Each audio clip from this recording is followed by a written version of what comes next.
Martin Kaymer, who begins the final round 5 clear of Rickie Fowler and Erik Compton. As we get a look at our leaderboard, brought to you by Titleist, the #1 ball in golf. And that second to last group, joining Compton is Henrik Stenson. It's Brandt Snedeker and Dustin Johnson, the only other players under par in the third to last group. Kuchar's 8 back. He's going to have a sensational day and get some help from Martin Kaymer at the top. That's what everybody is hoping here as you look at these names go by. Kevin Na was in sole second place late in his third round yesterday before a couple of double bogeys in a span of 3 holes dropped him quickly 8 back. And Rickie Fowler arriving. Final tee time, 3:35 local time. Ready to take aim at his first major championship. He's won once on the PGA Tour. It'll be Rickie and Kaymer in the final pair as we get you out for some more action at the third. Third today is drivable, just 308 yards, and Mickelson giving it a go with the fairway club.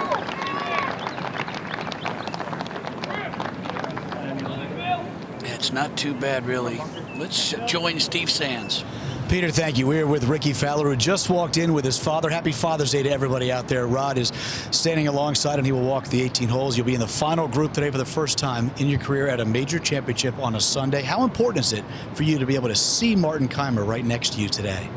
Oh, well, it's going to be huge because he's kind of in control of the golf tournament right now, and if he goes out and plays really well today, then it's going to be almost impossible to catch him.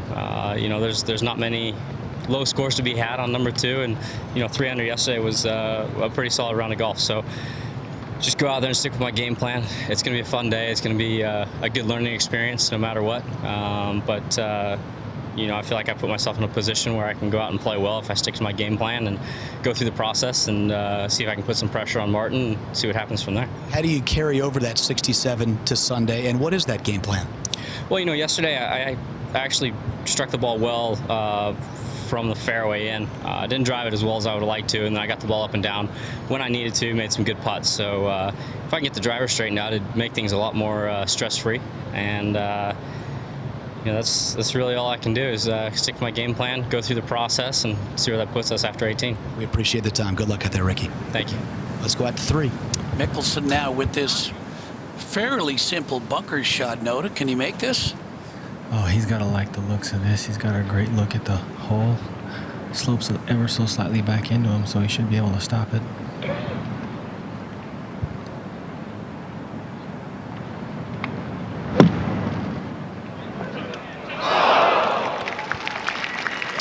Really gave it a look.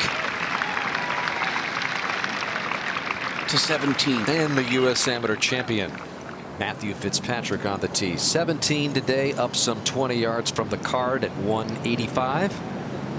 Yeah, it's not a hard hole location. Front left, instead of front middle left. Bunkers are not in the way if you hit it on line. And that was way right from where that flag stick is. You can see where that flag is.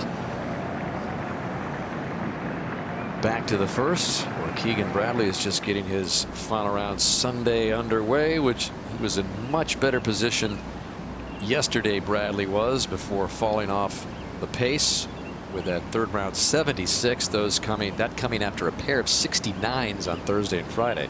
Well, that's a nervous stroke there to leave that far short on a straight putt. Back at 17, the man with the hottest round going, Louis Oosthuizen. You can see picked up a couple of birdies on his opening 9, 2 more on the second 9, 4 under round, the best going by 2. Matthew Fitzpatrick has a 2 under round going as he plays 17. He's been striping it. I mean, just it's easy 4 under. Let's see if he hits another good one. Maybe shoot 65 or 4. A couple birdies. That's going to be one fast putt, but not a lot of break. Smooth swinging Oosthuizen, hampered by those neck and hip injuries last summer, which forced him to withdraw after 1 round of the U.S. Open, 1 point. So feeling better and playing better. Back to 3. Let's see if Mickelson can get back that shot he dropped at the first, Noda. And Peter, when things aren't going well with the putter, you certainly don't want these delicate downhillers where You got to be very tender with the speed, otherwise it'll roll another 5 or 6 feet past. Mickelson was talking earlier in the week how he's so pleased with his driving. He says he's really got the driver figured out, and he says if he puts it in play, he's pretty tough to beat because his irons are solid and his putting has always been great. But for some reason, Noda, he's just struggled with the flat stick. And I would have to agree with everything that I've seen. That was a 3-wood off of the tee and was able to run it nearly pin high. It's 307 yards. Yesterday, the 7th hole, the par 4 7th, was drivable, and he was really the only guy to hit a great drive there. Should have put it on the green, and it rolled through. He did make his birdie, but now this for a birdie 3.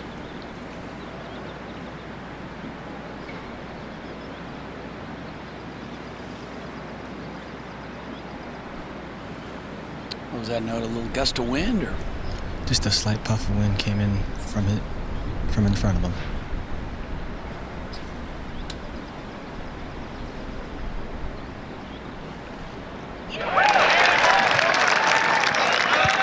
so that's a confidence builder. So a bogey, par, birdie start for Phil. And before the championship began, Jake, he was so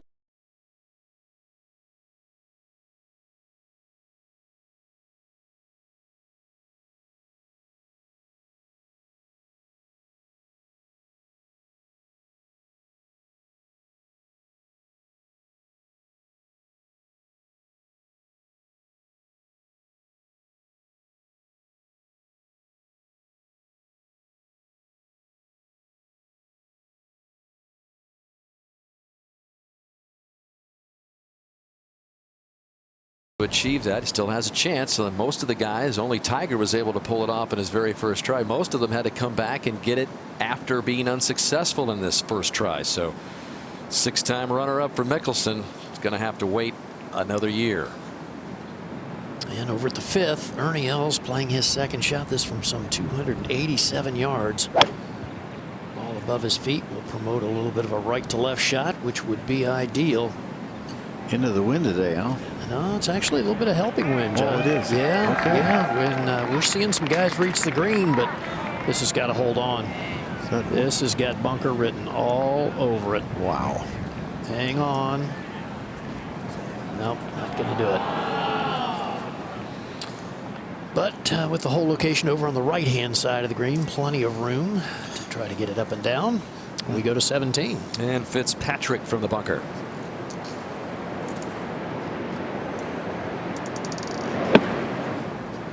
What kind of professional do you think this young man will be, Johnny? Well, he's got the credentials, doesn't he? But you just never know how a guy segues into being a pro. Sometimes I look at Justin Rose, he almost right in the British Open, then he struggles. Yep, you never know. Out to the 17th, where Fitzpatrick has already missed his par. Look at how fast this is. Just touches it. I mean, this behind the hole at 17, you have got to just touch it. And that's going to be quite a little fun putt. Yeah, I would say so. Over to 5. And this was just earlier. Ernie Els with his 3rd shot here at the par 5. Remember, if you were watching yesterday, he failed to get it up into the green, and the ball came right back to him. And not particularly good, some 20 feet short. He's usually a super bunker player. I know, John. It's very interesting. I mean, certainly playing up the slope, you would have thought he would have been much more aggressive today. Now live, the birdie putt. A little on the slow side. And moving to his left.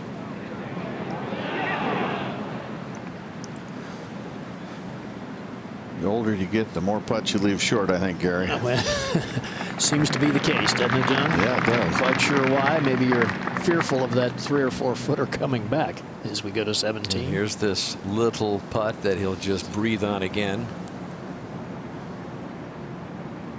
Okay. So Oosthuizen continues to have the best round of the day with 1 hole left. Brandt Snedeker, who will play in the 3rd to last group with Dustin Johnson and begin the day at 1 under. 3rd round +2 round of 72 yesterday.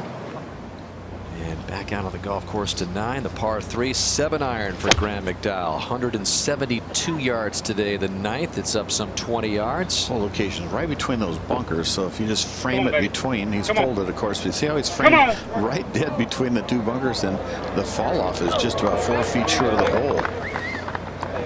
Picking up speed. How about that? That's what I'm saying. The fall off's like 3 feet from the short of the hole, and to go down. It's not. It's almost a dead straight putt from there, so it's not the worst spot in the world. How long was that trek, though? I To know. the right and back down. It's like a funnel. Yeah, over at the 4th, Mickelson. 223 yards. Has got a really clean lie. Lip of the bunker, not a problem. Go, Phil. And this is at Go, the Phil. left edge of the green. Be cut right. in Go, red. Bones. Dog. I'm good, thank you. And that one repelled Sorry, by Mr. Ross. Close. Almost got it there. Back at the 2nd. Keegan Bradley playing his second shot from the extreme left-hand side of the fairway. Good angle. Play to this green that angles from players Okay, good, left to bud. right. That's great. His caddy likes it. Oh, and that's why. That's arguably the best second shot I've seen into the second hole so far today. Well, it is an historic week as NB Park is arriving, and she will be a part of the U.S. Women's Open field next week. 2008, and the defending champion from Sabonic. So a back-to-back double, the men's and women's opens being played on the same course of back-to-back weeks for the very first time in history, as we're joined by Tom O'Toole in the first year of his presidency for the United States Golf Association. This is exciting. You've got the girls here watching, practicing, and it's going to be interesting to see how number 2 plays for them. Tell us a little bit about so far what's happened in the men's, which might have an effect on how you set up the women's. Well, as you know, Dan, we got some rain earlier in the week, and we applied water. Mike and Dan Burton applied some water to the golf course on Thursday morning because we didn't get some expected rain on Wednesday evening. And then we got the rain, of course, Thursday night. So the golf course softened up a little bit as we moved in the weekend. We think it's pretty good now, and we will give the golf course a little water as we move into the women's week. But it's really good right now, and what a great job Pinehurst and Bob Farron and the resort's done. It's fabulous. We're ready to go. And everybody arriving like this now, isn't this exactly what we contemplated and thought about by the back-to-back with all these great women's players here already? Been witnessing coverage here on the Golf Channel and NBC, and now they're going to watch it in person. Pretty exciting. And Natalie Golbus out here watching some of the action, also getting in some practice time. Yanni Sen, the former #1 player in the world and the winner of the 2005 North-South Women's Amateur here. There's Lexi Thompson, who won her first major earlier in the year at the ladies' first major of the year. So I guess you're going to have to kind of wait and see how this goes here at Pinehurst to see if there's any thought process to maybe doing this again at a venue down the road somewhere. Absolutely. We said that as we do in all of our championship protocols, look at things, reassess afterwards, analyze how we did. This was a logic or concept that had some risks associated with it. We knew those risks. We thought the benefits outweighed the risk. We pulled the plug. We're pretty excited about it. It's going to be a great elevation and celebration of women's golf. And I know you're very excited about the prospect of handing off the U.S. Open trophy to the champion later today, if indeed the championship is decided today. I said as I got a ride over here a little early, I said, well, it's pretty obvious the weather's not going to prevent us from finishing today, but there could be some players in the men's field that have something to say about that. It's funny how putting those 18-hole scores in those boxes require some attention. Mr. Keimer seems to be very focused, as I was with him yesterday, but he's got to play all 18. We'll see what happens. Well, Tom, congratulations to you and the USGA on an outstanding week here. Great setup at Pinehurst #2. We look forward to seeing you hand off the trophy later on this evening. I prefer we did it tonight, Danny. All right. Thank you. Same here. All right, Tom O'Toole, president of the USGA, as we get you back out to 18, and Louis Oosthuizen coming in, finishing up what he hopes is the best round so far today. This is the Payne Stewart hole location from 99 back right. And Louis didn't love that shot. I'm not sure if he was in between clubs or got it a little heavy, but not the worst spot, but no gimme par from there. Over at the 4th. This looks like a Mickelson type of shot. Yeah, I think this is makeable for Phil. Not far off, Noah. Tap in par for Mickelson at that long par 4. We saw McDowell's ball trickle to the right all the way down in front of the green. Now coming back up. And wow. Well, he's underneath the hole. There's a lot to be said for that today. That's first priority. Yeah, it is really. If you knock it above the hole, you're asking for trouble. 16. This is 21-year-old Daniel Berger playing in his very first U.S. Open. Yeah. Lengthy putt for a birdie here at 16. First one of the day. And Johnny, that puts him 3 under par for his round. Good for him. Yeah. Playing on the Web.com tour this year after going to college at Florida State University.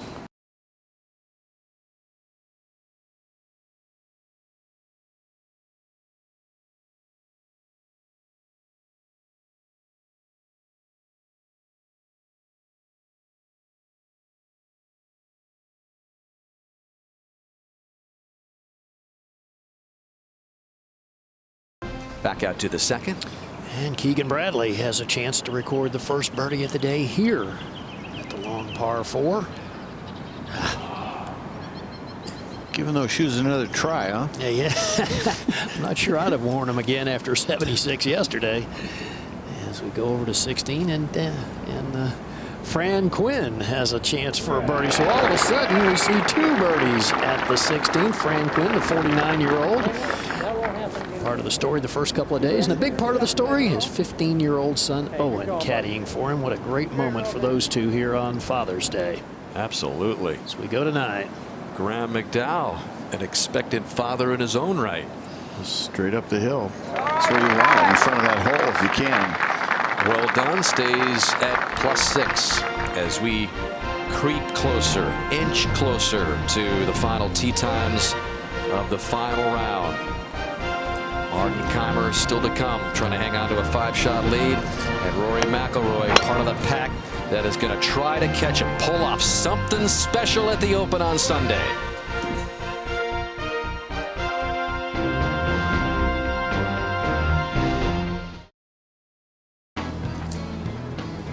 And just next to that clubhouse here at 18, Oosthuizen trying to finish off a nice final round.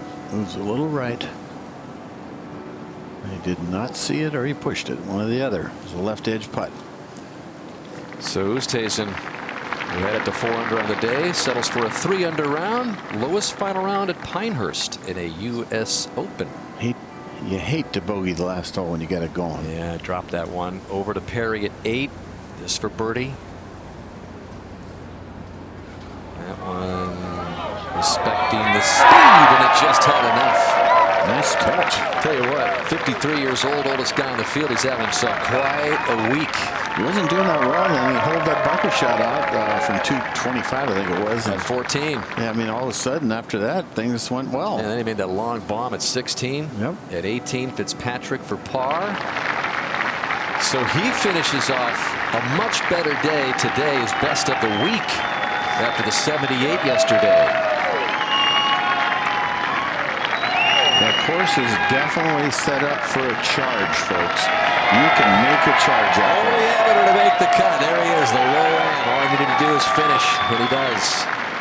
His last event as an amateur. Well, speaking of the amateur status, reigning British and U.S. Open low amateurs. How about that company that Matthew Fitzpatrick joins? The last guy to be able to do that was Bobby Jones back in 1930. Again, at the same time, U.S. Open low amateur, reigning British Open amateur champion. So pretty good stuff for Fitzpatrick. At the 9th, Zach Johnson. Playing very short today, 172. This was a moment ago with a 7-iron. These sideboards down the fall line. Yeah, we saw Graham McDowell not quite get it high enough, but Zach is perfect.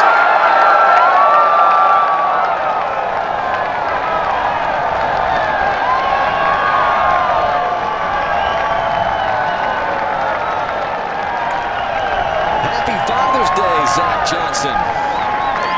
44th hole-in-one in U.S. Open history. That's a happy moment. And he joins our own Peter Jacobsen with the second one at Pinehurst. Wouldn't be surprised if we see another one before the day's over on this hole. You got two ways to make it, straight at it or to the left. Oh, here we go. It's going to be a little celebration, Hail Irwin Medina style for Zach. Yeah, why not? He didn't have to putt.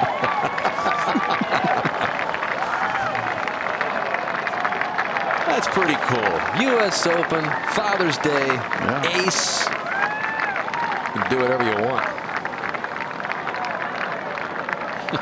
He's going to the other side. Yeah, that's nice. Kind of bobbing and weaving his way through the wire grass. Yeah, just don't trip, Zach.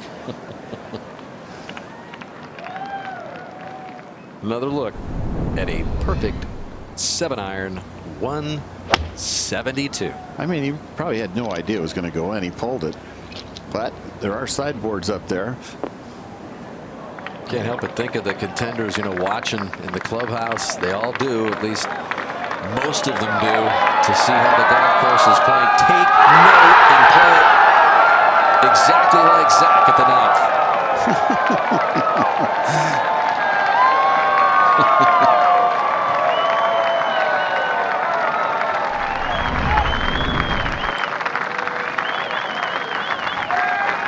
That's a nice Father's Day present. Because, you know, you're aiming right at the flag. You don't really expect the one that was way left. Now all the guys that are probably in the clubhouse watching this hole are thinking, well, I think I'll keep it a little left.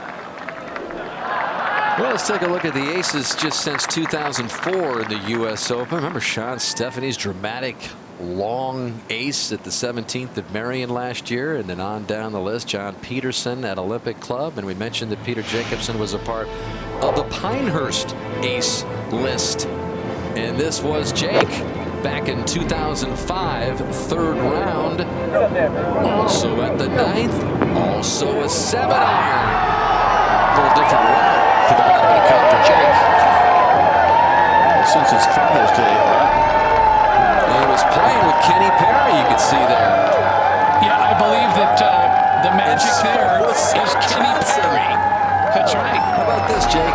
Your ace was 176 yards, so just 4 yards further, same club as Zach Johnson, same playing competitor Kenny Perry. And our last name starts with a J. That is amazing. Now, if your name was Zelmo Jacobsen, you would really have me.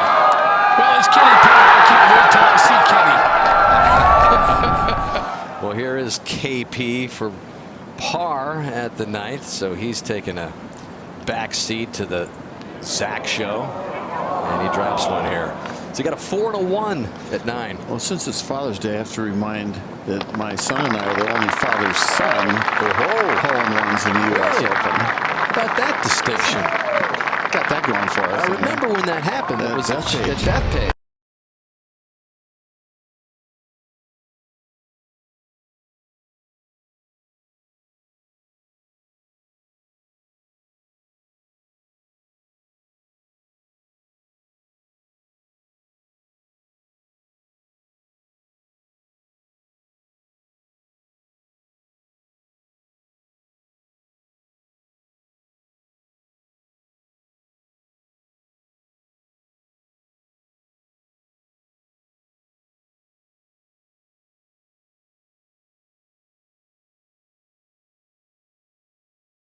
Due to that oppressive heat, but he persevered and won it out at the 5th. That's Mickelson's second shot on the way here at the par 5 from 254 yards. Will it get up onto the green? Be very lucky to stay there. Severe slope. Well, there it goes. Just going right around the edge of the green. It's going to get off the green now. It should end up down by that other ball, I would imagine, John. That good spot, though, right? Yeah, it's a nice spot to play from, no question. But you'd like to be putting for an eagle after hitting that good a shot from 250 plus yards. Little hybrid club. really gets right down on it, hitting down on it. That's the secret to using those hybrid clubs, Johnny. Got to hit down on it. He says he's driving it well, but every hole we watch him, he's in the rough. As we go to 3. Keegan Bradley for his birdie. 2 pars to start. And a birdie. So Keegan Bradley back to +3. Can he make a huge move to 18? And the second for Daniel Berger. Coming home at +8, 21 years old. Making his championship debut and having a really good day. Did he get all that? Best of the course right now. 3 under. Daniel Berger. Birdie the 16th hole, and looks like he's going to get another one on this tough 18th with a back right hole. Yeah, a chance for the second best round of the championship. If he makes that, it'll be a 66. You see Dustin Johnson there on the board, beginning the day at 6 back, and just a little while ago, Steve Sands had a chance to catch up with him. All right, thank you, Dustin. You begin this final round of the U.S. Open 6 shots back of Martin Kaymer's lead. What's your strategy today?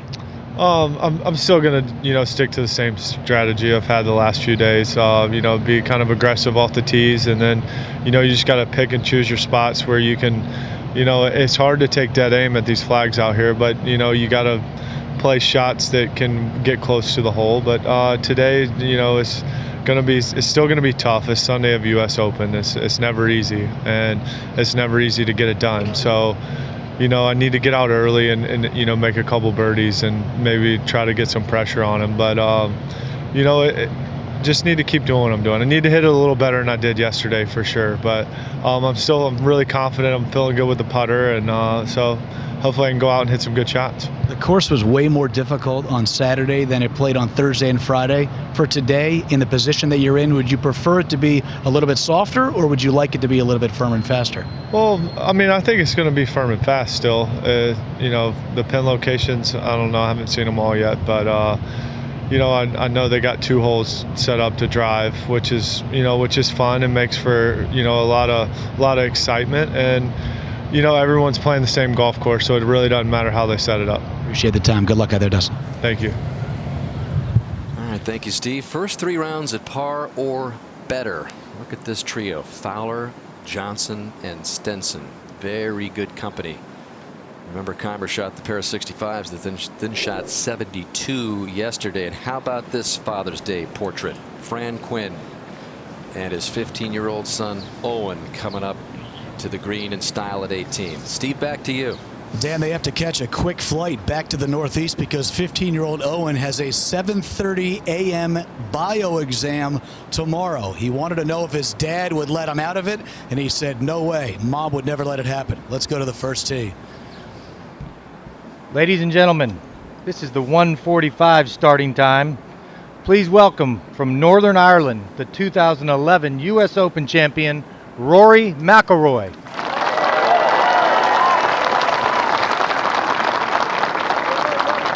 McIlroy was seemingly in great position yesterday after shooting that Friday 68, but struggled a bit like a lot of players did yesterday with a 74 to begin this day at +3, 11 behind. He's going to need to go really low and then get some help. Stats are very good, Dan. Mark? That's a good one, Johnny. Hit it hard, actually a bullet right down the center. But his putting is killing him right now. From Australia, Adam Scott. So you've got the former #1 in McIlroy and the current #1 in 33-year-old Adam Scott.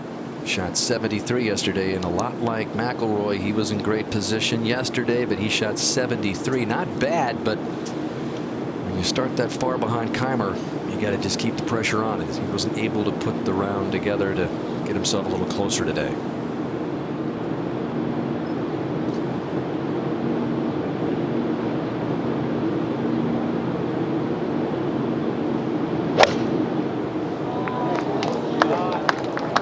And another good one here, a little bit higher than Rory. Should land a little softer. When you talk about America, these guys would really have has the largest final round comeback to win a major, 10 shots.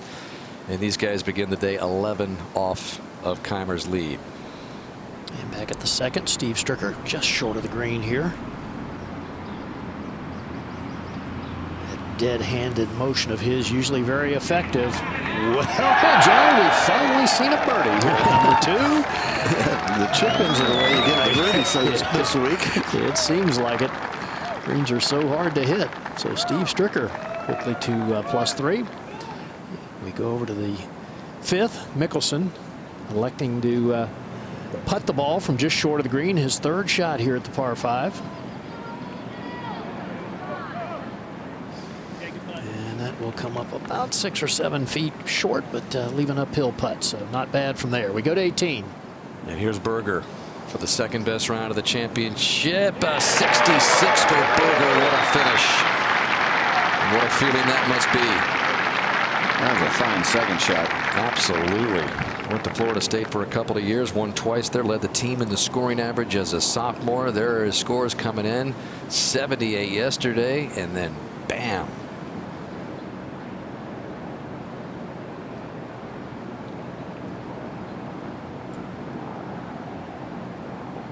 And now Quinn for par. Again, was flirting at the top of the leaderboard earlier in the week at this championship. So a couple of nice stories there. Berger with a 66, and happy Father's Day indeed. They'll never forget that moment. He goes from Pinehurst number 2 to bio exam. Well, if it was math, it would be maybe they've done a little homework this week, but that's it. Yeah, angles, with geometry. With the yardages. Back to Phil at 5. And his birdie putt. Good stroke. So Mickelson to +4. That's 2 birdies in his last 3 holes. And finally, Phil has a round under par going here at Pinehurst number 2.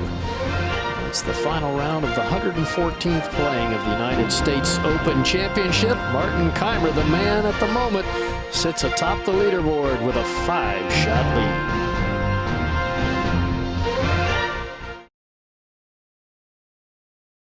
Dan, thank you. Martin, yesterday we spoke at about this same time. 36 holes to go. You had a 6-shot lead. Now there are 18 holes to go. You have a 5-shot lead. Will anything change for you today? No, not really. You know, my biggest challenge is to keep going. You know, what I said yesterday already, it's quite easy to try to defend that lead that you have, and I think that would be the wrong approach. You know, it's easier said than done. I really hope that I will find a way to keep going and play my game, and don't focus too much on the other guys. You know, on that golf course, what happened yesterday can happen so quickly that you're 2-3 over par all of a sudden. So you can't really think ahead or get away from your own game. Last month at the Players Championship, you held the lead every single night going into the final round, same position you're in now. Are there any similarities of that week and this week here at Pinehurst? It's quite exhausting, you know, especially after the rounds. Obviously, there's a lot of talking afterwards, and then sleeping is a little bit more difficult. It's very, very exhausting when you lead a golf tournament from the first day on, because there's never really a time where you can relax, and you know, there's so many expectations, so it's difficult. Bernhard Langer won 2 Masters. You have a chance today to win a 2nd major championship, to become another German to win multiple major championships. You had a chance to text him back and forth while he's on vacation. What did you guys have to say to each other? Well, very calm and very easy words. You know, keep it simple. Play your game. You know, very simple things. They mean a lot, especially the way he was texting. It's always funny, a little German, a little English in there. But he's him and his family. They're supporting me a lot. You know, every time I'm in contention, there's a text message. His wife, she was texting me yesterday as well. So it's very nice of the Langers family to support me the way they do. You're always kind with your time. Appreciate it. Good luck out there today. Yeah. Thanks, Steve. Dan, there he is, the 54-hole leader. And there he is, Bernhard Langer, with those 2 green jackets. Martin Keimer with his PGA Championship in 2010, and the best finish by a German thus far in this U.S. Open is from Bernhard Langer, who tied for 4th in the 1987 U.S. Open at Olympic. In fact, Langer played in 20 U.S. Opens with only 2 top 10s. So this would be a huge breakthrough for Germany today from Keimer. And out to Adam Scott at the first for birdie. A little bit down the hill there. This will have some pace to it. Rory McIlroy played his second through the green, is pitched up to about 4 feet. Should move a little right at the hole, I would imagine. It does right about here.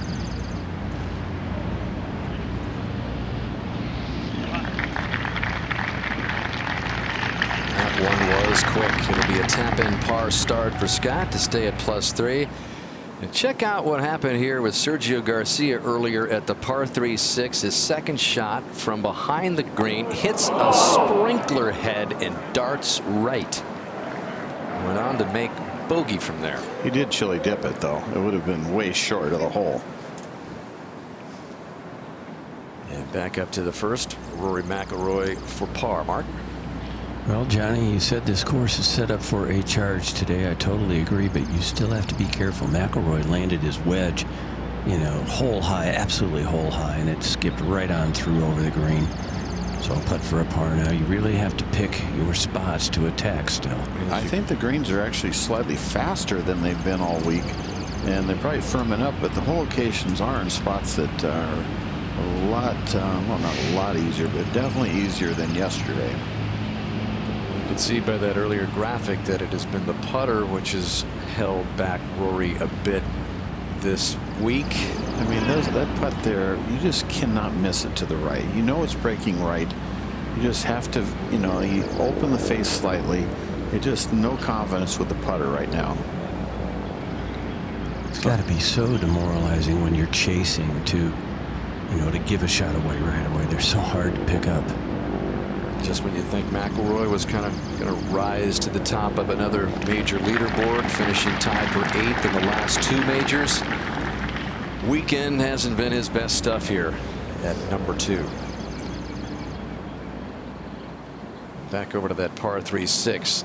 245 yards today. Monster par 3. 5-iron for Mickelson. That's amazing. 5-iron. As good as I got, man. As good as he has. Still wasn't quite enough. Good shot.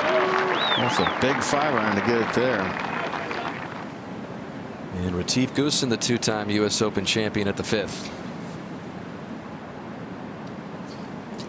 And he has a chance for a birdie here, Dan, and he needs it. Off to a horrible start here with bogeys at 1 and 2. Also at 4. All right, that's better. Well, anything can happen in this U.S. Open, and no one knows better than Retief Goosen. Remember, Gary began the final round in 2005 as the defending U.S. Open champion with a 3-shot lead, shot 81, and ended up 8 shots back.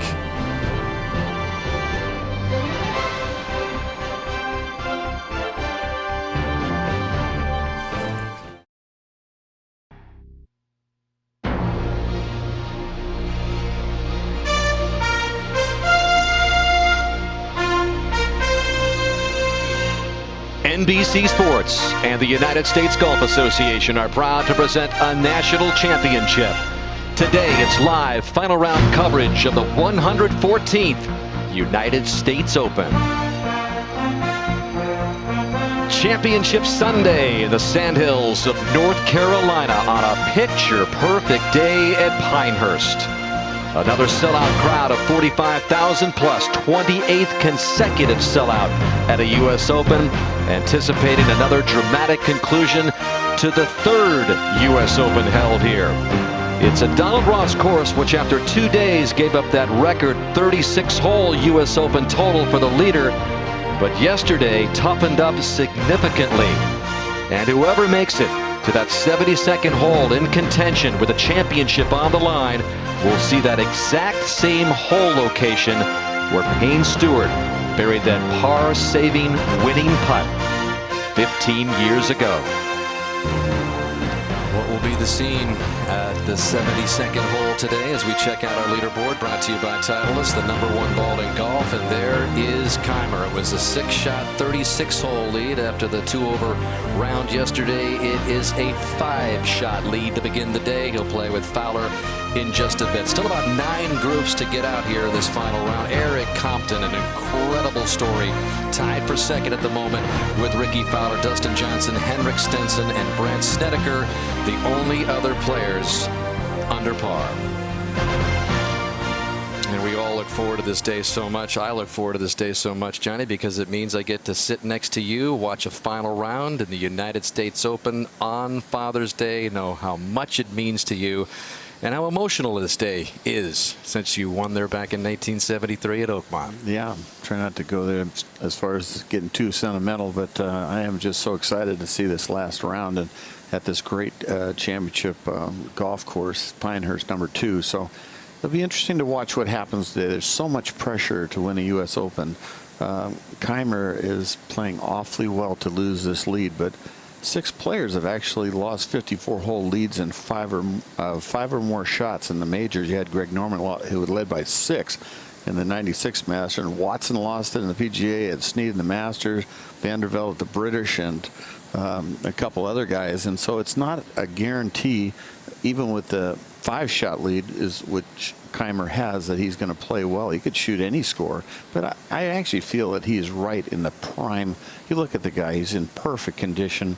He concentrates well. There's no weaknesses right now in his game. If he were to lose it, I think the only way he's going to lose it if somebody shoots like a 63 or 4 or 5, or he just basically wilts with the pressure. And could that happen today? I mean, you were talking earlier how this is, I don't know, maybe it's the only time you've seen a final round at a U.S. Open set up for somebody to charge, maybe. Yeah, you need to know there are 2 drivable par 4s. That's very rare, really. It happened once more at Oakmont, but a while back. But and then the whole locations, about a third of them are much easier than they were yesterday, and so you can actually shoot a round today. If you have great ball striking, you can shoot a mid-60s round.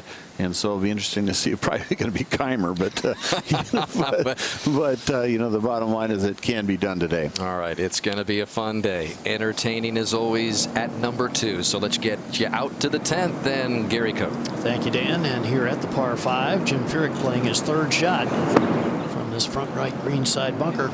Hole is playing the shortest it has all week long. Players are taking advantage of it. Furyk would go on to make that putt for a birdie to get the +5. Adam Scott for a birdie from just off the front of the green at 2. Mark.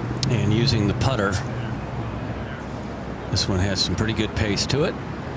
Both he and Rory McIlroy left their second shots short of this green. Quite easy to do today. And this second hole has been the 3rd hardest on the entire golf course throughout this championship. Fewest number of birdies of any hole on the course. Just 20 have been recorded through the course of play. So it certainly is a hole, Mark, that if you can make a 4, you are not losing ground to anyone on this hole. To me today, it's all about the iron shots. McIlroy has drilled 2 tee shots. He had 125 at the first and another long one here, and hasn't hit either green in regulation. It can certainly happen around here, and you have to be precise playing these little pitch shots when you use a wedge. That very well done by McIlroy. A lot of other players electing to putt the ball, some using hybrids or even fairway metals, and that's exactly what the USGA was hoping for. A lot of variety around the greens as we go to 7. Phil Mickelson with his 2nd. He's going in the right direction. 1 under on his card today. He 2-putted the 6th for his par. And take a look at that. So Mickelson dialed in here at the 7th. Has about 2 feet left for his birdie. Took him 2 under on his round. Over to 2. All right. McIlroy with a putt for a par here. And Mark, it's been interesting to watch him kind of struggle with this club. It's been something ongoing, you know, the consistency or lack of consistency with this club for several months. Well, you just can't leave yourself with putts like this for par. I mean, you're going to miss some, and it'll wear you out, really, is what happens mentally. Same slider as last hole, but even more break, isn't there, Gary? Yeah, this one definitely will eke to the right.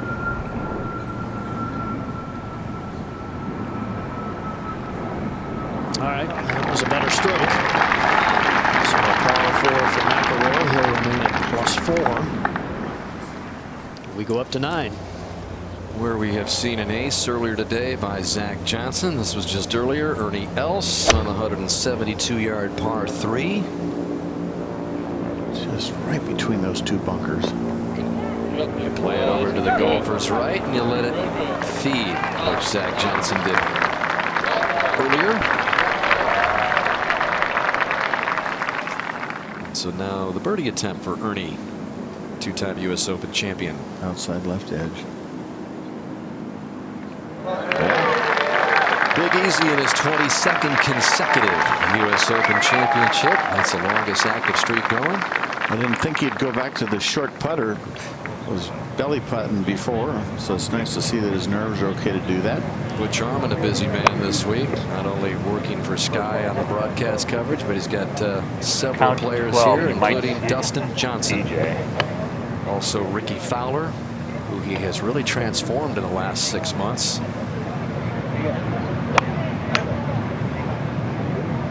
Yeah, so that's the USGA feed, but it's a satellite feed. He's in the third to last group at Snedeker. Beginning of the day, half dozen back of Keimer. And back out to the 7th. Brendan Todd now with this birdie putt. He's gaining a little experience. Yesterday played in the final group with Martin Keimer. Today with Phil Mickelson, and that's what you need to do, especially when you're playing in a major championship. Gain that experience, watch the great players play, see what they do. No one more experienced here this week than Phil Mickelson in major championships. It was a nightmare round for Brendan yesterday. This to get back to even par on the day. So a par here at the 7th for Brendan.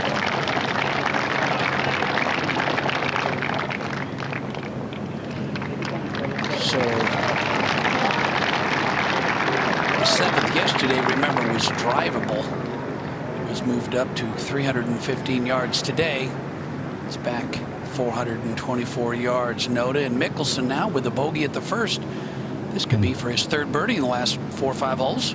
Yeah, and that was his best played iron shot of the day. Just a little chip cut 9-iron. And fed right to the hole. And this is the length of putt, just left center.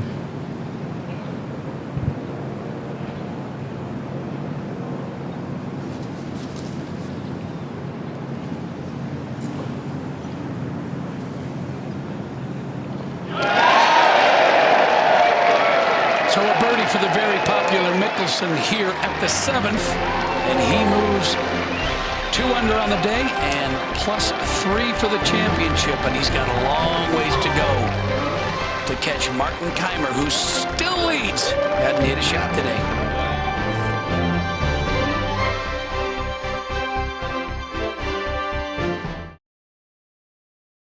And I think it definitely exceeded all expectations. I mean, it was just from the standpoint of having my son on the bag, you know, having a chance, leading the Open, you know, on day 1 and being around the lead all day.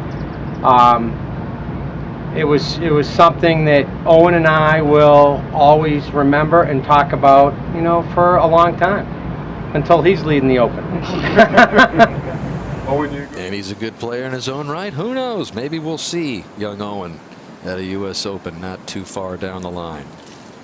Yeah, and speaking of great dads, shout out to Billy Casper, who just had an operation on his aortic valve and is in the ICU in San Diego. Wish you the best, Billy. Absolutely. 59 and 66 U.S. Open champion. Thoughts go out to the entire Casper family. Out to the 3rd. It's drivable today. Adam Scott on the tee trying to hit that big high cut.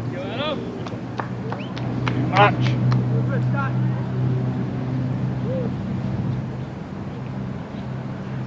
You see a lot of balls hit there into those spectators on the right. Let's take another look with the Pro Tracer. Trying to hoist it up over the corner of those trees, and he just overcut it. Now Rory giving it a go.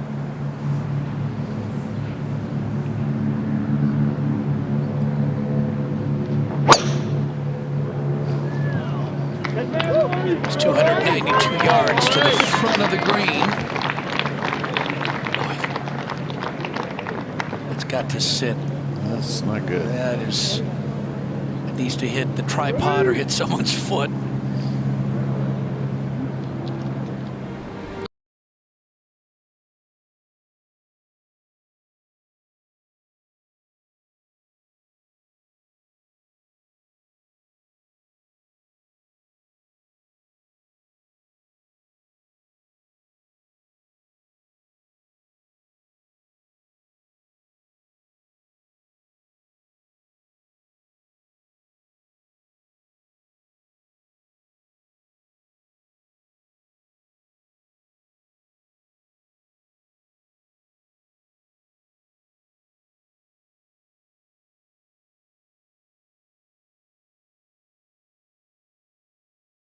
Back down on the number 2 course at 15. Gary Woodland now with a 6-iron trying to play the big high slice to that back right hole location.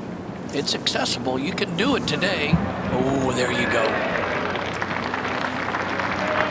That is the newer part of the green added during the renovation. No way, that thing's You know, you dream up stories. You can't even dream this one up. I'll see you guys in the locker room. Incredible. Yeah. Two-time heart transplant recipient Eric Compton in just his 2nd major championship. Missed the cut in his only other major championship a few years back. Here he is, 2nd to last group. What a day it's going to be for him. Yes, his life's been full of life-changing moments, and remember him back in the junior golf days playing against my son Todd, and great player then, and he's obviously had the heart problems which have set him back. He's a great example to a lot of people. He's coming up in the 2nd to last group, and now over at 13. Graham McDowell on the tee with a driver. Tees have been moved up just 299 yards to the front edge of the green. That's headed left, and that will find the native area left of the fairway with that hole cut over that bunker. Will not leave an easy shot. So we go back to the 3rd. You can see what can happen here with this drivable par 4 today, Mark. Peter, this one has ended up for Adam Scott in as good a spot as it could have. Got a pretty bare lie, plenty of green to work with, and a nice angle. Shouldn't be that hard a shot.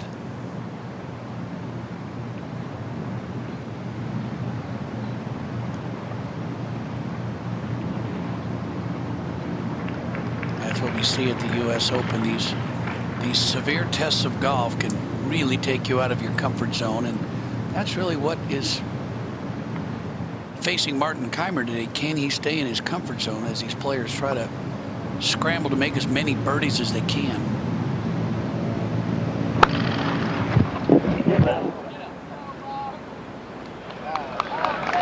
That was nicely played there. Sometimes in this native area, you don't know whether to try to pick it clean or hit a blast. There's some pine needles on top of sand, so looks like he caught that fairly cleanly. Nicely done. Now Rory from over the green. This is going to be more of a conventional bunker shot. I think it'll be a blast. He's actually on the road, which plays like a bunker, a firm bunker.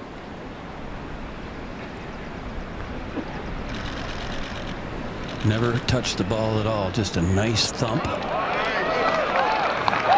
a beauty. Well, it's as good as you can do from back there. These two players pretty talented, especially with those short games. And at the 7th now, Retief Goosen. See, he's +8 down the hill for birdie. So Goose starts off with 3 bogeys in the first 4 holes, a birdie at 5, and now a birdie at 7, bogey at 6, kind of all over the board.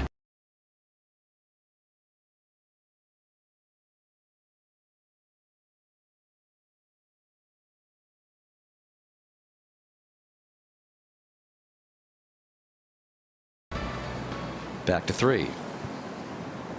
Interesting to see what Mike Davis has done here at the 3rd.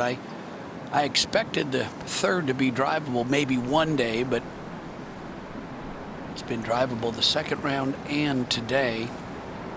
And that's what this renovation has done here. Giving us a lot of options, Mark. Yeah, it really has. I think if you're going to hit a driver off this tee, these last few groups, you got to play a cut in order to stop it. That's a very good 3. Adam Scott said he's been putting beautifully all week long. He just needed to get it closer to the hole. So Adam Scott, 1 under on his card. I think you're going to see a lot of putts go in today, Peter. I'm with Johnny Miller. These greens are as green as I've seen on a championship Sunday in the U.S. Open in a long time. They are fast, but they're not scary fast. So I think you're going to see a lot of putts made today. I think it was a little on purpose not to burn them out to yellow prior to the women getting on them tomorrow. Really do. Smart move.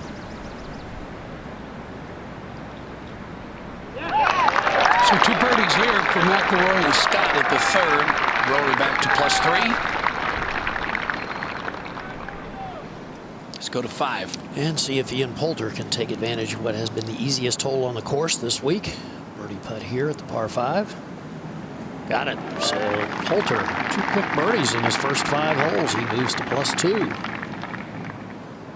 Well, it appears that U.S. Open champion from Marion, Justin Rose, will be relinquishing the title this year. You never know. He begins less than a half hour from now, +1 number, 9 off the lead. Not impossible, but he's going to need some Marion magic big time if he's going to make a run today. He's played well tee to green, 3rd in greens in regulation, which gives you a chance to win a championship if you putt well. His putting is just okay. 24th.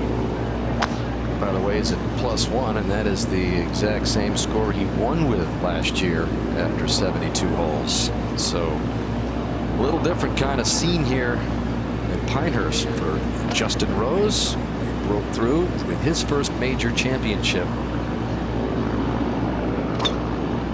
Still swinging nicely.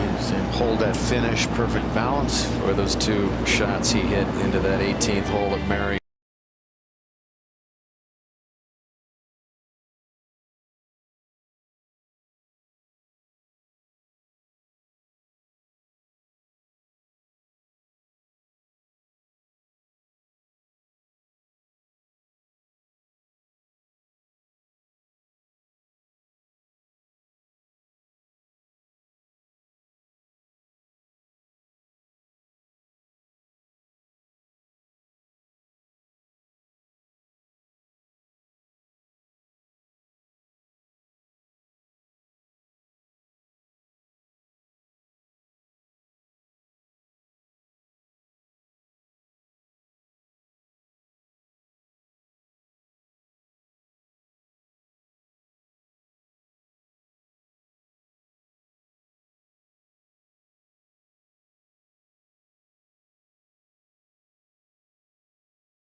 As we go out to the second. And Jason Day playing his approach to this long par 4.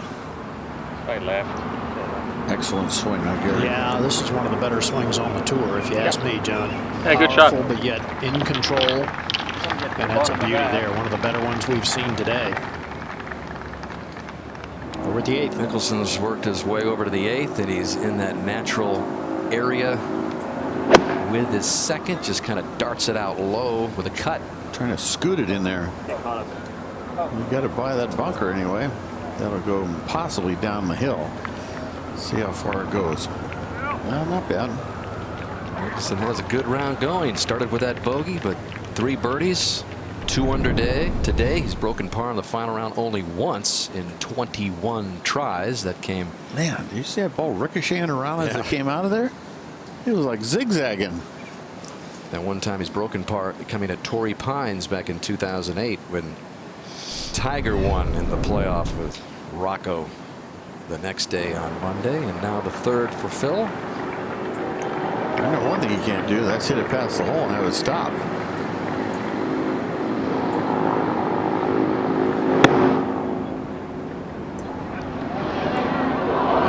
Respects that. So going. Pinehurst feel all its own. Immediately upon your arrival here, you just sink into the Pinehurst mode, all the history, all the great players. 146 members of the World Golf Hall of Fame. 31 of them, including you, Johnny, have won a title at Pinehurst #2. Fowler saves par at the 8th. That was a confident looking stroke, wasn't it? Phil, in fact, first came to a camp here when he was 13 years old to Pinehurst. So that's when his first look at the Sandhills of North Carolina came. Over to 13. Yeah, this is Graham McDowell's putt for a par. Remember, he went for the green off the tee. Second shot went over the green out of the natural area. So this little short par 4, if you go for the green and don't pull it off, you can pay the price. As we go over to the second, Jason Day with a chance for a rare birdie here. Got it. Just the second of the day for the man who's finished second in this U.S. Open Championship 2 of the last 3 years. Just a matter of time, Johnny, I think, till he wins a major. Yeah, you'd think so. He's got the game for it. As we go to 9. And Mickelson talking it over. I'd rather hit this, though. I know you would. Yeah. We want to then you got to adjust. If you do quit when the wind die down, you have to adjust and so take it back. Yeah. He's told him the longer club, and he said, well, I'd rather hit this one than what I got in my hand. He likes to nuke it. He says, Bone says, you might want to wait for the wind to die down a little bit, though.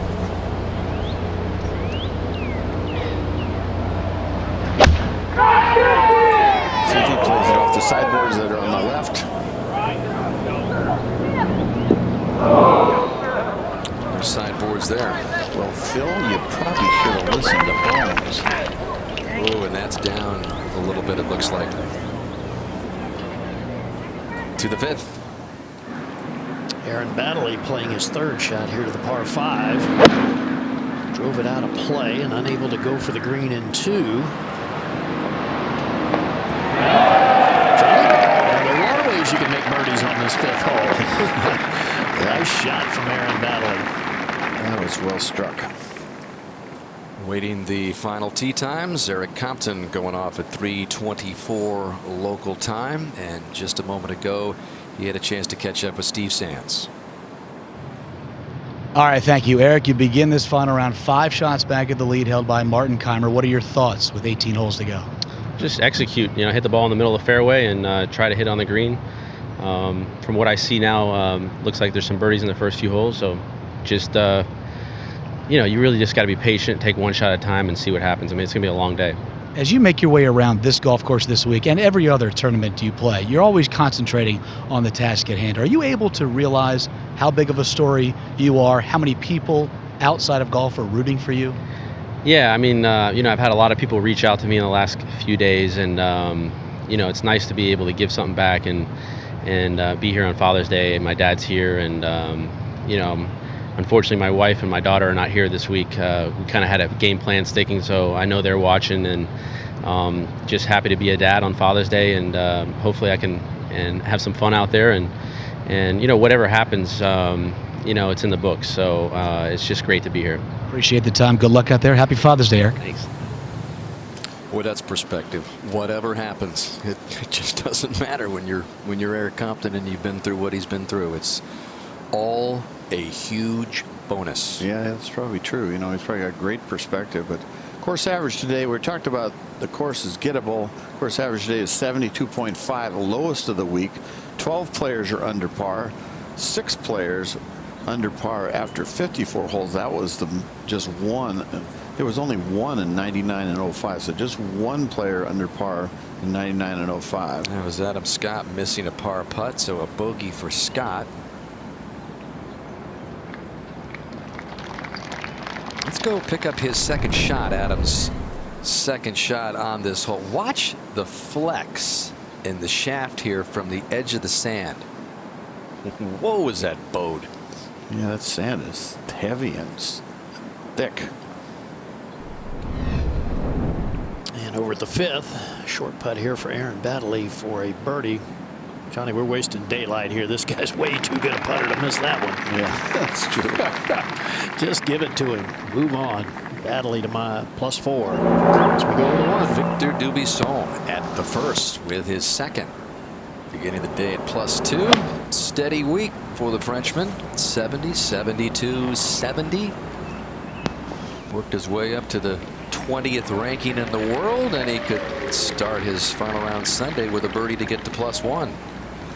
Back over to 9 where Mickelson missed the green, and looking at this lie like he's not thrilled with it at all. He's looking way left to see if he can use that sideboard on the left, but I think he just got to barely get it out and somehow get the right distance.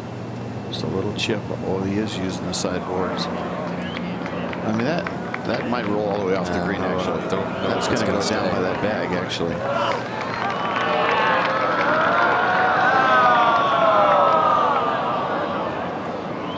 Yeah, I was out there checking that one out, and now that, like I said, right by the bag. The precision you need at this course. I mean, that wasn't off by a lot. He came close. You see that tiny little swing out of a buried lie he used? Not many guys have that little action in their bag. Watch this.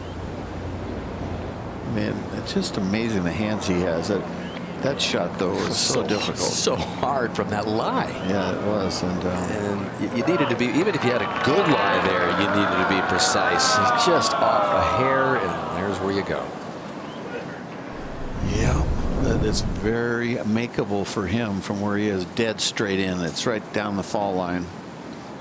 So if he can hit it at the hole, got a chance here. Pretty good chance to make it. When you think of Mickelson's year, it has been a rough run.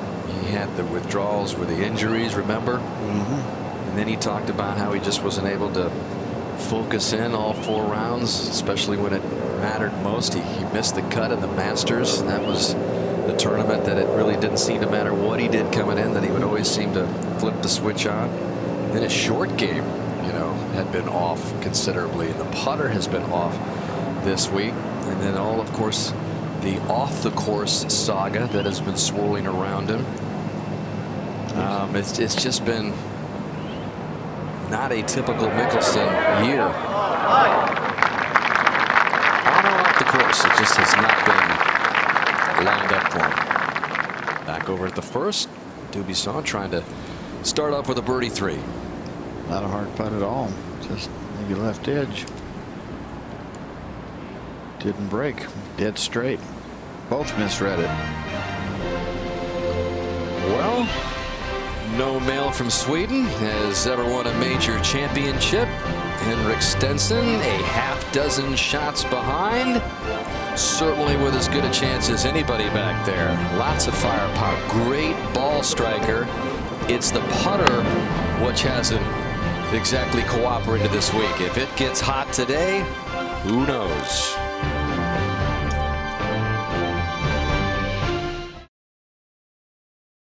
Hopefully no thunderstorms will mar the Women's Open, but we look forward to the U.S. Women's Open back-to-back, first time ever. Out at 14, this was the spot where Kenny Perry had his biggest moment yesterday for sure. Hold it out for an eagle. And today, he's close again. Double dip. Well, we mentioned it. It was incredible. From the sand, from the bunker out there. I think it was, what, 225, and he sort of hit a pull draw.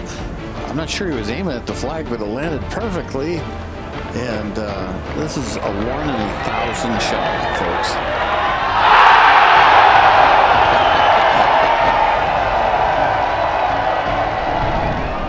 Yep, it was. And then he went on to make a long putt at 16. And it was Kenny Perry who had the fans rollicking and rolling after watching him play through this middle portion of the back 9.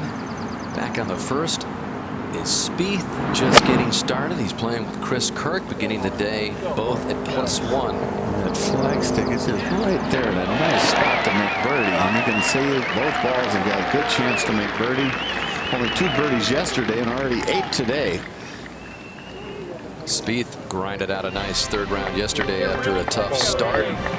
Ricky Fowler making his way over to the range. He's got a spot in the final group with the leader, Martin Kaymer.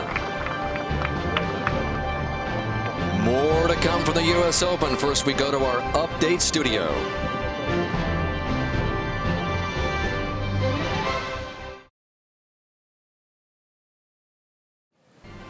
Well, this is a scene you certainly have never seen at a U.S. Open. You've got Martin Kaymer there, the leader in the last group, and he's got one of the participants in the Women's Open practicing her putting right behind him. Well, I got to make a move, Doug. I can't just stay still. Martin Kaymer warming up.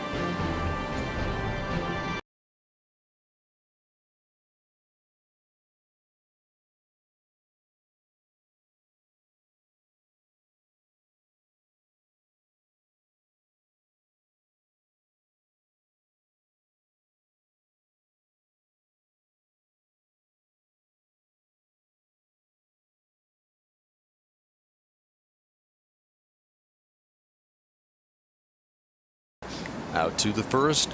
Spieth trying to get right to even par right away. Got really quick on that backstroke there, and a lot of times when you get real quick, you coming down, especially, you leave the face slightly open because you're sort of coming down before you have time to square it up. Up to 5.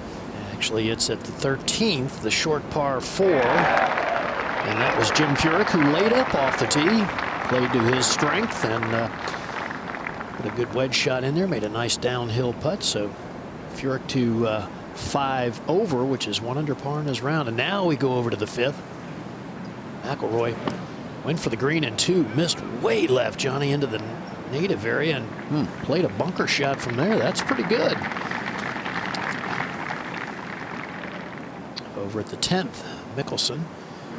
Par 5 here? Yeah, John, and the tees are up some 40 yards, about 577 yards today. The hole's playing the easiest it's played all week long. A number of guys have been able to reach the green in 2. Mickelson drove it into the native area to the right and played a good second shot to get the ball to this position. But this is another hole location that's very accessible. There's a false front on the green, and the hole's cut about 5 paces over that, with very little side slope of any kind. So just pitching the ball right straight up the hill to the hole. Yeah, just a nice open throat looking at you.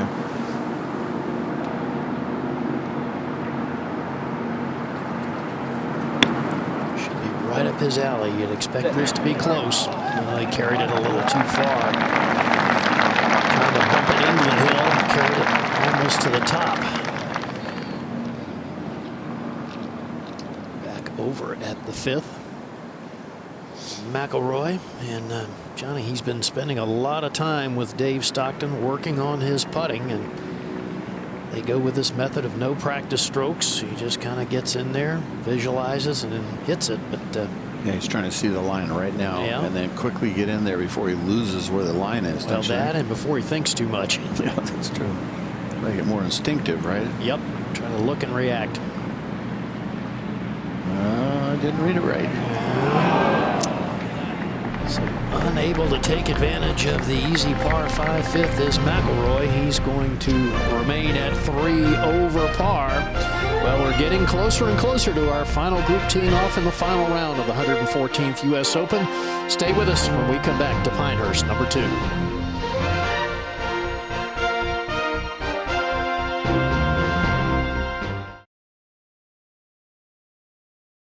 Mickelson at the 10th. Chance for a birdie.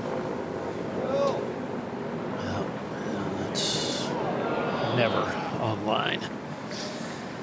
Frustrations continue with this club for Mickelson as we go to the first. Second shot for Justin Rose. Just a short iron, looks like maybe a 9-iron to this front hole location. It's really just sort of a sit and duck there. Where that hole is. Will that roll off? Repelled. Yeah, won't go that far, I don't think, but maybe I'm wrong. No, not that far. Not a good shot for him. Up to 14. Second shot for Jim Furyk, 2003 U.S. Open champion, Olympia Fields, and then of course other opportunities through the years in the U.S. Open. Winged Foot Also, again, the Olympic Club before the Aaron Swing at 16. So he has been around a lot of title chases in this championship. Oakmont in 07 as well. And look at the final group there. In the background, Ricky Fowler talking things over with Butch Harmon. Talked about how that has been a great partnership the last 6 months, and we showed you yesterday how Martin Kaymer warms up, puts the tennis ball, which is on a lanyard. That looks like Stan Smith's giving him a lesson.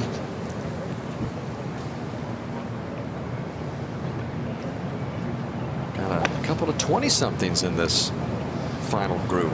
Since the 36-hole final day was abandoned in 1965, this is just the third time two 20-somethings have been in the last pairing on Sunday. Jerry Pate, John Mahaffey back in 1976. Jerry Pate winning that U.S. Open at Atlanta Athletic Club. And then Tiger Woods and Sergio Garcia back in 2002.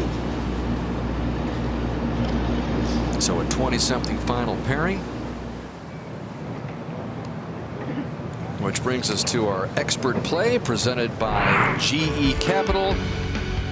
And there's no doubt about it, this was the most crucial 3-hole stretch in the championship for Martin Kaymer. Played so well the first couple of days, and then this tee shot at the 4th. He was having all sorts of problems yesterday finding the fairway. Tee shot at the long par 4 goes into the straw. He discussed perhaps having the ability to get free relief. He was denied, so he takes the drop, takes the unplayable, and then hits this third through the trees. It's a good shot. It's a crazy unplayable drop. He could have hacked it back in the fairway a lot better position than he did do, but he does get it up and in from 161 yards with this putt right here. So it was an amazing bogey. Amazing 5.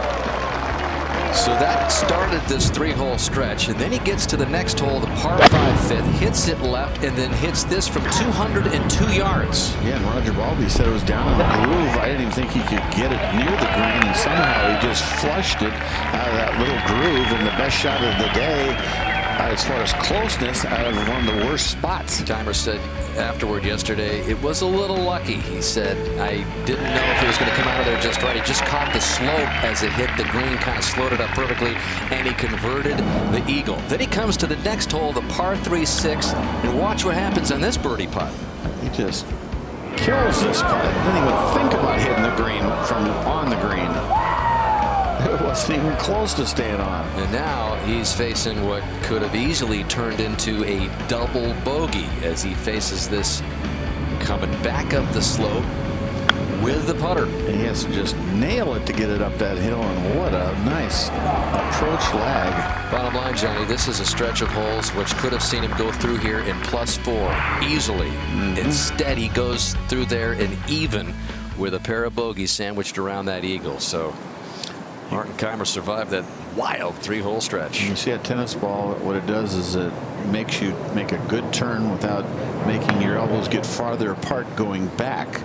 And of course that wouldn't have worked for Jack Nicklaus and a lot of other players like a Stadler who had the right elbow quite a ways from the left elbow. But that's one way to swing. It's not the only way. And out of the 7th, this was a moment ago, Steve Stricker with his 3rd.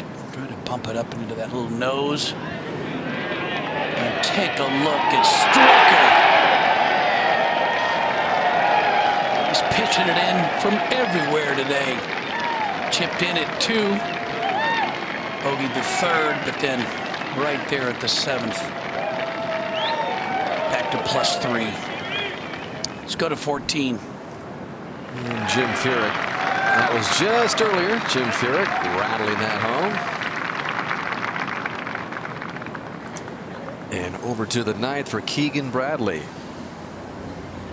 Well, he's got that red shirt, red shoes, and let's click them together. And Dorothy went right in the hole. St. John's red and white. That's the way to play it. He might have another red number on his card with a 2 there at the 9th. It's a good shot. Over at the 1st, 3rd for Rose.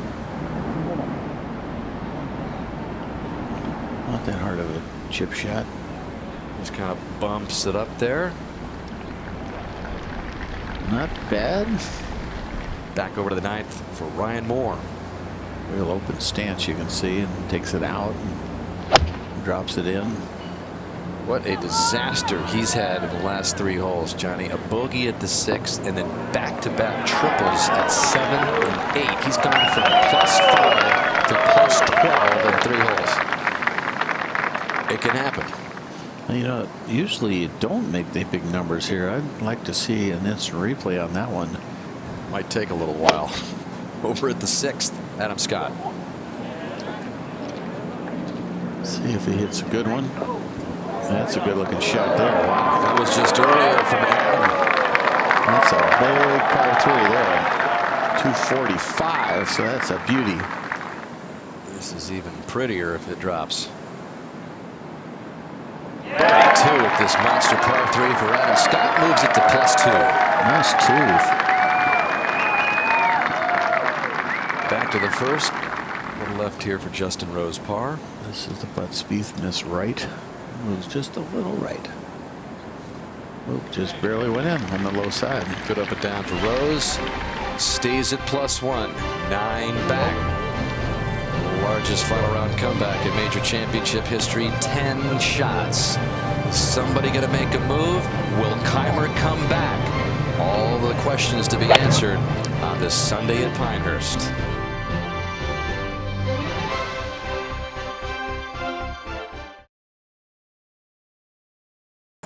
Earlier at the 9th, we saw Ryan Moore come in after just crashing down the leaderboard the last 3 holes, but a birdie there at the 9th for Moore. That follows 2 triples. Look at that. Wow, 7-7.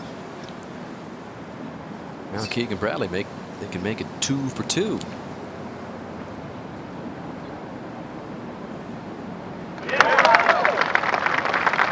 So Bradley makes the turn and -1 on his round.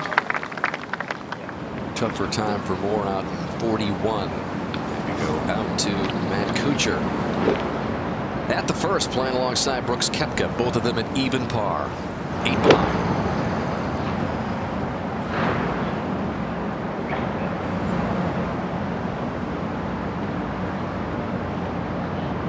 Good chance to make birdie.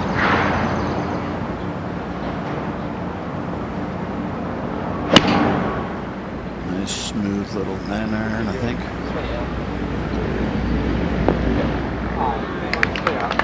Will that stay? He knew it was close. Nope. But not a bad spot. Up to 13. And this was just earlier. Ernie Els trying to go for the green here at the short par 4. 44 years of age, Johnny. Still got that long, languid swing. Creates a tremendous amount of power.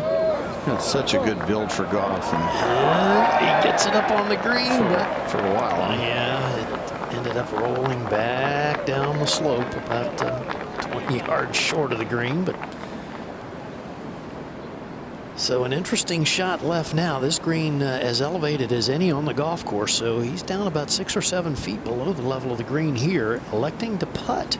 Gotta give it a whack. Yes, you do. Steeply uphill. Oh, that's beautifully done. Nice. Oh, well done. So Ernie with a good chance to make a birdie and get to +5, which would be 1 under par in his round. We go back to 11. Where Mickelson has this birdie attempt. One of the toughest holes on the golf course. It looks pretty good. That's been the story of the year, really, not just this week. Putting is, I don't know if the 43 has gotten him the age. You know, the hole starts shrinking up. He'll turn 44 tomorrow. He was hoping for a early birthday present here at Pinehurst for the Slam. All right, Ernie Els. Nice birdie there at the short par 4. Takes advantage of a good tee shot and a craftily executed second. The stroke looks a lot better, Gary. Yeah, it does. I like it with the regular length putter. Yeah, it's not cutting across it like he was. As we go to 9. Ian Poulter. Seems to like it. He's just posing, enjoying the view. Oh, yeah. Oh, yeah.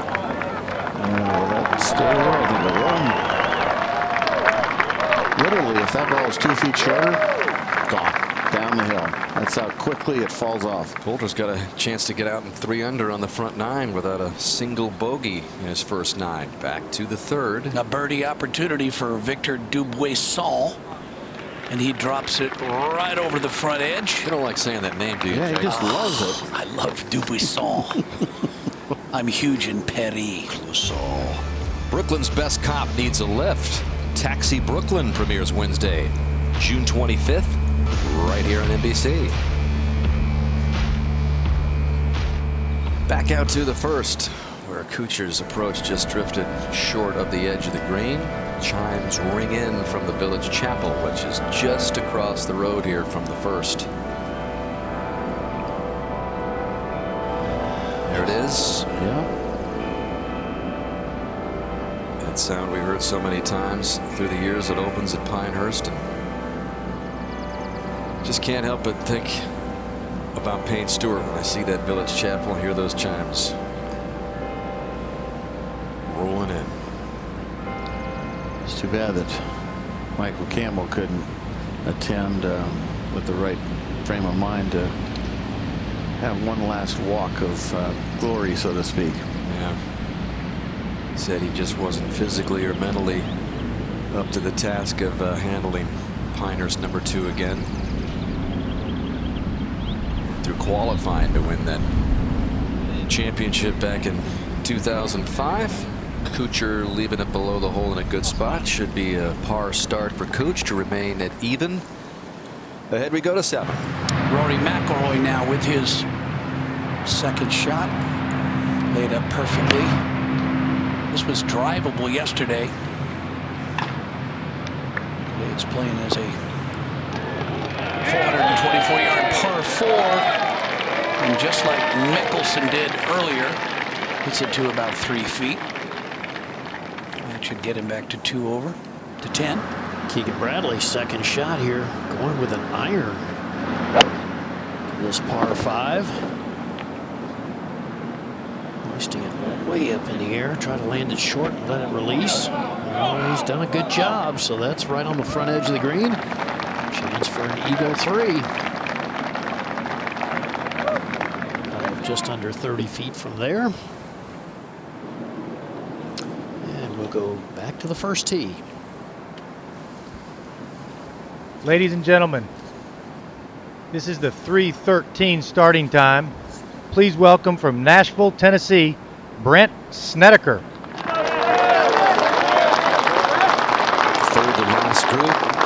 Snedeker with the honor here. He has been close in the majors, of course, at the Masters, where he's played in the final group on Sunday a couple of times. And the share of the 54-hole lead with Cabrera, shot a final round 75. Also was in the final group with Trevor Immelman at the 2008 Masters, shot 77. So final round majors haven't gone the way he would have hoped. Great swing from Ben, right down the middle, little draw. The year 214 has not been kind to him after really a lot of expectations. From Myrtle Beach, South Carolina, Dustin Johnson. Dustin playing at his final major in his 20s.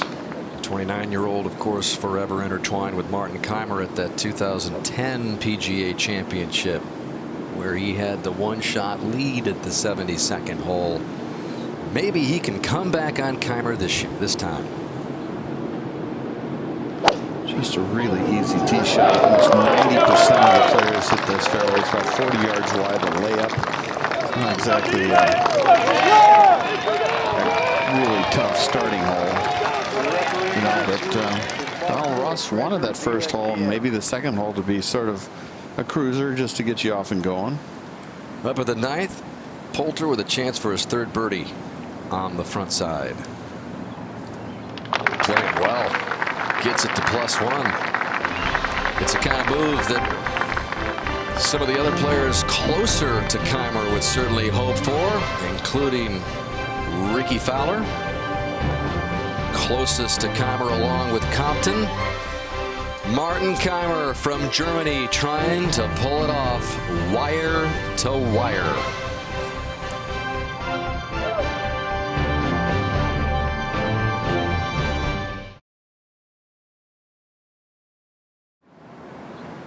Brent Snedeker ready for his second shot here to the 8. opening Yes. hole. Absolutely perfect. And Brent's got 164 yards left. Wind is starting to pick up a little bit more than it has the last few days. Slightly in, out of the right.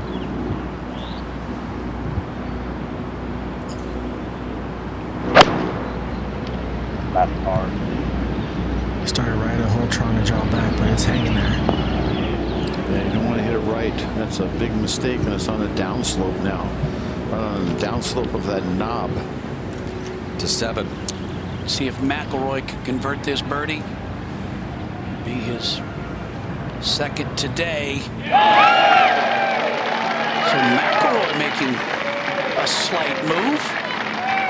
Bogey at the first, and birdies at 3 and 7, back to 1. For Dustin Johnson, Noda. And couldn't be more in the middle of the fairway. 144 yards left. This is a pitching wedge.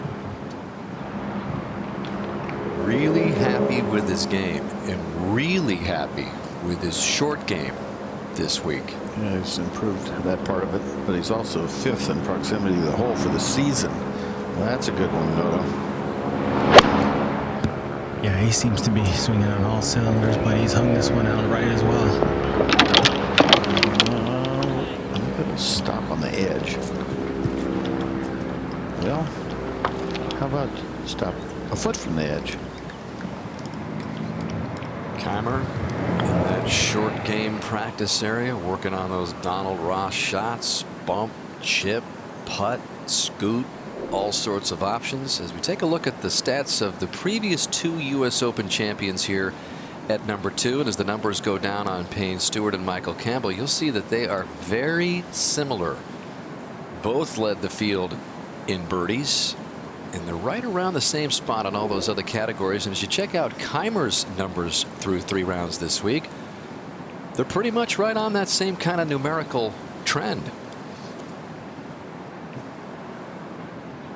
Let's see, just trying to take that right hand for feel and just slide it under the ball and brush the grass. It's tough enough with 2 hands around here. Over to 10. And just a moment ago, Bradley had this putt for an eagle up the hill, one you can be aggressive with.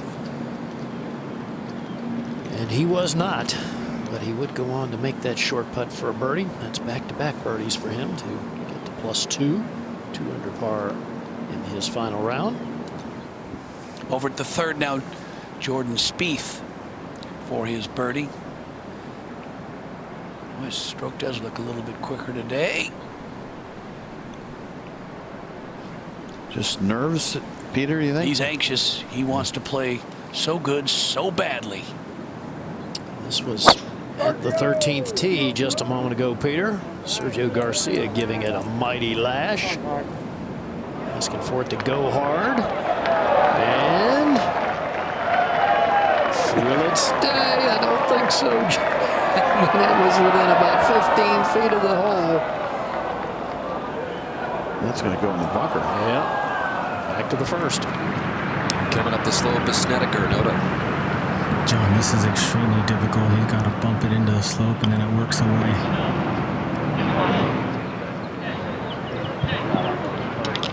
Yeah, not the best there. That was a very delicate, tough shot. Keimer getting closer. I mean, this must feel like the longest week of his life. He's been in the lead since day 1. You got a 3:35 tee time. Just got to try to figure out a way to occupy your mind. Imagine what time it's in Germany. We know his dad will be watching in Germany. It's going to be a late night in Germany. Might be a pre-World Cup celebration for that country. In the world of golf. Johnny, I'm a little surprised by this. Dustin's got a lofted club out, and I would imagine that you could just as easily take a putter and measure the distance a lot more consistently. Yeah, I think maybe he's thinking knocking it in. Noda. You know, it's got a better chance to make it with this club, but you got a better chance to mess up. Or scoop it like that was. That's what happens, folks. When you guys come up short like that, right at impact, instead of keeping that left hand going, you just break down and it scoops, adds loft, which keeps the ball from compressing. And so That's what he did. Even the pros have trouble sometimes in that area. Watch Phil Mickelson do it. Hinge and hold.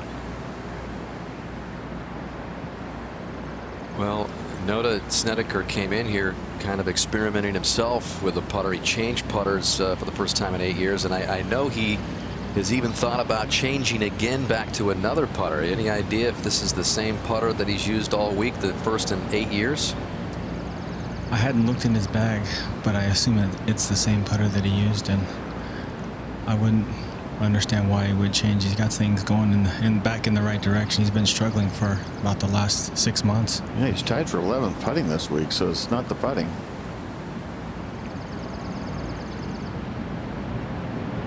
How about that? Nice. That is an important putt, Noda, to never leave this easy first hole. Whatever putty he picked, it was the right one. Yeah, he's within 7. Bogey that first hole just kind of is a ultimate deflator, especially with that whole occasion. So Dustin Johnson just describing how he's improved in a short game. Well, he needs this to stay 6 back. And I don't go ahead, Noda. I don't necessarily think it was the short game. I just thought that he could get that ball rolling a little bit more consistently with the putter. Oh, no doubt. Eliminating second shot he hit, but this is at least right edge, right? Maybe just outside. Yeah, definitely got to put it on that right edge. Speed's not an issue. It's straight up the hill.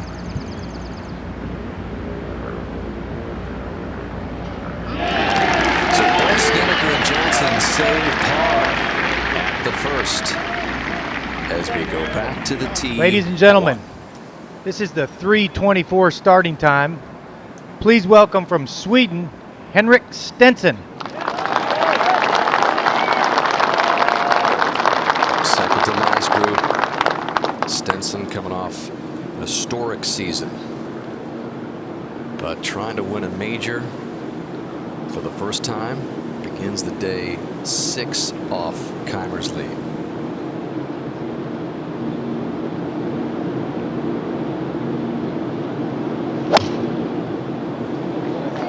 Good one here, right down the center, a little baby draw. His putting this year has just been miserable. Let's see if he can. From Miami, Florida, Eric Compton.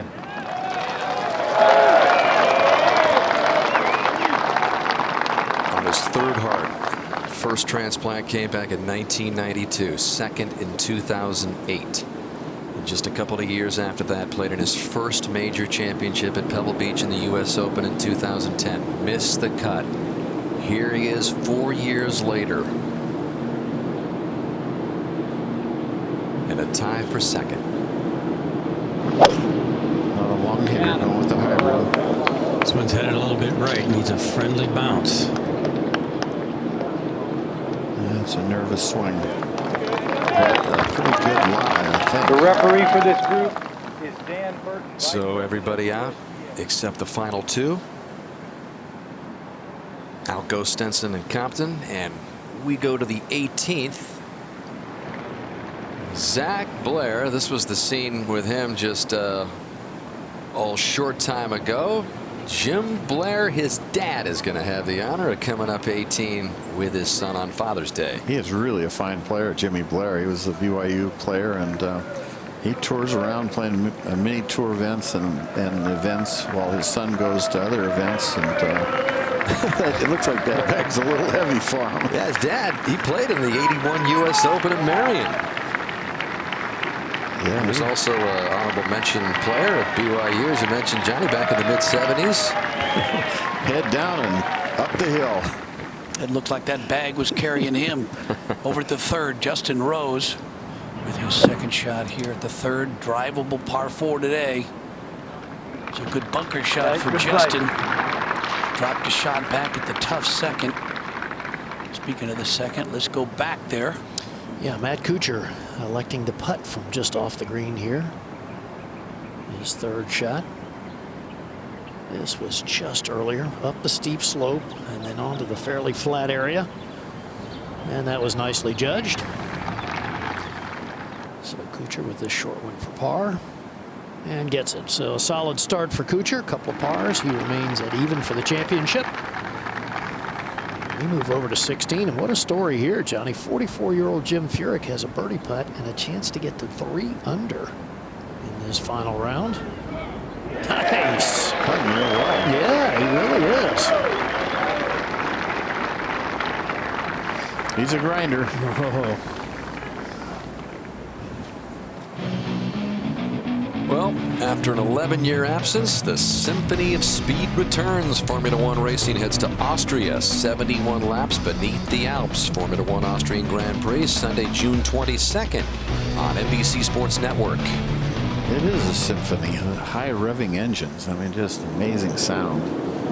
There's Ricky Fowler dressed in his traditional Sunday Oklahoma State orange. There's Martin Keimer. Just a few moments away from getting things going and getting everybody on the course here in the final round of this U.S. Open. And at 18, Blair with his dad nearby knocks in the par. Nice. Dad didn't give him a bogey. 71 for Zach. Well done. I'll say. He's a really nice kid. Back to 3. Our defending champion Justin Rose for his birdie. Get him back to 1 over for the championship. Will he relinquish his title? Or does he still have something left? Let's go back to 1. Compton looks like he's got a decent lie. If this is any indication of what Eric's day is going to be like, it could well be a good one, because there are a lot of bad things around this ball, but it's come to rest on a little tough to sand, almost like it's teed up. I would call it an excellent lie. He's got just 152 to the hole. It's still not a gimme lie, because it's probably sort of soft there, you know, where it's teed up. You got to hit that ball first, don't you, Mark? You do. You have to sweep it off the sand. It's not like a greenside bunker shot at all.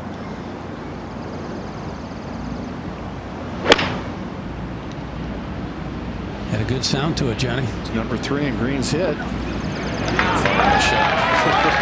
start for Compton. I mean, he's got those irons going. He keeps hitting the way he's hitting them. And has a hot putting round. Who knows? Take another look at this strike from the sand.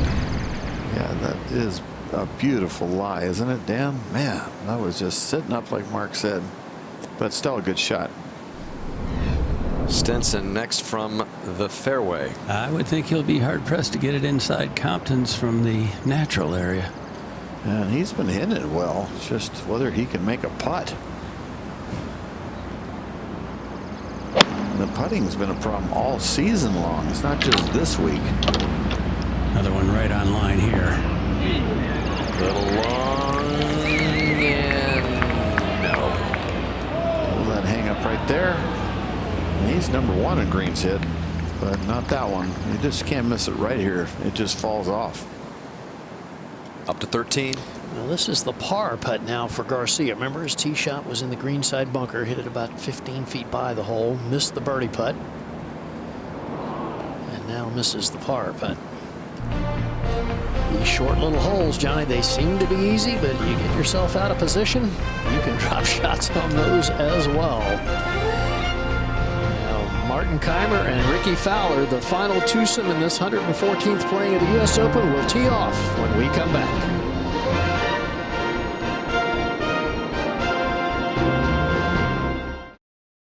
54-hole total of 202 is the 3rd lowest in U.S. Open history. But now it's time to try and finish off the job. Ladies and gentlemen, this is the 3:35 starting time. Please welcome from Murrieta, California, Ricky Fowler. And you can hear by that ovation that Ricky Fowler will get most of the cheers today. Immensely popular. His first time in the final group in the final round of a major championship. You can see he's really concentrating on this first shot. Tempo. Has a tendency to get quick.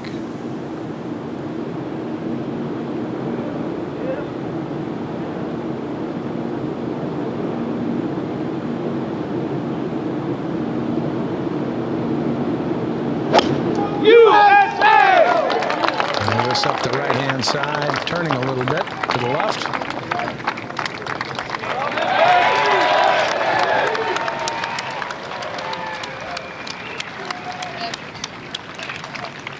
From Germany, Martin Keimer.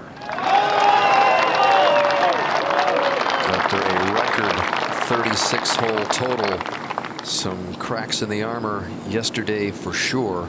1 bogey first 37 holes, 5 in the last 17 yesterday. He's held the outright lead in this championship for almost 72 hours. A lot of pressure.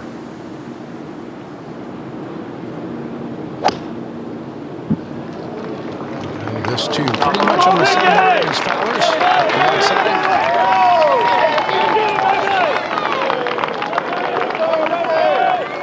And everybody's off. For this group is Tom O'Toole Jr., president of the USGA.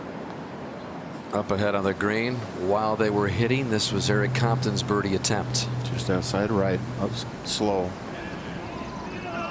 Didn't get it outside the hole, did he?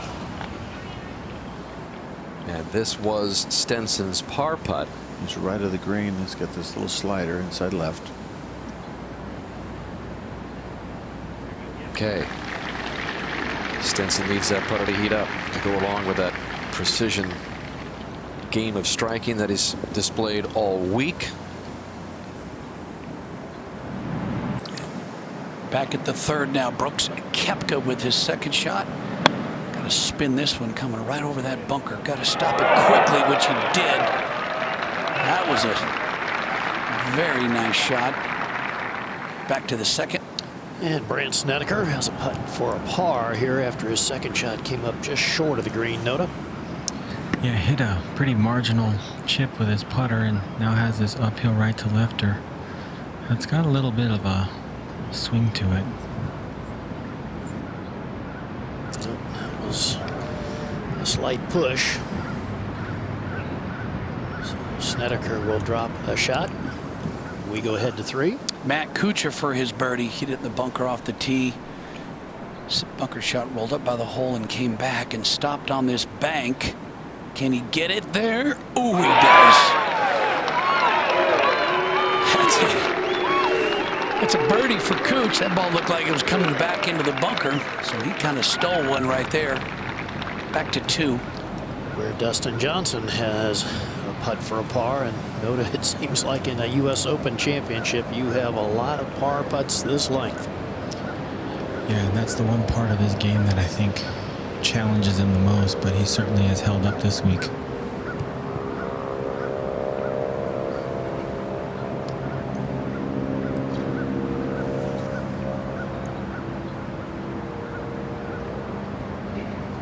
Okay, good stroke. So 2 good putts in the first 2 holes for Dustin Johnson to remain at 2 under. We go ahead to 3. Koepka now for his birdie. This would get him back to even par. He curls that one in. It was a very nice up and down for birdie for Koepka. Back to 1. And Ricky Fowler play first. Roger Maltby with the Going between 5 and 10 off. Is that what you're trying to decide? Ricky now 162 to the hole and the breeze against. I like the 5. We've still got. Yeah, I like the 5. Just looking over there, getting a good target over there by the chairs of the tower over there. Got it. We're pretty straight in here. Yes. Here they say the breeze pretty much straight against them, and Johnny, it's stronger now than I think it was any time yesterday. This is going to be these irons are going to be the key for him today. Pretty good this week. 13th in greens regulation, and for the year he's been very poor, 144th. So he must have found something this week. He threw it way up in the air, and it's kind of coming up short and left. More up there. Not a very good shot. Not a good wind ball, is it? Travels way back down the slope. Yeah, not the start he wanted, I'll tell you that.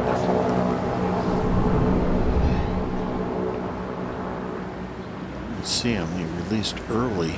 You see that? The club really released before he got to the ball, and it makes a high, slightly pull left and adds loft, which makes it come up short. Keimer, 157.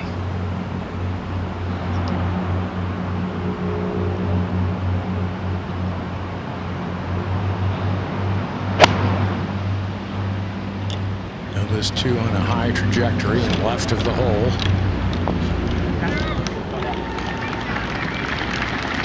Doesn't flirt with that hole location one bit up to 3.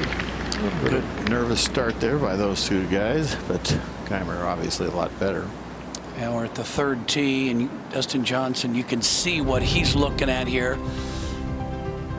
Let's take a look at the 3rd hole. This brought to you by Lexus. This 3rd hole normally plays about 387 yards. They moved the tee up today 70 yards so the players can take a whack at it. Conventionally, players are going to lay up just in the middle of the fairway, about 90 yards away, and that yellow circled area is the flat parts of the green, and you can see how much it runs off. Left, right, back, and front. So Dustin now, he's got the firepower to get it there. He's got the cut, too. Has to hit the big high cut. The ball he tried to cut it, and it's hanging. It's headed left of the green.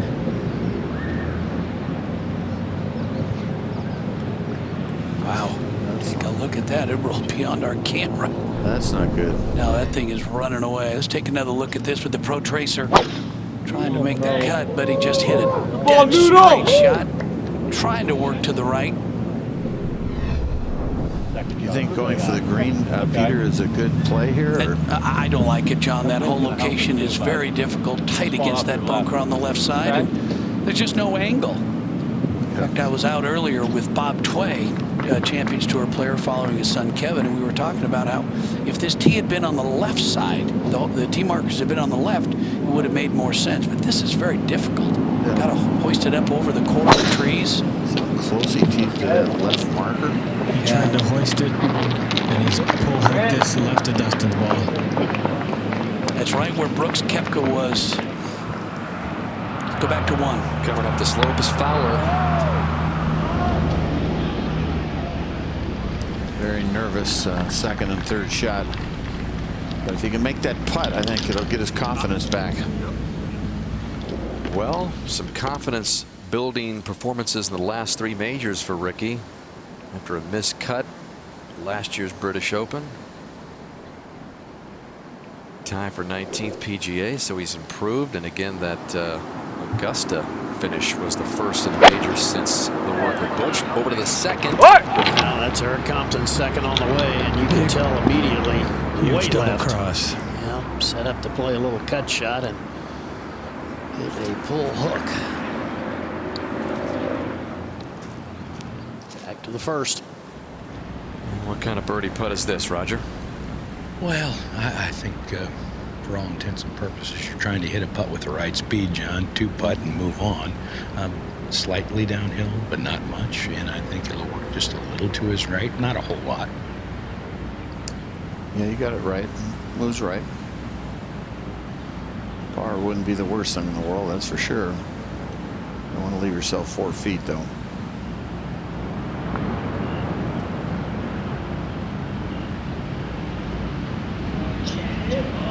Good putt.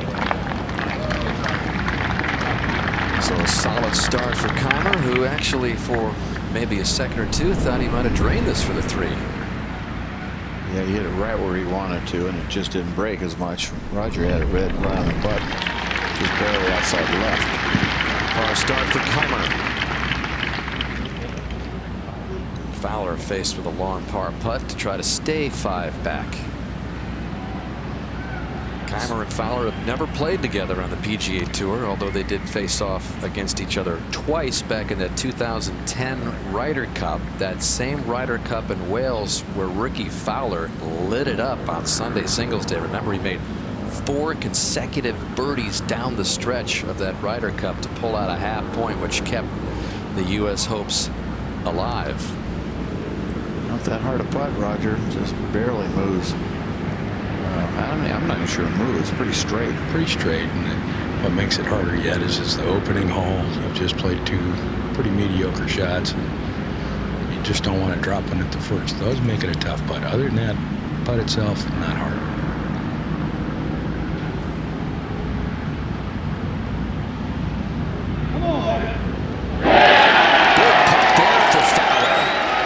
Which might calm him down a bit. I remember yesterday he had 24 putts. So, I mean, he is coming off a red-hot putting round. You can't underestimate, Johnny, what that save might mean for Ricky for the rest of the day. I mean, opening hole. Through the years, you've always talked about the opening hole, and then you hit that shaky second. Mediocre third. Mediocre third. You still walk out of there with a par. So that's a good sign for his putter that it's working under heavy pressure. Up to 4, Kuchar's second. 528-yard par 4. Yeah, this is just a brutal one. He's not a long hitter, so gotta bounce it up. He is good with those clubs, I'll tell you.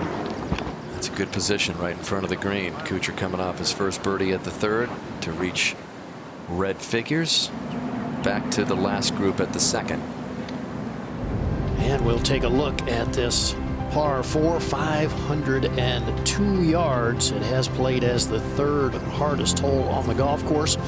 Those bunkers down the left in the restoration were actually raised and moved in a little closer to the fairway. The real difficulty, though, John, is the 2nd shot. That green angled hard from players left to right. And the GIR average, greens and regulation average for the week, just over 30% of the players hitting the green in 2. And that little hump that's on the right center front is just a killer, isn't it, Gary? Yeah, it is. It can spring the ball in various different directions. I mean, it is really makes that 2nd shot. And it's an interesting tee shot, Johnny, in that the hole goes slightly up and then over, and you really don't see all of the fairway from the tee. It's not nearly as narrow as it used to be when we played it, but it's still tough.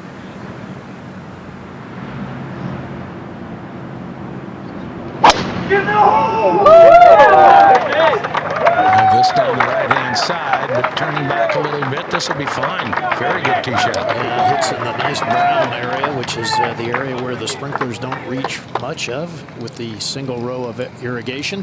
Gets a nice big bounce. Ahead at the green, Compton with his 3rd. Not a bad place to play from here, mostly back up the hill toward the hole. And that's got to help his nerves, I would think, Johnny. Nice touch there. Yeah, he looks smooth there. And back on the tee, a hole that fits Keimer's natural shot very well, Raj. Up to left with that cut would be ideal.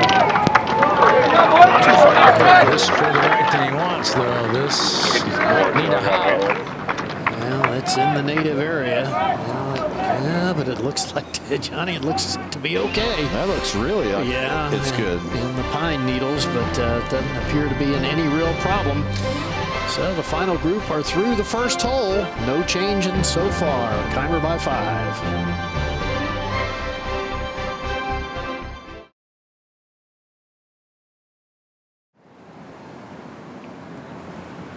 Eric Compton with this 3.5 footer for par at the 2nd.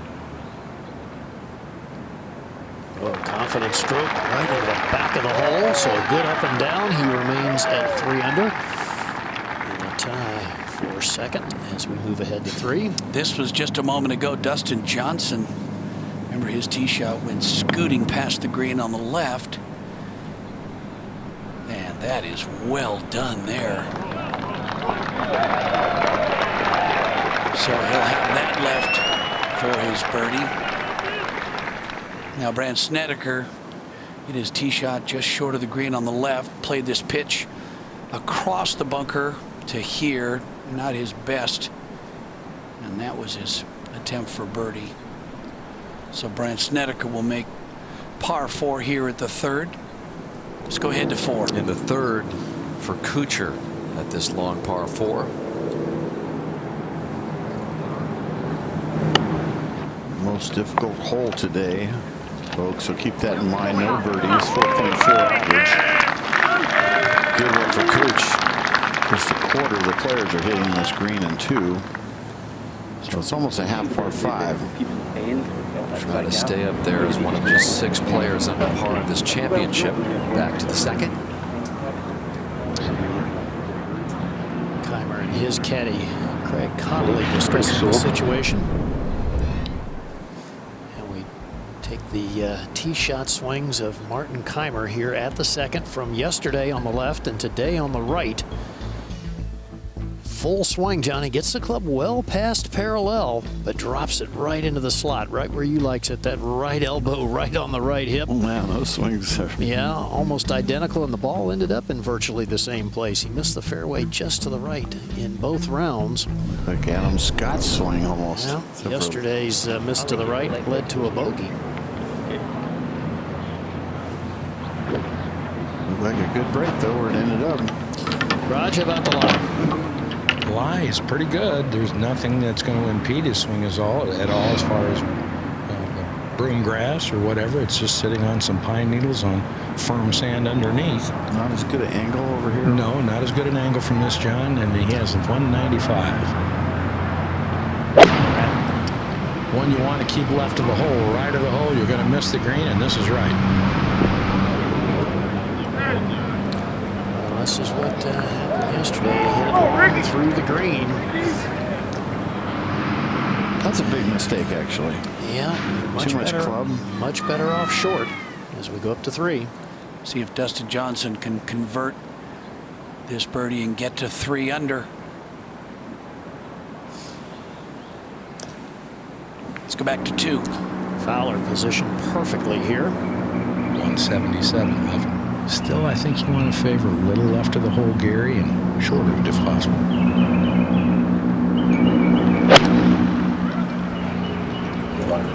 Very high, solid, at it. Might need to get down. And softly. Is it softly enough? Yes, it is. Good shot by Ricky Fowler. A nice save from Matt Kuchar here.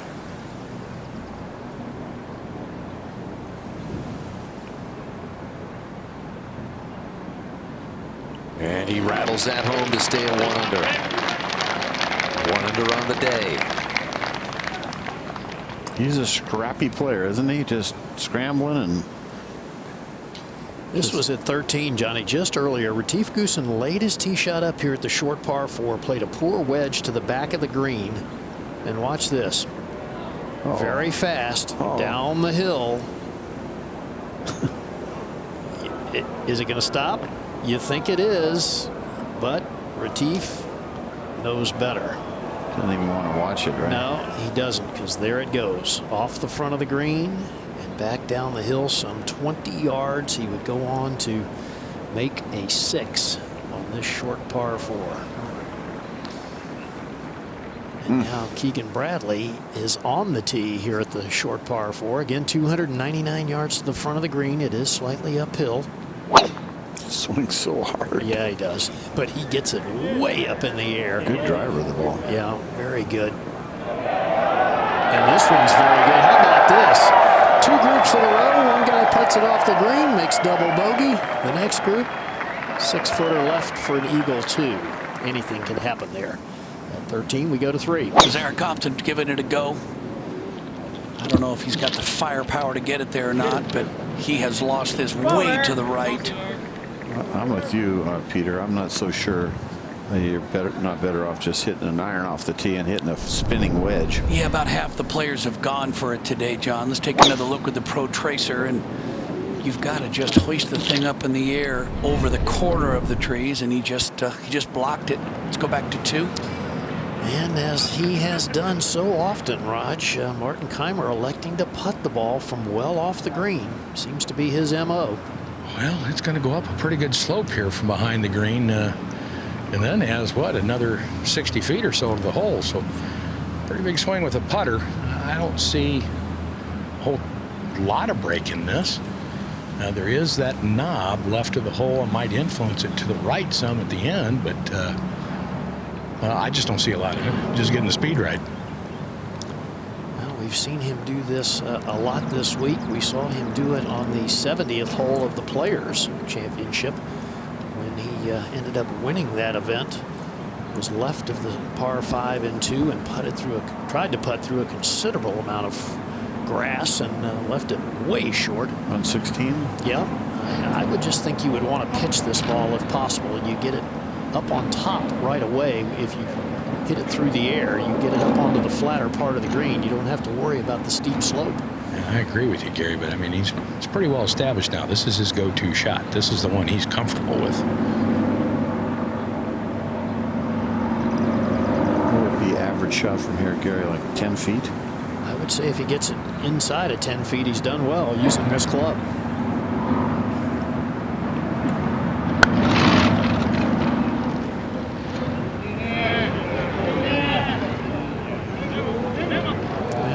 Just inside.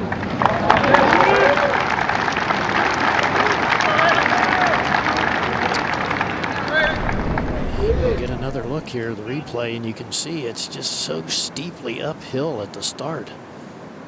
Pounding along. To me, Johnny, it's just so hard to judge how firmly to hit the ball. Wow, that's amazing. It really is. But as Raj said, obviously that is the shot he's comfortable with.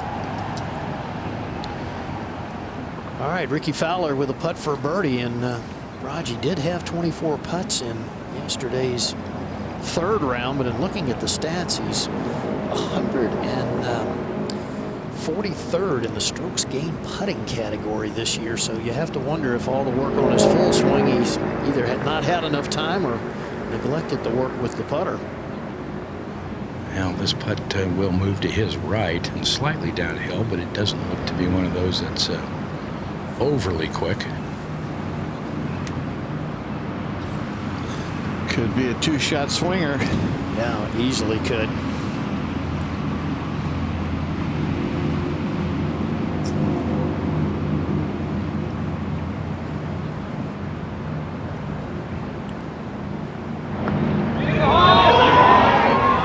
Stay up.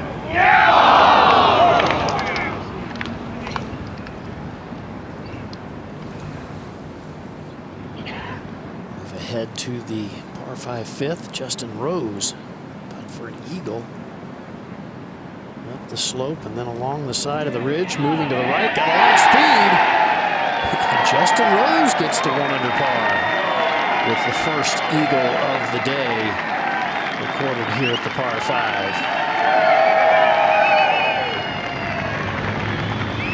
All right, back at 2, Keimer for his par.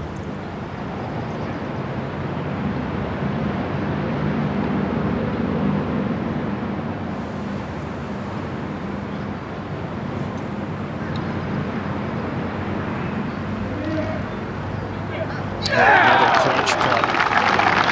Continues to impress with that club, doesn't he, Johnny?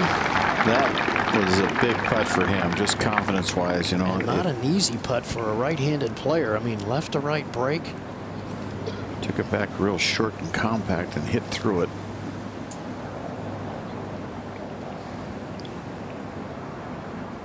So, Raj, this one's got a little break in it, doesn't it? Yeah, it coming goes back a up little the left. hill. Yeah, back up the hill, a little left. I don't know, right edge maybe, just inside. I think I would. I think I'd probably like to hit it inside the cup and hit it with some speed.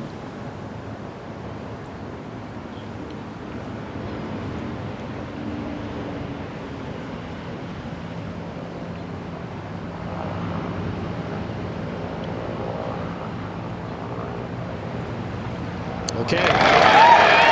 So both players par the difficult par 4 second.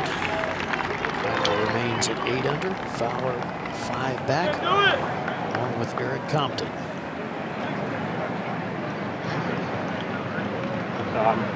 Everything's matching up. We'll move ahead to 3. But Ricky. Eric Compton from way right of this third fairway tee shot hit the trees and bounded back here to the right. He's got a nice opening right to that hole location. And he plays a terrific shot, a low spinning sand wedge. Good chance for birdie here at 3 for Compton to 13. Keegan Bradley with a chance for a 2 here at the par 4. That is just what the USGA, Mike Davis, the man in charge of the setup, trying to create some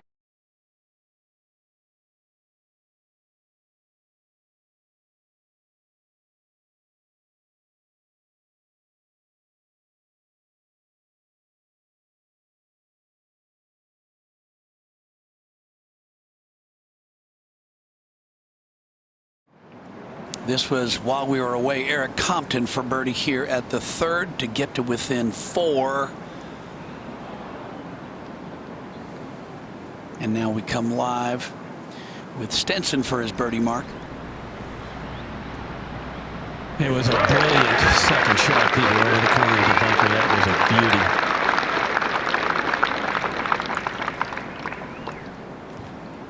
beauty. Well, recent champions of the United States Open.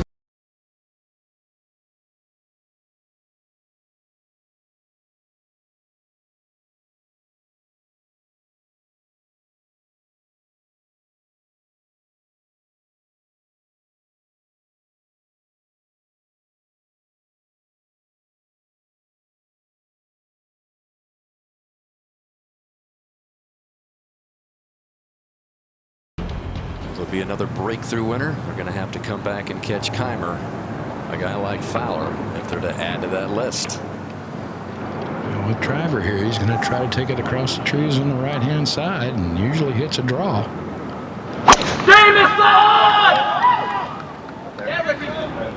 He's done that, but this is hanging right, headed at the right greenside bunker. That's the best place to miss it, Roger. These flat bottom bunkers. If that ball gets back to the bottom, he's going to have a fairly simple bunker shot. Let's take another look at the Pro Tracer. There's that big high fade that Roger was talking about over the corner of the trees. He nailed it. Yeah, he nailed it. 292 yards to the front of the green, and both these guys have that in their bag. Well, Keimer drove it on this green round 2 on Friday when the tee was up. Much easier from the left tee than the right tee here.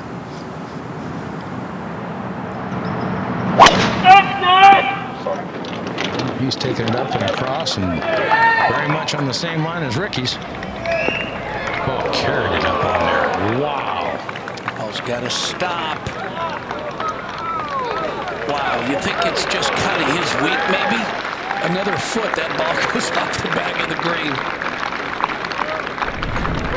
Another look at his lower body action. I think he's got such an efficient golf swing. Look at the turn, proper release through the ball, and he swings all out at this tee ball, doesn't he? Hit a couple bad drives yesterday, but all in all, look at that ball still hanging there right past that limb. That's bold. It's nice and limber also, isn't it? It's in good shape. Let's go to 6. Justin Rose on the tee after a birdie at 3, an eagle at 5 to get back into red figures. You can see that 246 par 3.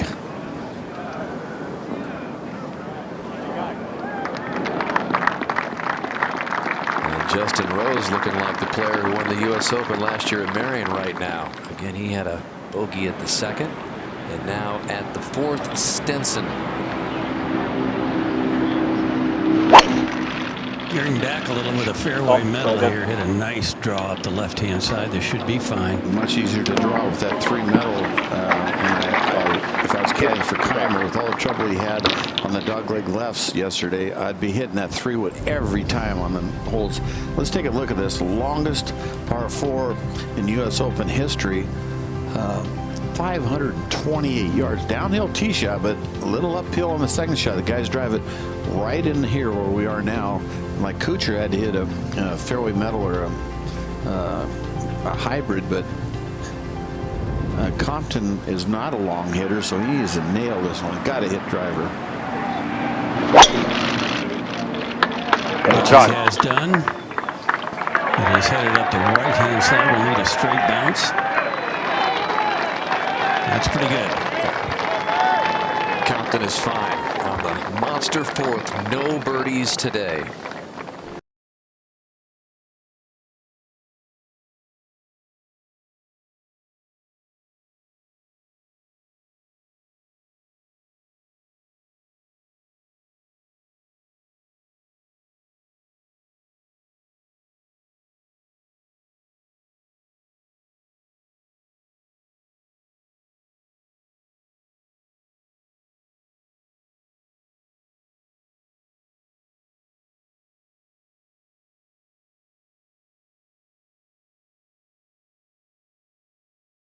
You can see Keimer's ball there right on that grade break, Roger. It stayed up just another foot. That ball goes down that slope. It sure does. I mean, it's very, very close to that. Now he'll have a putt that's steeply downhill from here.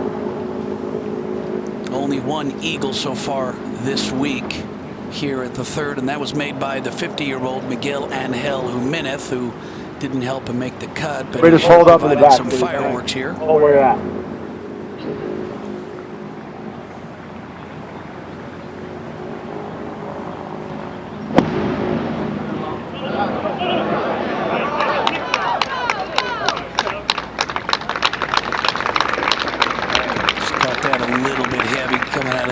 Well, it's obvious they are definitely cheering for Ricky Fowler, the American in this group, and Martin Keimer knows what it's like to play in an American partisan group, just like he experienced at the Players Championship with Jordan Spieth on the weekend last month.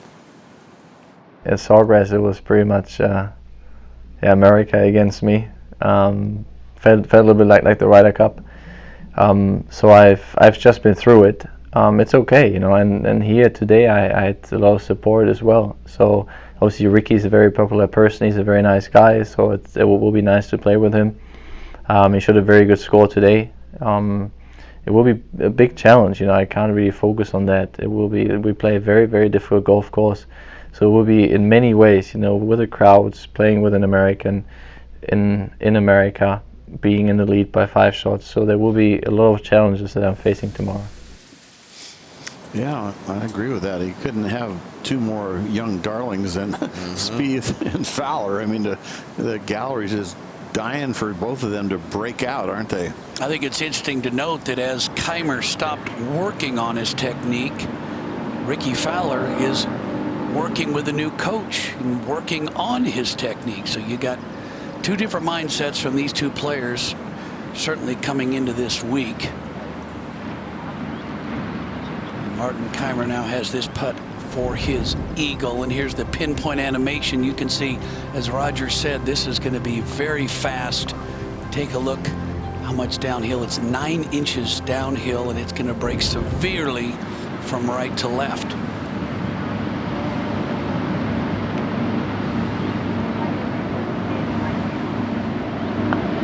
Go Blue Gamer!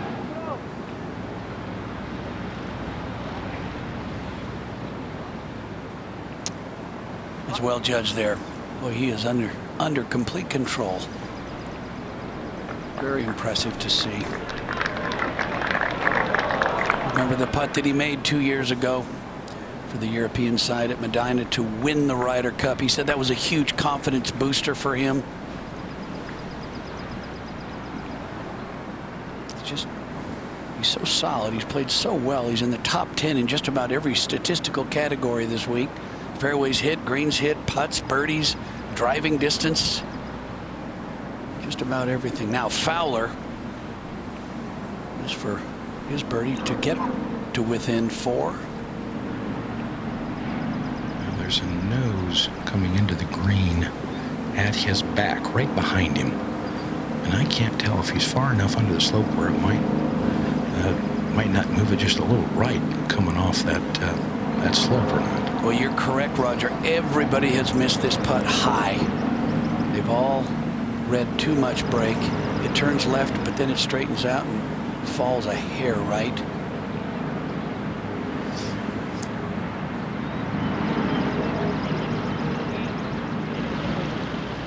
But you'll never know unless you get him there.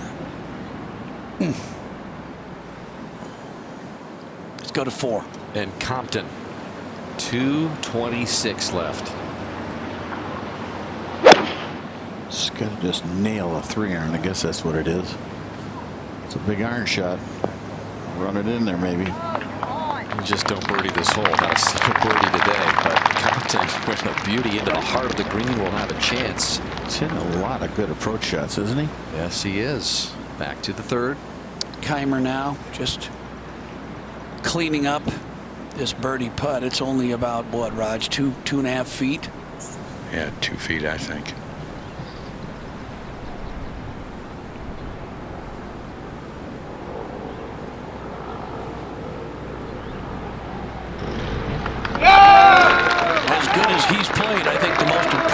part of his game for me has been his putting.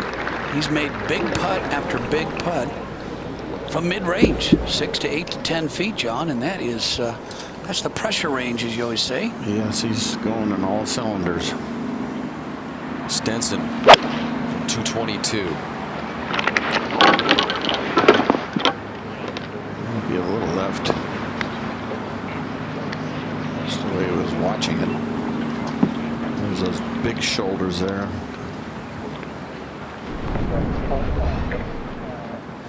See how he gets up on that left side, and he just, that left thigh is absorbing all the strike, and he just hits up against that. That's really good action. Stenson in a 3-way tie for second, 6 back, up to 5.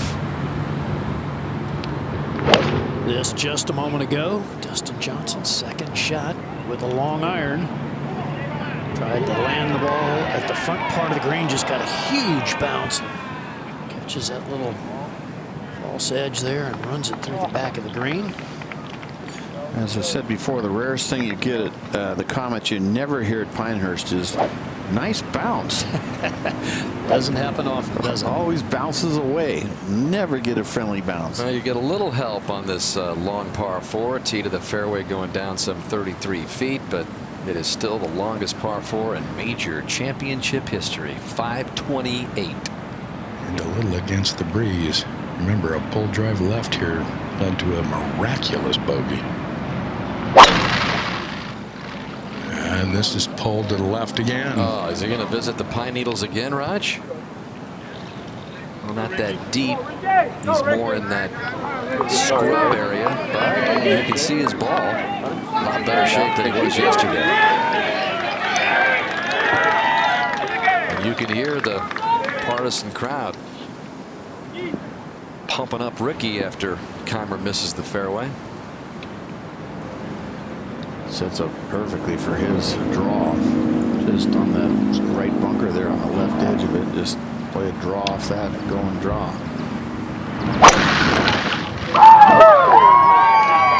Just starting up the right-hand side and actually cutting just a shade. And just needs to hang on a little bit, I think. Boy, that's setting up nice. Looks like it's teed up. Up to the long par 3 6th, where Justin Rose has this makeable birdie putt. A good look at it here. 3 is a great score here, though. 245-yard par 3. He'll stay at 1 under, most likely, with just that left. Up to 5. Yeah, Dustin Johnson is waiting, I believe, for the tee to clear. You might wonder why there was 6 guys. Well, let's take a look at this best 54-hole position. We've talked about that U.S. Open at Pebble Beach. He was leader by 3, shot the final round 82, got into trouble early, put up a big number, ended up tumbling into a tie for 8th. And the other opportunities that he's had in major championships. Again, 29 years old, and for so many years has been considered one of those guys that has not won a major that maybe should next, but that one comes up way short. That's not good. That may not even stay on the green. You're right, Gary. He absolutely just stubbed that chip and never got the club face on the ball. Same motion he made, Johnny, on the first hole. Yes. Remember when he hit the tried to hit a very lofted club? Mm-hmm. Just have to keep the left hand moving there to keep the loft off of it as we go back to 4. Coming up from behind the 4th is Stenson. He give it a duff. Yeah, plenty, but sort of running away from the hole, but not a hard putt. He'll have that to remain at 3 under, and this took a little ride up the slope. It's pretty smooth right there. Now Compton for birdie. If this hole doesn't yield a birdie, it'll be the 7th time in the last 20 years that a hole didn't yield a birdie in an open round. It's that tough, that long, and Compton's not going to get it either. Up to 5. Johnson now putting for birdie. And Garrett's not getting any easier. He's got to come up and over, and then the ball will run away just ever so slightly. And it moves off to the right as it gets over that ridge. So Dustin Johnson at best is going to make a 5 in a very reachable par 5. Back at 4. And Stenson now to stay at 3 under, Mark. Well, this is the club that's let him down the first 3 rounds, Johnny. No doubt about that. He hit a really good-looking second shot that just barely went long and then got further over the green. Played a pretty good shot to get it to here. Not a hard putt, though, right? No.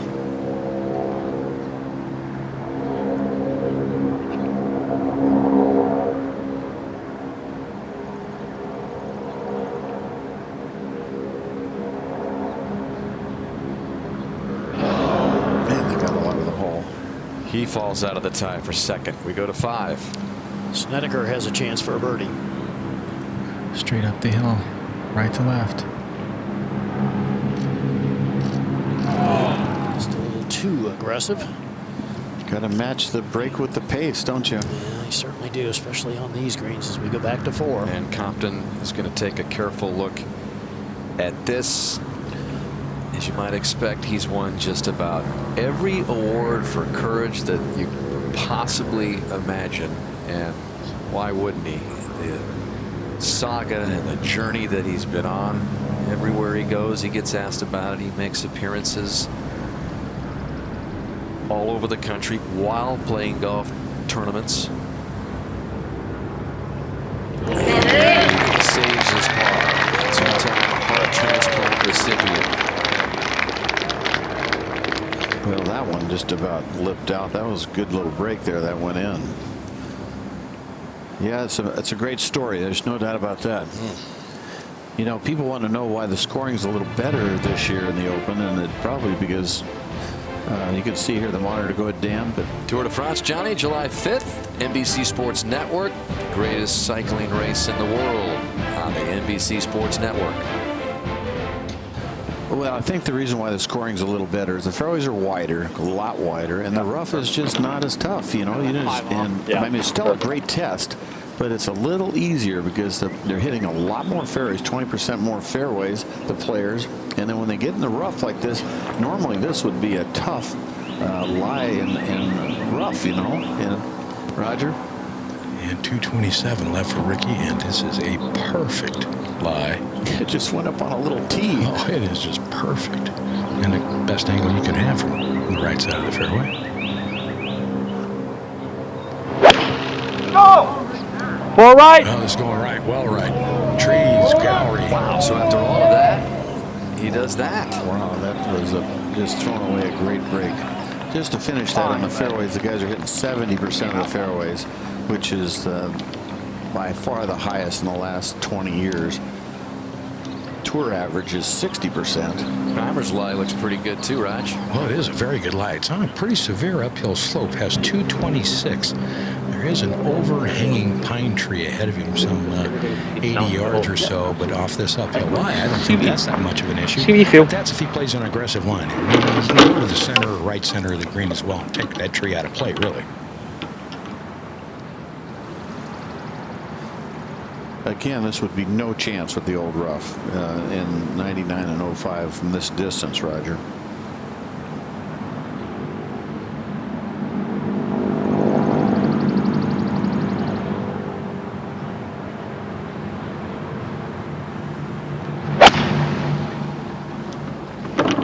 And he's playing a high draw. This is just a little right of the hole. Climb up on, what a shot. It does climb up on top, and oh, don't tell me it's coming all the way off. Oh, going to get a false edge. Will it stop?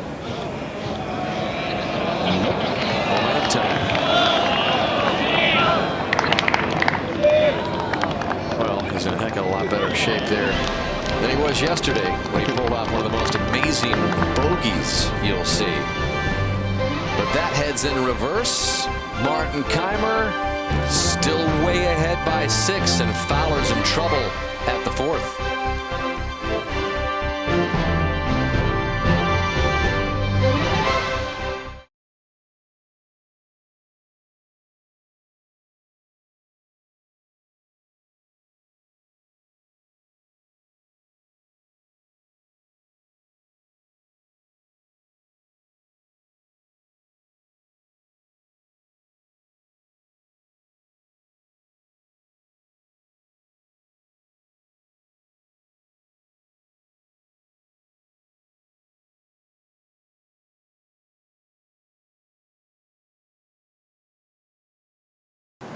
I mean, he had to overcome Tiger Woods, of course, Phil Mickelson. I mean, it didn't get much better than that. And Vijay Singh was right in there also. Out at the 4th. Now what does Fowler have, Roger? Well, he asked for relief from unusual damage here. There is a crater right behind his ball. It's as though his ball came out of a plug hole in a bunker. Just on the opposite side of it, a little bit of a high lip from that crater behind it. And got nothing but ball. Oh, you're kidding me. Oh, no, it's way over. Did it hit something, come back, or just kept going? I don't know, John. I could not tell. It's well over. In 3. Take another look. The second shot was, look at that. He just almost hit it cleanly like he wanted to hit a normal shot in from 200 yards, but he was trying to play a bunker shot. If this ends up a gigantic number, it'll haunt Ricky after that good lie in the second shot. Yeah, that was inexplicable. Yeah, I'm not sure what that was. Compton's up at the 5th. Yeah, getting ready with his second shot. Right at the top of the hill here, Gary. Nice spot from here. 257 yards to the hole.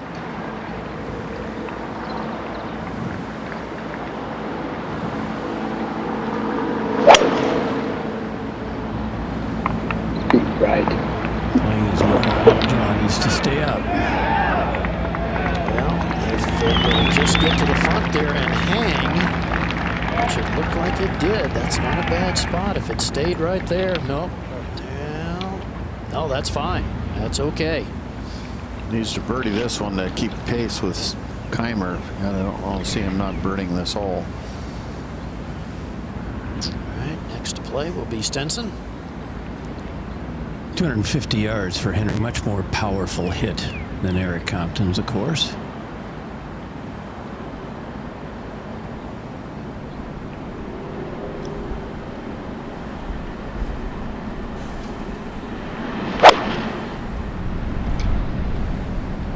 It's intended to be a low draw, but it's not really drawing. Oh, and that's going to miss into the bunker short and right and leave an awkward shot across the ridge that the hole was cut just left of. So not a particularly good shot there. We go back to 4. And Keimer with the putter out. Raj? Yeah, recurring theme. Well off the green, coming up a steep slope to reach the green in the first part of this putt. Will level out a little bit in the last half of the putt, but still slow. Another one of those approach putts. Anything inside 8 feet would be good. He's done a lot. Well, he's done a pretty good job with that. That was really good. How about inside 3 feet? Has that for par. Ricky's got big problems at the same hole. And we go over to Dustin Johnson. Chance to flash that power 5-iron, 245-yard par 3. Just picks it off there, no divot.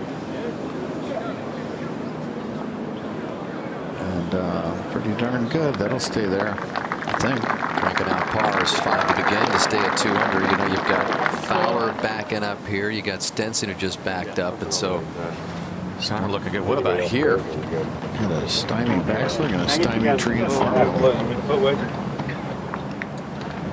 Man, he's just Trying to look over here. Where he can get his next shot. He may be just intentionally going to miss the green on the right and give himself an angle for his 4th. It's an awkward spot. Well, we were talking yesterday about how Ricky Fowler had cleaned up his game from a big number standpoint. 8 straight major championships with at least 1 double bogey. None this week. Well, who knows if it'll come to an abrupt halt here. Down there. Could you tell Roger at all what happened on the second shot that he hit from that perfect lie? No, John. It started right and was headed that way. And actually, there is a boundary fence over there, and it hit well up into the pine trees to the left of them. And Karen to the left, it could have gone the other way. Sometimes when you do make a swing change and you get under super heavy pressure like the last round of the US Open with a chance to win, you end up going back to somewhere between your regular old swing and the new swing. Yeah, he's just going to hit it down this little pocket right down here, I think. They all moving up. And try to get it up and in from there. Yeah, I believe that's where he's looking, John, and then he'll be underneath the green on the right, and he'll be coming uphill, certainly the first part of his next shot. easiest place to get it up and in from, actually, is over here. Okay. All right, so he lies 4 there on this par 4, facing a double in the face here. Makes a somber atmosphere around this green. So many people have high hopes for Ricky. Over to Stenson. Yeah, getting ready to play his 3rd here, and not an easy one, Mark. No, Gary, there's a unique little crown on the front right part of this green that'll cause the ball to ricochet right if he goes a little too far right, and it will have a careen to the left if he goes too far left. Has to be very precise. See the different colors of the grass. The dark grass, everything goes to the right. He's gone to the right of it, and it's going to stay right out there. That's not bad. A little farther right, it would have gone right off the green as we go back to 4. Shot number 5. Chipping into an upslope, and he grabbed. I think he might have got that a little heavy. Oh, man. Roger. Forget about the doubles. Could be triple. Yes. In a heartbeat. Over to Dustin Johnson at the 6th. Fowler stepping back.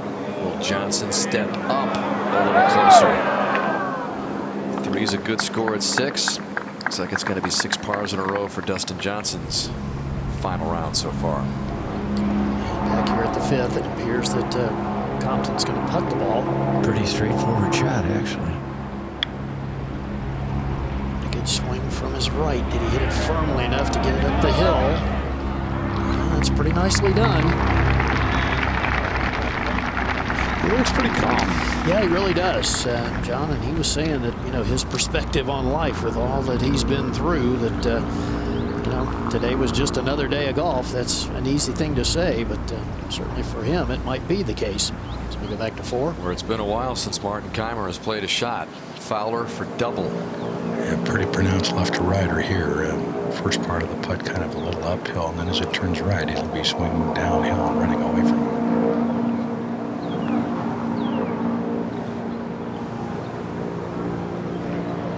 Oh, man. I guess there are some good doubles, but again, it shouldn't have never got to that position with Fowler's 2nd. Man, what a putt. But terrible 2nd, terrible 3rd, terrible 5th, really. And the putter saves him. One shot there. Kaymer hasn't hit for a while, Roger. Well, the good news is this is not a terribly complicated putt here. Low right to lefter inside the hole on the right.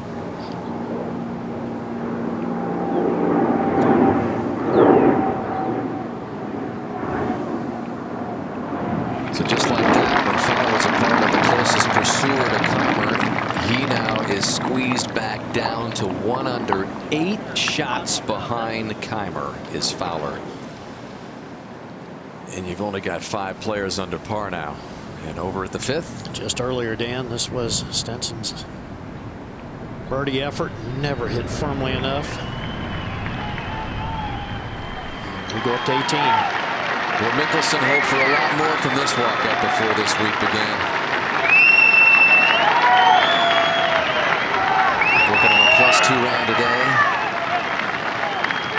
Was in it after the first round, 70. Even though Kaymer shot 65, he was 5 back, but then 73, 72, just drifted too far back. Just too big a hole. Mostly just putting, and driving, he says, is good, but statistically it's not that good. Hit a lot of good shots, though. We'll have to wait for Chambers Bay for the next shot at the career Grand Slam to 5. And the birdie putt for Eric Compton. This is a really nice spot to be putting from, Gary. Back uphill. Actually does turn a little from right to left.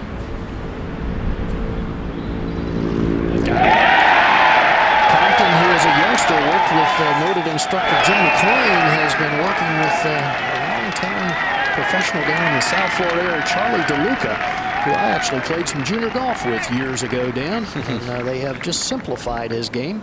Said he doesn't curve the ball much anymore, and noted improvement in his career on the PGA Tour. A couple of top 5 finishes this year.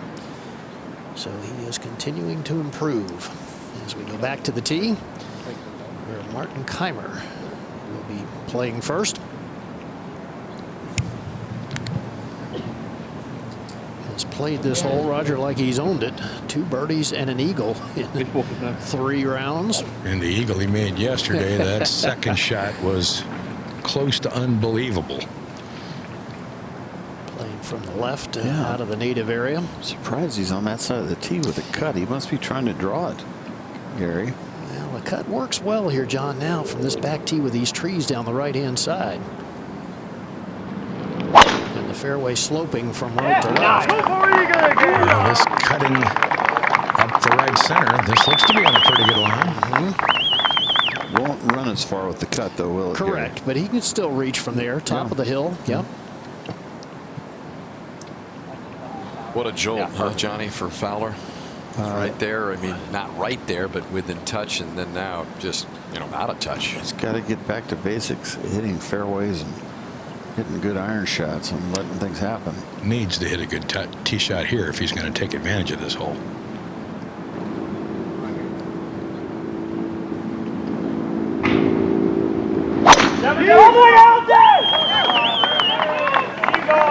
Well, this starts up the right-hand side.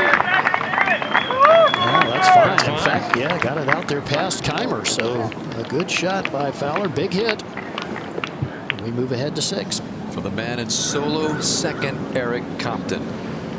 Big shot today, but the wind has picked up and is actually helping right now. Didn't have a real heavy hit, but maybe got enough. Yeah, right up on there. See if that stays. Well, he has hit some solid iron shots today, hasn't he? Number 18 for Phil Mickelson, who with his British Open win last summer will be exempt in the U.S. Open through 2018. So a minimum of 4 more tries, if not more, for that career Grand Slam, as long as he is healthy. Just got to tidy up the tee shots. He says he's hitting his tee shots well, and he's ranked 64th out of 67 players. So there's only 3 guys he's hit it better off the tee. And their first attempt at completing the career Grand Slam, only Tiger on this list won it the first time out. So Phil hoping to succeed like some of the other players here who didn't get it done in their first tries. Jack Nicklaus in his second try. Gary Player got it done at the U.S. Open in the early 60s. Now Martin Kaymer playing with Ricky Fowler, and after the double saying, hang in there, pal.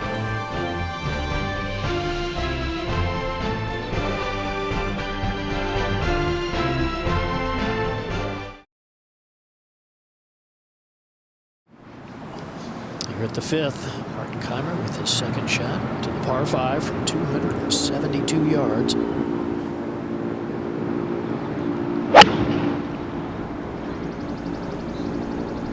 Short Hit left. it short. Short left. Chase it onto the green. Well, that is going to bound forward. Didn't see it. And that's okay. You have to go up that slope, the dark green grass you see there, and then back down the other side of the ridge. But good position. And Fowler next to play, Raj. Yeah, 261 left to the hole. 244 to cover that front.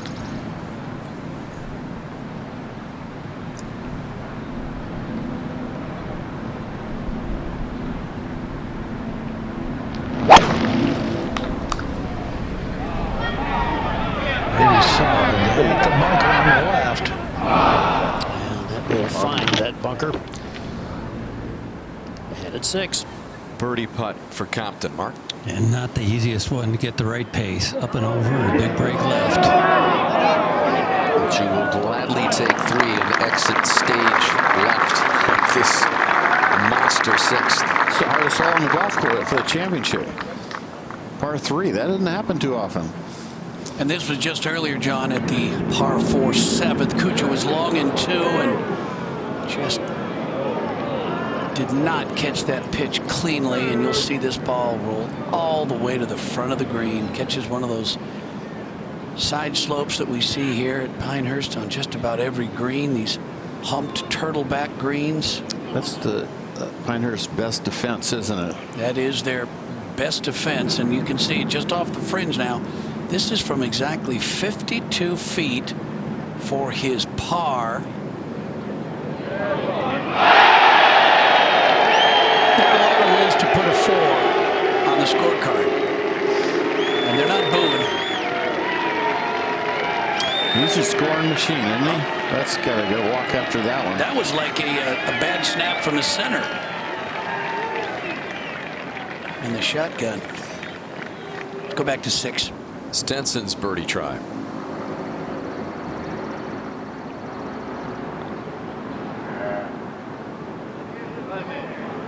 Oh, a little more. Nice slow going that way. Stenson even par on the round. Birdie and a bogey. Everybody trying to mount some sort of challenge on Keimer. Eric Compton is the closest within 5. That's what Keimer's lead was to begin the final round.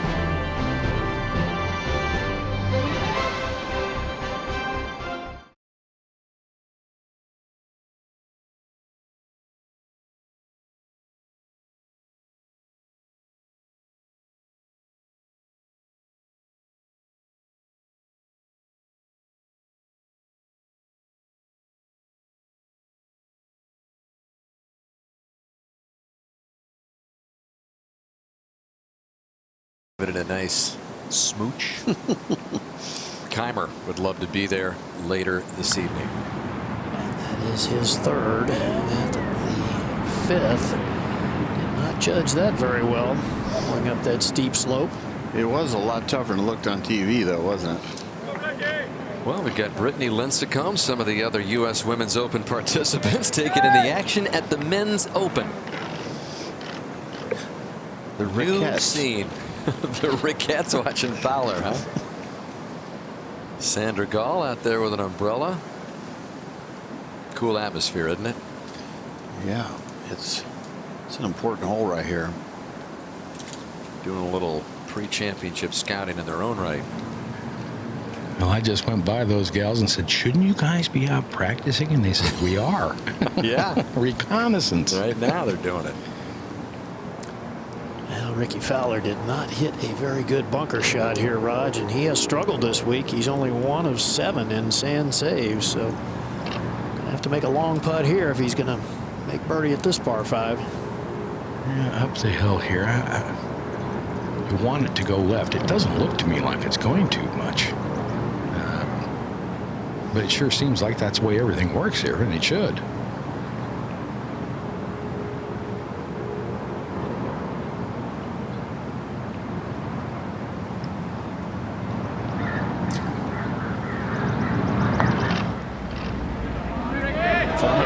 Yes, it is. So big putt by Ricky Fowler. And a nice comeback after the double bogey back at 4. Putter saving him yesterday and today.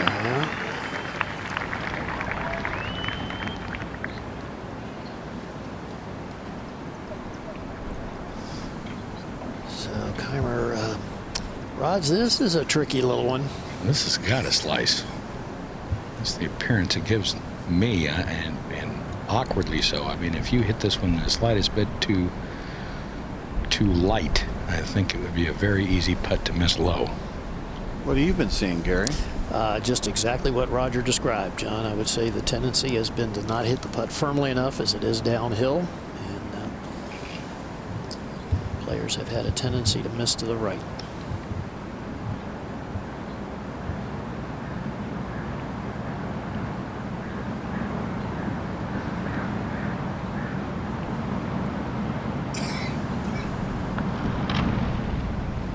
Well, that's one of the few players to overread the break. Not even a bit of a pull. Give it a little bit of a hit, didn't he? That certainly was not the best putt we've seen him hit by any means. That was an interesting exchange there. Didn't look like Ricky was going to pick up a stroke on him.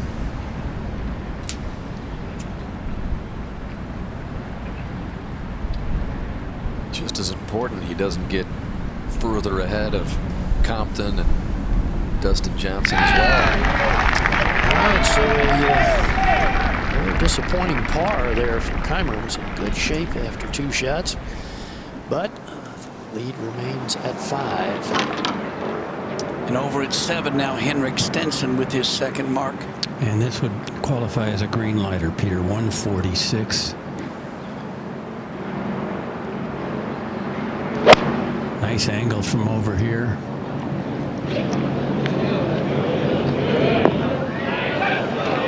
Very accessible hole location. That is not a really very good shot, though. But it hits that slope and stays on at least. He's got a chance. Let's go to 9. And Justin Rose has this for par.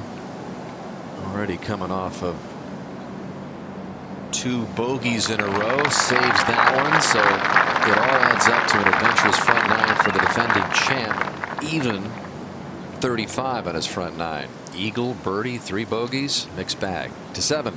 Compton now with his second. I would think he'd learn from Stenson and get the ball back. Get it hole high. Even if he's 15 feet right, it'd be fine.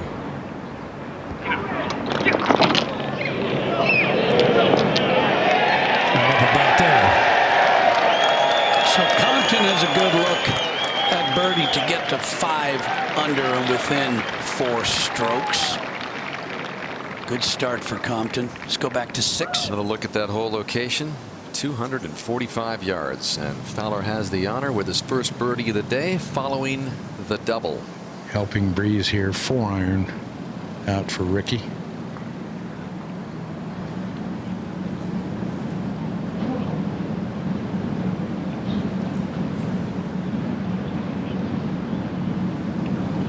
Yeah, Ricky! And this just left a hole toward the center of the green. Good as long as it kind of stays there, or if it drifts, is all right. Yeah, I've been having a tough time calling shots when they're on the green. It's like I don't want to say that's a good shot till it stops. You never know out here. Yep. Only 12 birdies all week. That's the fewest on a par 3 in an Open in the last 20 years. 4 birdies since the start of round 2, the 6th hole. New back tee again, added just 7 weeks ago. It's just a diabolical green also. These greens are pretty crazy. Keimer with a 5-iron.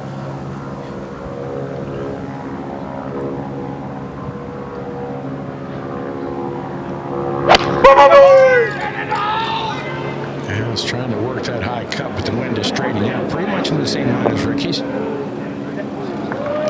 That hits right into that bank, which kills it a little bit. That should be good. It's a really good shot. Keimer not showing any signs of letting up.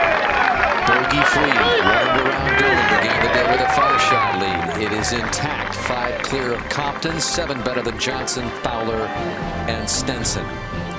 Phil Mickelson didn't pick up his first U.S. Open or the career Grand Slam, but he's still taking care of the fans at Pinehurst.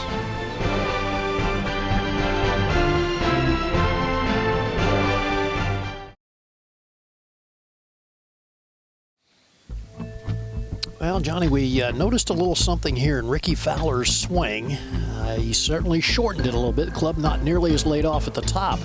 But watch as he gets to impact. I'm going to zoom in on that left elbow and look at the bend there. Most guys would have a little straighter left arm, which to me would allow the club to get down and through the ball a little more effectively. So I know he hit a pretty good shot there at the par 3, but just a little interesting something we picked up on. Yeah, Jordan Spieth. Yeah, a little bit like that. Maybe that's the way to swing. We all trying to keep it straight.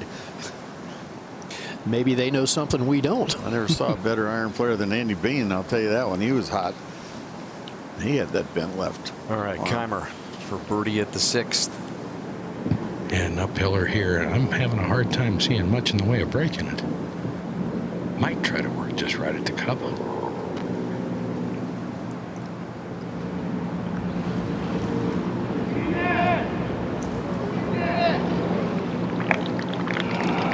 Cranking out pars are doing just fine right now, wouldn't it? All you want to do is just keep running out of holes without losing your lead. Every hole's another little dart in the rest of the field's back. Up to 7. Compton to close the gap. Just too much speed on that. Henrik Stenson's already putted, missed his birdie and made his par. Thought he hit a good putt, just a little firm. Hit it through that break. Let's go back to 6. Wouldn't this be something if Ricky, after the double, could go back-to-back birdies on Keimer in game 2? Pinpoint look at this 6th hole putt for birdie for Ricky, 27-footer. You can see how it bends up the hill and to the right. Just keep waiting for the Sunday charge by this generation of golfers. Just haven't seen it. The guys that are challenging. Looks good, but flattened out. Good try. It was breaking right in the hole, and just about 3 feet from the hole, flattened out on it. Back up to 7. Compton now with this 3.5-footer for his par. Straight up a hill.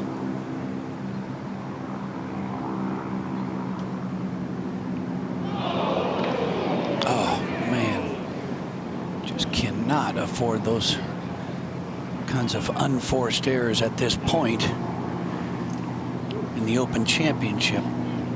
Just helping out Keimer, making it even a... Yeah, I think he just took that one for granted. He just thought, well, I missed my birdie putt. Let's knock this par in and move on. It just goes to show you that to win a U.S. Open Championship, these golf courses, these tough tests, they wear you down. They wear you out. Yeah, you can't do that if he wants to catch Keimer. So the lead is now back to 6. Let's go back to 6. Fowler has already tapped in for his par. Keimer to remain at 9 under. And 1 under for his round. There's not many golfers, if any, put any pressure on Keimer. Only 1 player under par in the last 8 pairings, and you're looking at him. Keimer, who had the 5-shot lead as the cushion to begin with. So the lead is 6 as we go to 10. And that is the second shot of the defending champion, Justin Rose, from just over 260 yards. Johnny saw these holes starting to play more like a British Open than a U.S. Open. It's a cool look, though, isn't it? It is, yeah. And he's got an eagle putt there at the par 5. And another hole that is gettable today, the 13th. Earlier today, we saw Keegan Bradley drive it on the green about 6 feet from the hole and make an eagle 2. And now Jason Day will have a chance. That's going to stay? I think it will. Pretty flat on that side of the green. Boy, those are straight drives, aren't they? Pretty amazing. I'm sorry, Gary, back at 7 here on the tee. Remember yesterday 7 was drivable. It's dog leg right. Par 4 playing today, 424 yards, and it's almost a 90-degree dog leg. And if you're going to hit driver here, you need to hit this dead straight because it pinches down at the bunker complex on the right. Yeah, semi-blind. This is missed right, though. This was a layup shot. Peter. Yeah, well. I mean, isn't this hole supposed to be laid up and then just a nice iron in there? Now, that's the way I think the architect designed it. Let's take a look. You can see the back tee there. The front tee is where the women will play next week in the Women's Open. But, John, as you pointed out, it's a layup. It's a dogleg right. You're supposed to hit it right in where we are right now. About here, and then that's going to leave you a shot across those fairway bunkers to this green, and that hole location is in a perfect spot today to be aggressive. Keimer now with an iron. Wise play, Roger. Yeah, I like this. Well,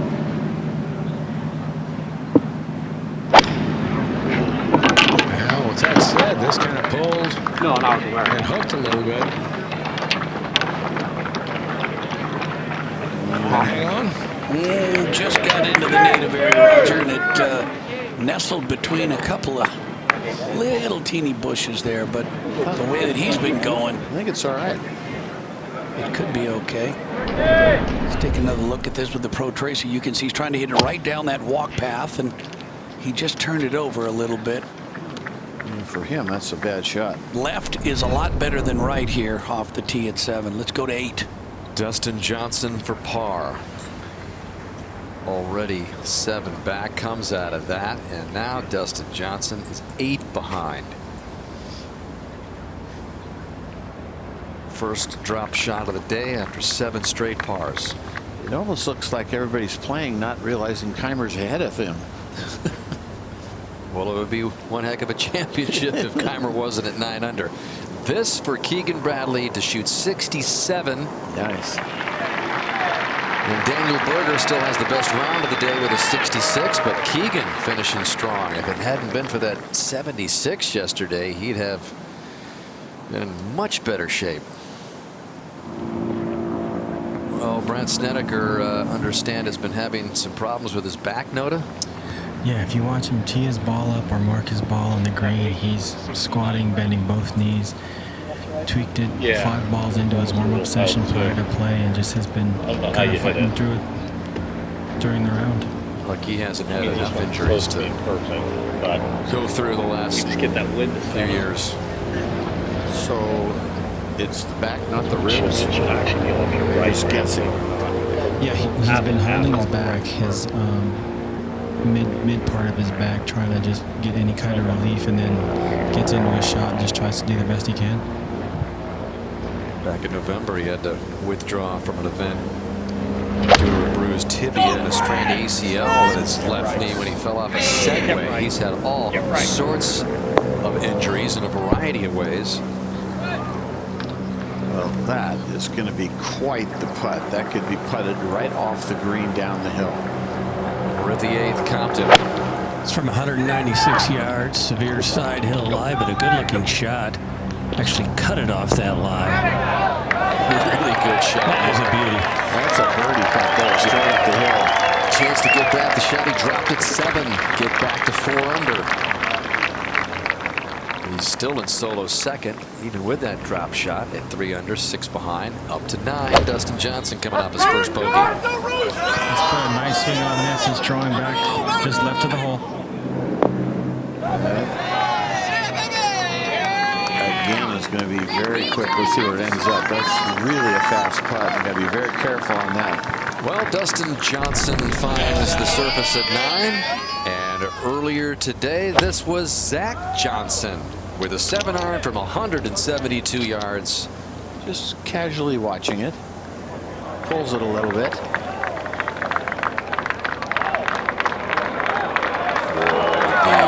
second ace at Pinehurst in the U.S. Open.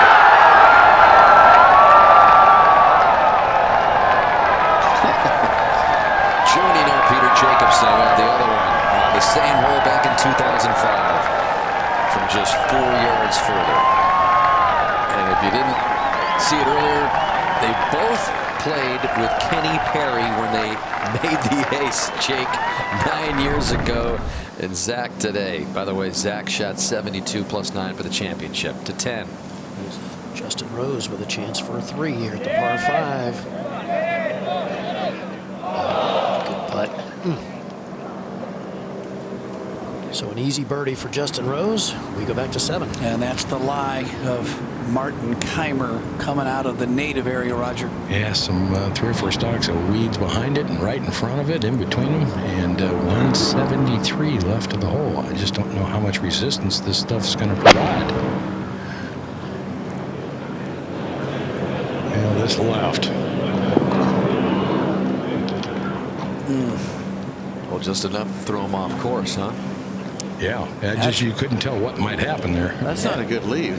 That's really one of the first ones we've seen from Keimer out of this native area. He's been pretty fortunate all week, but you can see how it just grabbed the club there and turned the club face, and it went left of the green, and now he's got a tricky little up and down over that good green picture, huh? side bunker. Yeah, Fowler. probably want landing 5 short of this. Yeah, that's Right? perfect. Yeah. 5 short of it to on it is fine too, if it's just right of it. Okay. Okay? Not a good line, this fairway bunker, 111, Peter, and you can hear him talking about just right of it. If you go at it and you go just a shade too long, it's going to get its way off the green.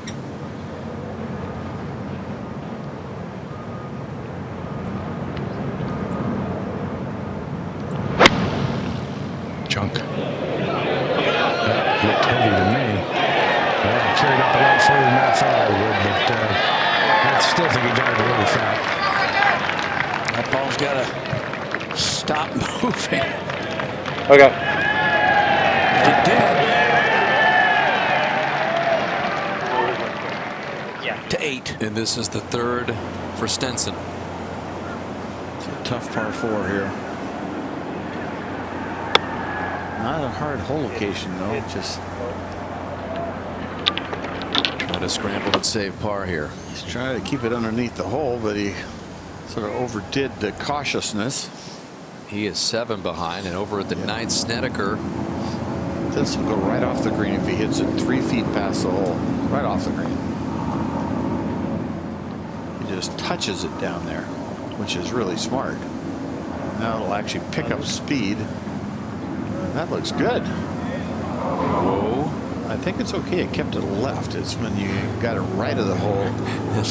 That's a pretty scary putt. He just hit it like a 5-footer, and it just gravity did the rest. Aerial coverage provided by Goodyear. Tires chosen by experts for superior drives. Goodyear, more driven. Pinehurst, number 2 of that new rustic look. In its 3rd U.S. Open in the last 15 years. Well, Martin Keimer joined Payne Stewart and Michael Campbell as the 3rd U.S. Open champion here. Germany has never crowned a United States Open champion. There's been no player from continental Europe who's won this title. And look where Dustin Johnson is aiming at the 9th. He's trying to get it over to the right on the fall line. Just let it dribble down. Look at how much break that has. Man, it broke 7 feet. So a couple of par cleanups for Snedeker and Dustin Johnson. Dustin can ill afford another bogey. He's at 1 under, 8 behind. Let's walk Martin Worth. And back at 7 now. Martin Keimer's getting a drop. Roger, can you enlighten us? Well, it's a square. It looks like a stone. I really don't know what it is, but he was standing on it and he'd been entitled to reef. I'll see if I can find out. Didn't really improve his position here. You can see the shot that he's got doesn't have much room between that bunker and the hole location, and he's got the only saving grace here is he's going to probably try to bump it into that hill and take some of the speed off it. It all depends on the line. It all depends on that ball strike. Well, Peter, it's some kind of, I found out, metal socket cover or something. We really don't know why it's kind of there, but anyway, it's an obstruction, so free relief. But this next pitch, this is not a fun one to try to play. Off a bit of a downhill slope, as you said, pitching it into the face of that upslope and then trying to judge what happens after that. Not an easy shot. Maybe feet over the bunker.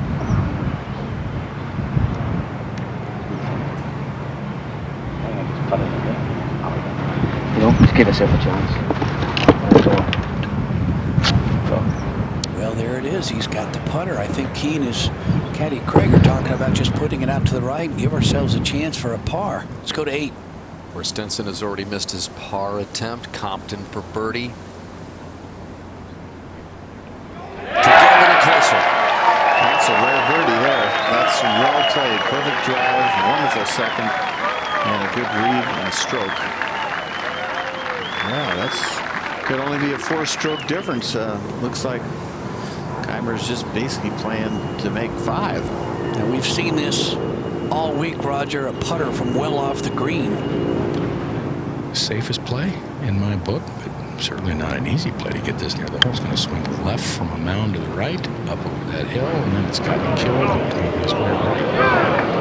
You almost wonder if there wasn't a concession of some sort. Peter didn't try to play it at all. Yeah, he's got the scoreboard right behind him, and I think he looked back and saw that he had a big lead and thought, well, let's not turn this into a double bogey. Let's give ourselves a chance for a par, and if not, we'll make bogey and move on. Let's go to 9. Snedeker for par. Good stroke there. He's not going to try to pick that out of that hole. Back as he makes the turn. Snedeker out in plus 237. Back to 7. Keimer now with this long putt for par. Well, he almost caught the slope on that and ran it off the front of the green there, Raj.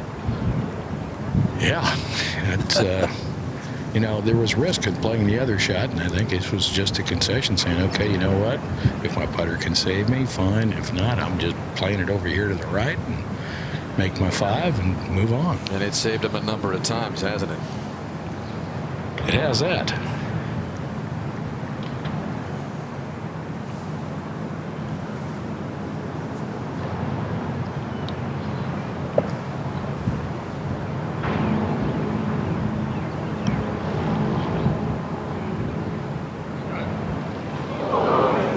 I was saying if he made that for par, I was moving to Dusseldorf. Let's go to 9. Dusseldorf, where Keimer grew up. And back over here at the 9th. Compton solo second, and he's solid in that position. 2 better than the next best Fowler and solo 3rd. And what breeze there is coming into Eric right now, a little bit from the left. It'll act as sort of a backstop. One swing here. 3 shots of Keimer. Knocks it close. He could knock it closer, though he's hitting his irons. Oh, man. Short. That varies a lot. I can't see where it is. It's up there just as the slope goes up in that giant bunker. And just as he was hitting that, this was Fowler at 7. This would be a huge make for Ricky. Oh, he's hitting good putts. He just can't get them in. So now we come live. Here's Martin for his bogey to drop a shot.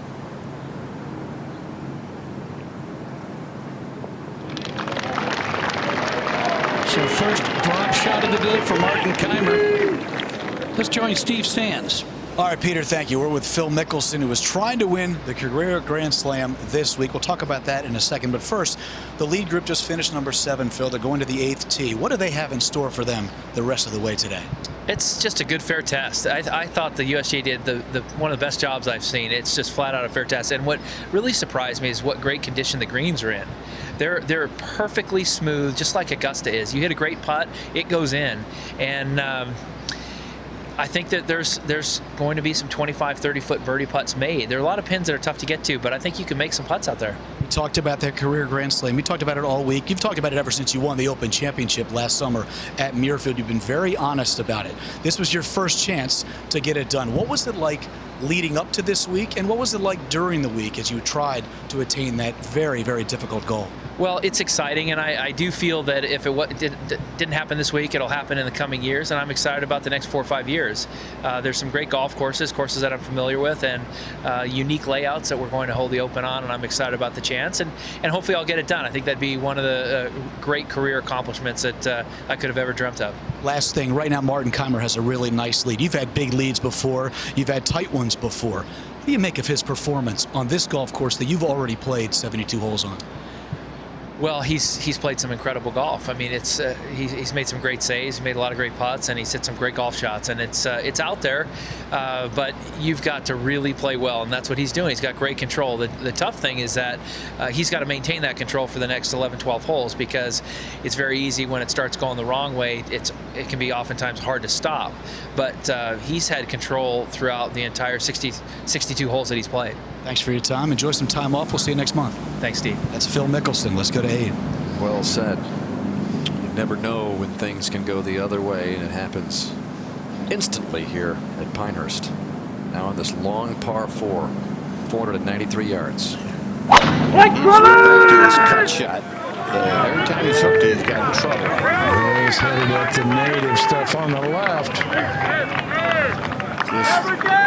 That could be a bad lie. You know, the wheels could be wobbling right now.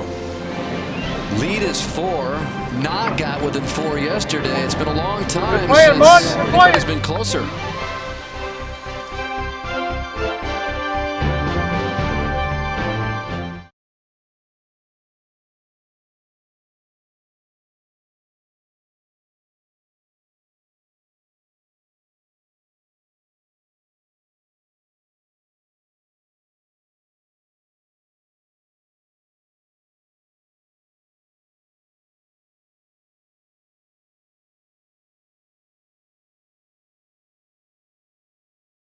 Will Martin Kaymer be the latest to add to the history at Pinehurst? He led by 8 shots midday Friday, has never been less than a 4-shot lead since, but Compton is within the 4 right now, and Kaymer's off the fairway at the 8th. Over at the 9th, while we were away, this was Compton's 2nd at the par 3.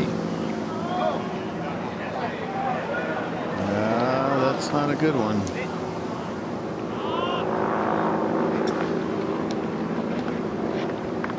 Take a look at this again. Let's watch what he does. Could have played it a little more forward in the stance to make it come out higher. I'm not sure why he wanted to hit it quite that low, but technique was good, but I don't think the ball position should have been a little more forward. There is the live for Kaymer. Roger, what's it look like to you? Well, he's got grass behind the ball that his club head's going to have to pass through on the way to the ball, but it's lightish, you know, wispy. Again, you just don't know how much resistance it's going to provide. Can he make a swing path with that big wiregrass there without having to aim left? Well, I think he's going to try to aim a little left and hit that cut. It looks to me that's the way he should go about doing this. Yeah, the way he's swinging, it looks like he's aiming right, Roger. It seems like that broom grass might get him. Maybe I can't tell on TV, but let's see if it hits it coming down. Well, 182. Pretty good contact. It might need to get up some. That's pretty good. That's not bad. Yeah, It's good good shot. weave.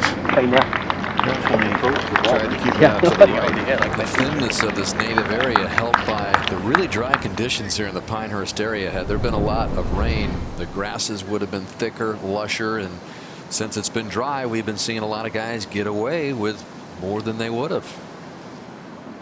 That was not a good lie. Up to 9, Compton for par. Gotta be careful here.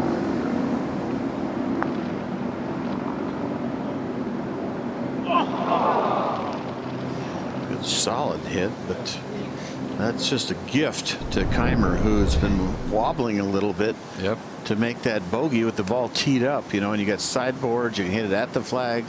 That's really a poor 4 there, and it seems like in the majors, guys just stop hitting it good. Go with that.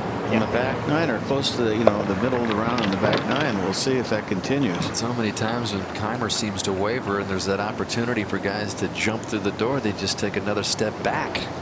I mean, you look at the guys, the contenders, they're all even or over par today. Not that it's easy out here. No charges. Yeah, Fowler's got 163, Johnny. The question is just how aggressive do you get here? Got a great angle, but boy, you can't go long. No, I mean, this is par. You make par here, you're only going to lose it to maybe one guy in the field. Well, every rookie can scratch out a rare birdie at the long 8th. Battling back after the double at the 4th, which dropped him to 1 under. He picked up a birdie, got it to 2 under. He's still 6 behind. Compton picks up a disappointing bogey at the 9th. So Kaymer's lead is right where he began the day. 5 shots clear in the U.S. Open.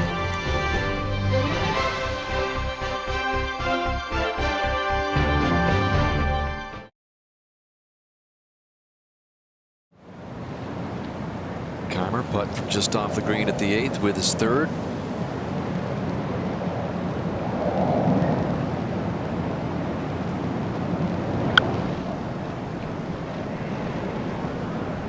Slow putt, you want to leave it underneath the hole, and he's done it nicely. Just not going to budge. Well, he's in a position now that if he can make all pars, it's his.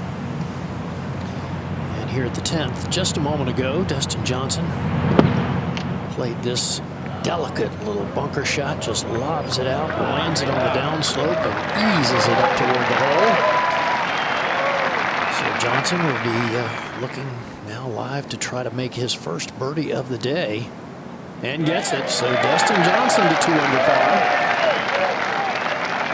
He's birdied this par 5 10th each of the 4 rounds he's played. We go back to 8. And Ricky Fowler, Roger. I just don't see much in this putt. This is uphill. I think it may try to move just to his right. Yes. But not much break. Very makeable putt, I think, John. Well, he needs to make one.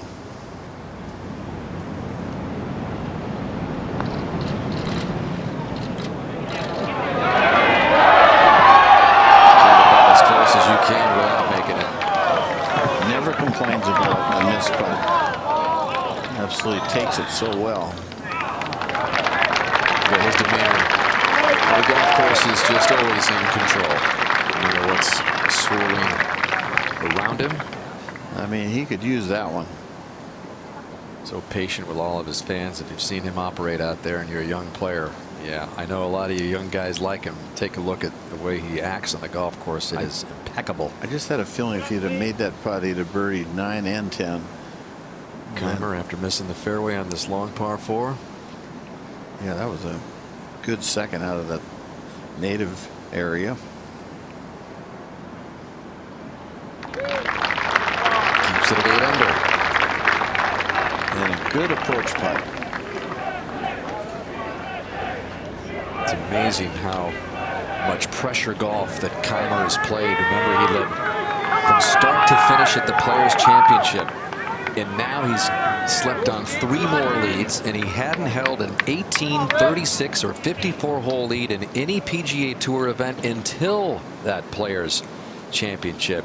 So I would say this guy has handled some big-time pressure golf and big championships incredibly well the last couple of months. No doubt. Well, you've been watching the women here, watching the action of the men, and it'll be their turn at Pinehurst number 2. Next weekend, NBC, your home for the U.S. Women's Open. Join us at 3 o'clock Eastern Time Saturday for the second of 2 straight championships at Pinehurst number 2. Yeah, just off the side of the face, huh? Yeah, exactly. Fowler with the honor at the 9th. Unfortunately, he's played this whole bogey, bogey, bogey. Hasn't found a green yet. He's due for a good one. That's the way to look at it. You got an 8 iron, John. You got to be able to make better than a bogey with an 8 iron teed up. If you hit it a little left to the hole, it means it's going to work itself toward it a little bit.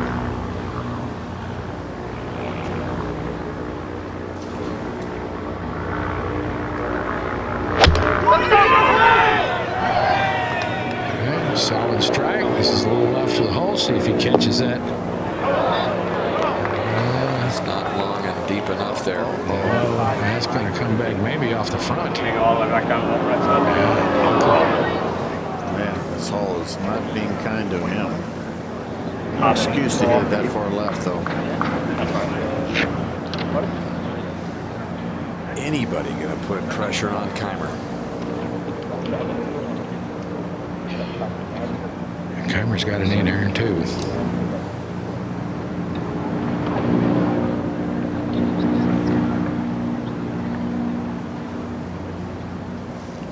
I have a feeling it's another one of those shots that he's going to make birdie on, Roger.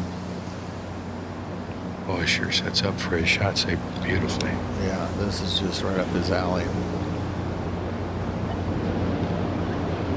In the hole! That was a little steep. Really hit high and just left to the hole.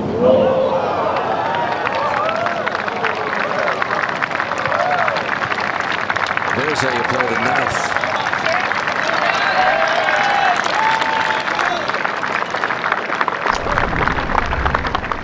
This is a towering tee shot.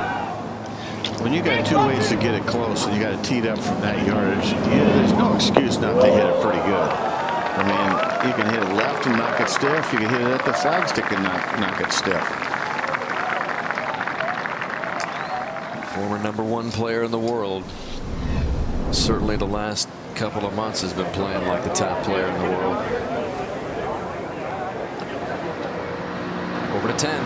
Eric Compton going at the green in 2 here from 263. And he's chasing after it. He likes it. But he carries all the way onto the green, and that is going to get through down the slope into a very bare area. That will not be an easy little pitch from back behind the green, some 4 or 5 feet below the level of the green. Up at 12. And this was just a moment ago, Kevin Na, who was so much of the part of the story, really, for the first 3 rounds until a couple of late 6s on the back 9 yesterday. So Kevin chips in at 12 for just the 3rd birdie of the day. Nice hard high 5 from his caddy, Kitty Arms. Low 5. Well, that'd be a low 5. That had so much force, might break a finger. 211. And the second for Snedeker. +1. 168-yard approach. Really a fine golf hole right here. And a fine shot. Hadn't made a single birdie all day. Maybe it'll be the first for Brandt at 11 again with a tender back at 9. Fowler from the bunker. Well, this is a dangerous bunker shot. You can see how far left he's aiming.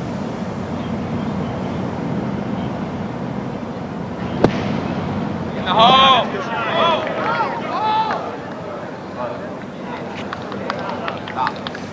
You know, that must be one hard bunker shot, Roger, because only 4 out of 14 guys have had a sand save here. 4 out of 14. It's one of those, if you don't carry it far enough, it comes off the front of the green. Carry too far, it goes past. There you go. Moment ago, Dustin Johnson second from 149 at 11.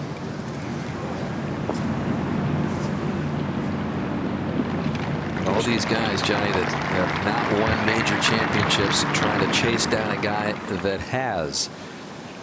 And they are well back of him. Fowler cannot afford any more drop shots if he's going to stay in the hunt. This for par. Yeah, that's just, the guys just don't seem to be able to make charges in U.S. Opens on Sundays for a long time. I know it's not easy, but it's doable. If you had your A game today, you can play this golf course. It's not impossible. The wind's almost a non-factor. The greens are holding good shots. You can get under par out there.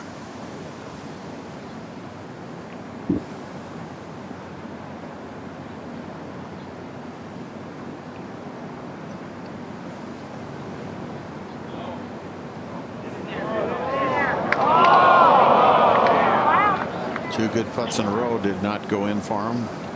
So the momentum's gone for Fowler at the moment. Drops to 1 under, 7 behind. Over to 10. All right, Eric Compton with his 3rd. Got the ball way forward in a stance. Try to get it up in the air as much as he can. Oh, he landed it perfectly, Johnny, right into that little upslope. Wow, what touch. Yeah, that was impressive. That was really good off that very tight lie behind the green. Back at 9. And this for birdie. A little break to the left here.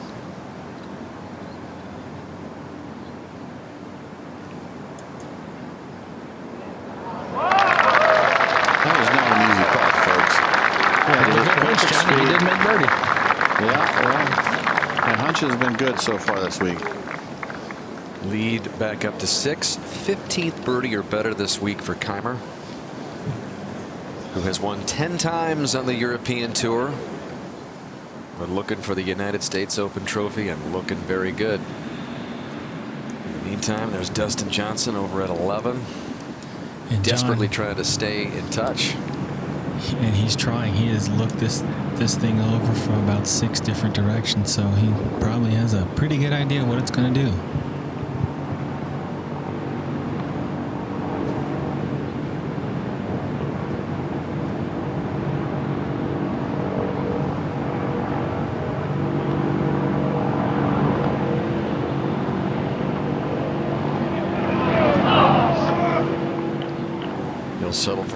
remain at 2 under. 8 PGA Tour wins for Dustin, and among the active players, only Steve Stricker and Stuart Appleby, with 9 wins, have more wins without a major championship title.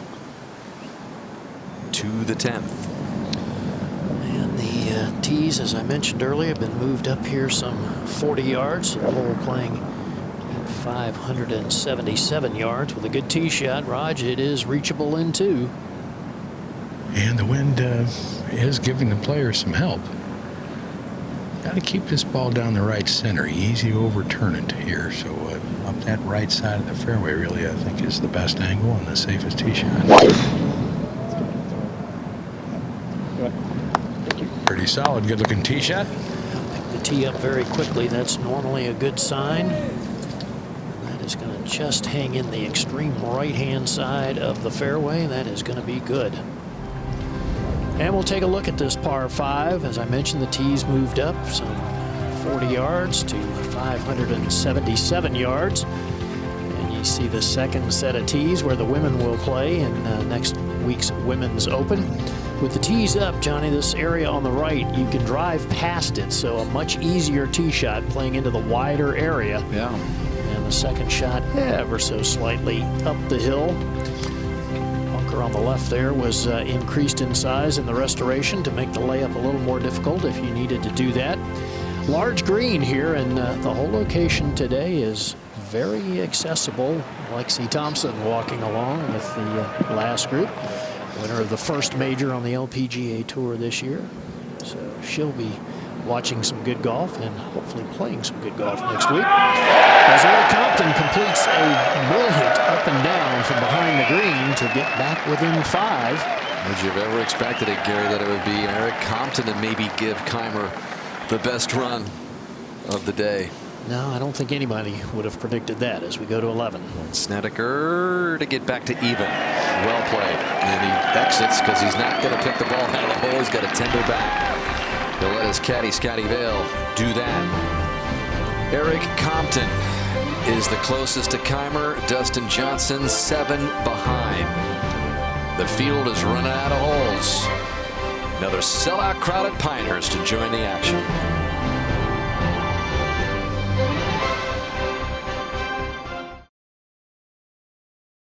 Martin Keimer has a 5-shot lead. Number 1 player in the world finishing up at the 18th. Adam Scott. And finish it up with a nice putt at the last. Yeah, it's a good way to finish. 69 for Adam. And his first major as a world number 1. Will continue the drought, though, for number 1s in majors. The last number 1 to win, Tiger, 6 years ago at that U.S. Open at Torrey Pines. In fact, Tiger won 11 of his 14 majors as the world number 1.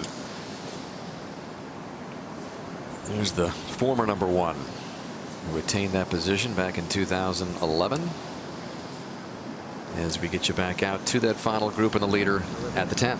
And there's a good look at the whole location, just right in the front center of the green, just over a little false front. 217 clean. Hole has played as easily as it has played all week long. Roger with the tees up and a little bit of helping breeze. This is just a par 4 right here for him, isn't it, Gary? Well, certainly just some sort of long iron left. I mean, with that whole location, it's just should be no problem making 4. See, it's a good shot. Yeah, he's got 248 to the hole, 239 to the front.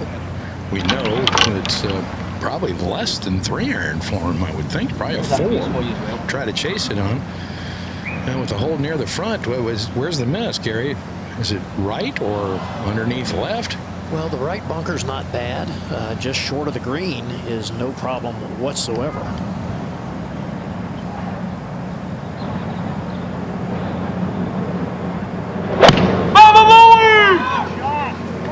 Yeah, good contact. That's hanging right, though. This is going at that right bunker.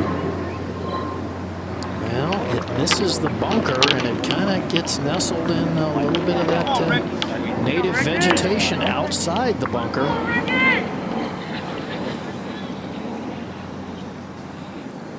We go ahead to 11. And this is Compton, solo second, 5 back.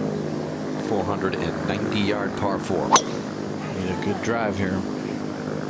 It's holding his finish. Good balance. But looking for a break in that wire grass. I don't know. That does not look good there. I can tell you that. So it's Kaymer by 5, and as the final group has headed down the second 9 here at Pinehurst number 2, they play the back 9. If you boil it down right now, you got Dustin Johnson 7 back with he's through 11. Really the best guy with a chance to catch him is Eric Compton right now. Yeah, it's a great story, isn't it? But they're in that sacred part of a golf championship, the back 9 on Sunday. Kaymer had a wonderful chance there to make birdie, easy birdie on the 10th hole. He still might hit an explosion shot from there and make birdie. But the bottom line is those first 2 rounds, if he wins it, it's what won the championship for him. 65, and he's just basically been hanging in there since. That was a low 36-hole U.S. Open scoring record. And you're right, hanging on is good enough. Yeah, I mean, go out like that. He's in a position if he, Roger, if he shoots 31 or 2 over the back 9, it's going to be almost impossible not to win it. Well, agreed here. He just asked Tom O'Toole if this ball was in fact in a bunker or out, and it's not in the bunker, so he can ground the club and remove loose impediments. Does have a weed on the immediate inside of his ball in an awkward stance, and that his left foot is now down in the bunker and going to be well below the level of the ball, which makes this, I think, pretty easy to chunk. Tough shot.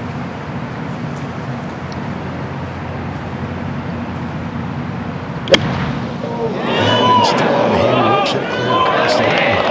Oh. Ball bounced. I mean, the club head bounced off the sand. And sand outside of the bunkers in those native areas much firmer, obviously, as it's not raked, not maintained. Is that up against the gallery stand, or where is that ball? Let's take another look.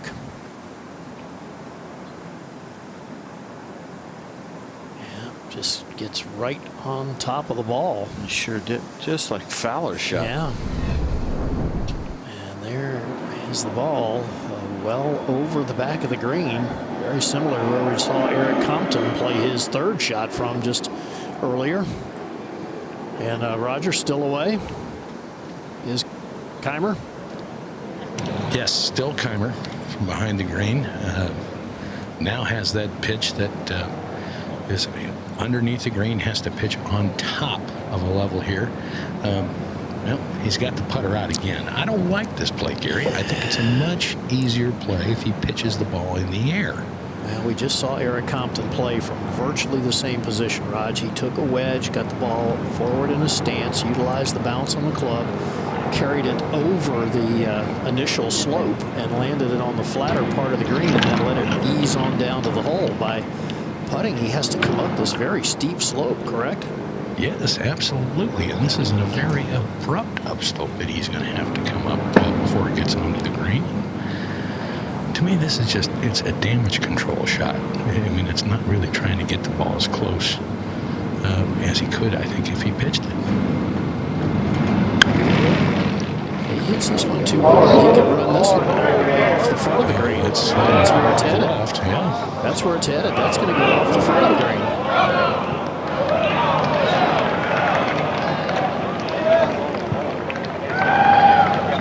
I'm starting to think he does not like to pitch the ball, Gary, because he seems to avoid it. Number 11. And while that was going on, this was Compton's 2nd. That looks nasty. He's 191 yards from the hole at the par 4 and just punches it out, gives himself a fighting chance. And so 3rd for Compton. Wow. Just you watch this and it's like, see what nerves do to people. This was also earlier from 99 yards. And that left for par for Compton. So now we're live with Compton for this par at 11, Mark. Well, it was kind of a bad break. It was one of the worst lies I've seen for not being that far off the fairway, but still you have to drive the ball in the fairway. It was really the only shot he had to lay it up. Left it in a pretty good spot here, and I'm sure he has no idea what's going on behind him with Keimer at 10. Upper left, Compton for par. Lower right, par putt for Keimer.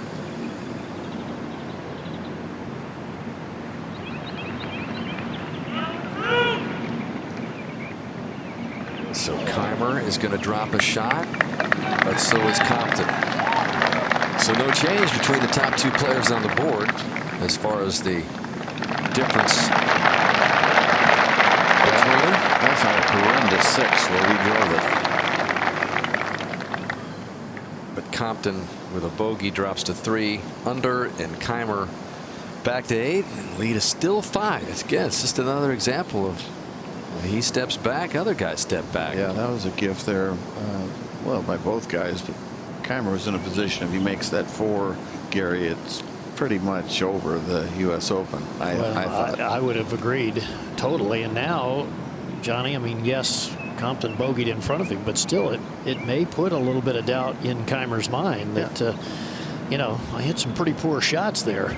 You looked at his face after he missed that putt. It was a little ashen, like, oh my goodness, what have I just done? Remember at the Players, you look at that look. That's 6 weeks ago or so. He had a hard time finishing it off. He managed to do it, but it was not easy. All right, Fowler with a chance for a birdie.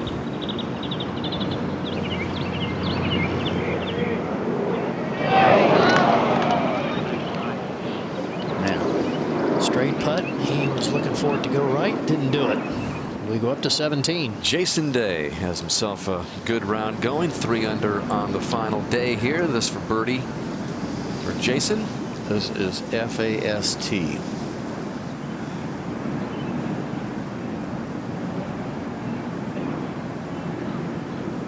I'll give you an idea how fast. That coming back to get stay at even for the championship. Beginning the day at +3. And back over to the 12th.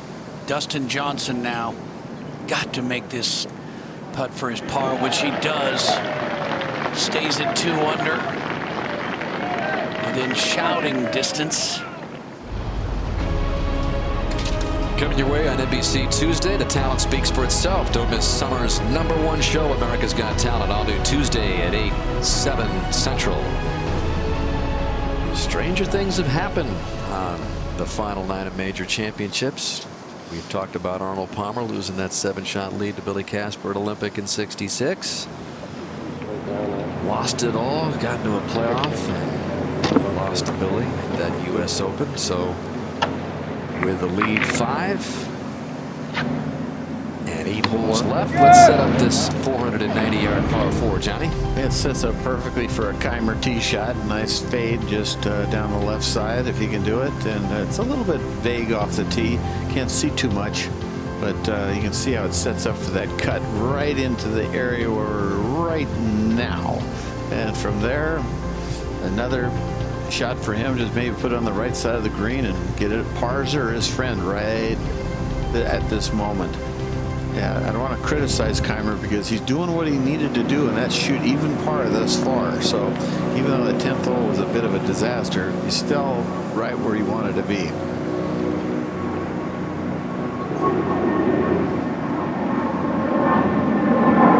Fowler, on the other hand, is 2 over for the day.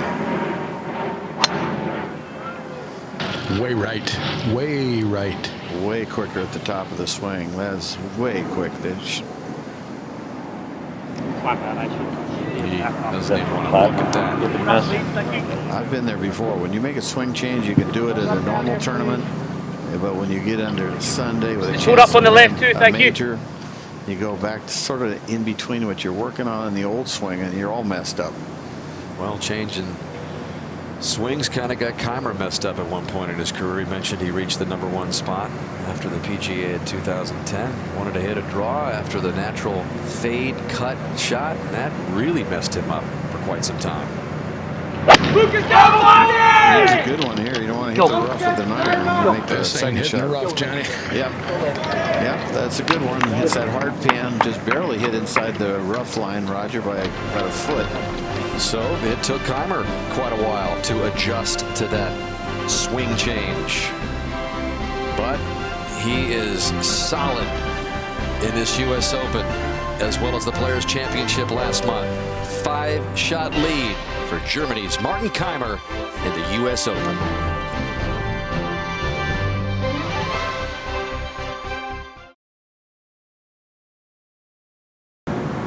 Olafable kind of hit him in the lineup. He was still working on his confidence, getting fully back after the swing change. This is from 215. Wow, that is fantastic. I bet you that was within an inch of where he was aiming at. Perfect distance control. Pars are his friend. Up to 12. Eric Compton with his second. Very accessible hole location. Needs a high cut to get this close.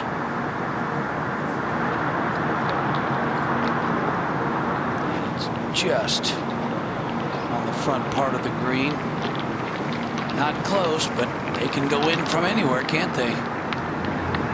Back to 11. And second for Fowler. Just in front of one of those wire grass plantings. Had to come down really steeply to get on the ball. Didn't go very far at all. I think the club caught some of that wiregrass coming down and just didn't go anywhere. Up to 12 again. Stenson now from 182.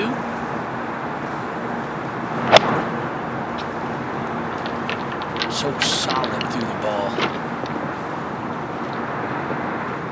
Right at it. Great shot. Good look there. Take a moment and remind you that this 114th United States Open Championship is being brought to you by the Titleist Pro V1 and Pro V1X, the #1 ball in golf. By MasterCard, gets you inside the game. And by GE Capital, what we know can help you grow. Approaching the evening hours in Pinehurst, North Carolina. Gorgeous day. Aerial coverage provided by Goodyear. More driven. Keimer driving his way to a U.S. Open title. If he can hang on and keep grinding out pars. Yeah, the 10th hole was a bit of a nightmare, but the birdie at 9 was good, and that shot there was good. At 14, Justin Rose for birdie.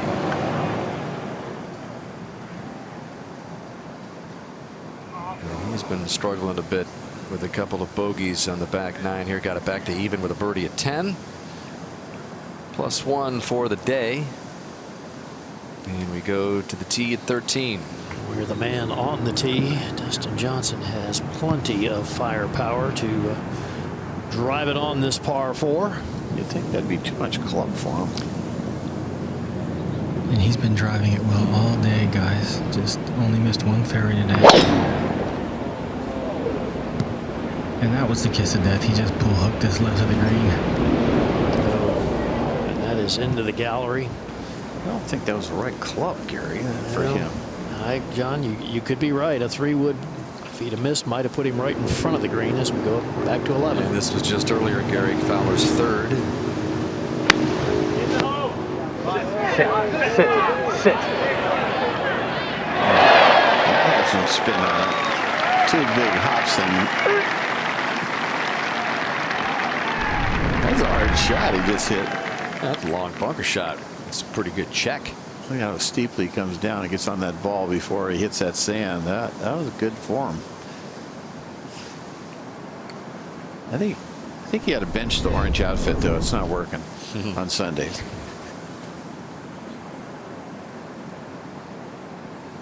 So Keimer prowling around, yet another birdie. If he starts knocking a few of these home down the final stretch here, it's going to be over in a hurry. Just so steady. Well, I think this one has a little bit of left-hand turn in it, Johnny, but the hole is cut a little bit into an upslope. Well, the last little bit, I think it's going to slow up pretty quickly. The way he putts, you know, you almost think, well, good chance he's going to make it. It doesn't look like a real tough putt. There's not a huge break in it. I mean, it's slightly uphill. He doesn't really have to be concerned about speed. I think he's got a good shot at holding it. I mean, beautiful iron off the tee and hit this one right where he wanted to. Talking about the confidence that he gained after making that Ryder Cup clinching putt. He didn't win in 2012 until December of that year. Just a little break to the left. We mentioned how, mentioned how Eric Fowler hit him in the lineup. Even the one team match he lost badly. And so it wasn't a real long time ago that Keimer was down in the dumps looking for that spark. But man, now as he's back in the groove, looks like he might be headed back to the top of the rankings. Highest he can go here with a win is 11th. Over at the 12th. Compton for birdie. Comes up the hill and turns to his right. He's got to slow down. We saw him do that back at 7 when he had a makeable birdie putt, jammed it by and missed it coming back. So putting some pressure on himself. And Ricky has this for par at 11, Roger. And it's got turned to his left. Played a pretty nifty third shot from about 65 yards from a bunker well short of the green. It looked like it was going to race across and then checked up real hard here in the back part of the green. This would be quite the par if he could make it. It's out there pretty far to the right. That'll drop Ricky back to even 8 behind Keimer. Back at 12, Dan Stenson has already putted for birdie and missed. Now Compton has this to save his par. Mark.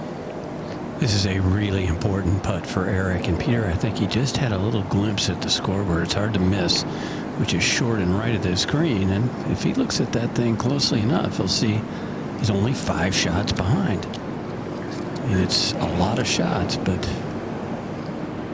He's had an up and down day. I think more than nerves. I think you just want to win so badly that you sometimes get ahead of yourself. I think that's what he did back at 7 when he missed that little 3-footer for par after missing a makeable birdie putt.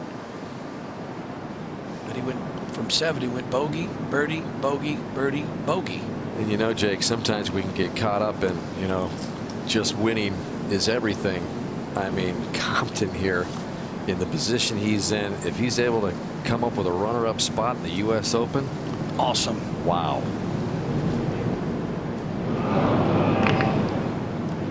Well, that'll get him in quite a few things. It'll get him in the Masters, right? And well, he's getting next year. No question, he's getting closer to his first win out here on the PGA Tour. Father's Day, his dad told him after that first transplant, he said, Eric, son, you know, you could look at yourself as a victim or you can consider yourself lucky.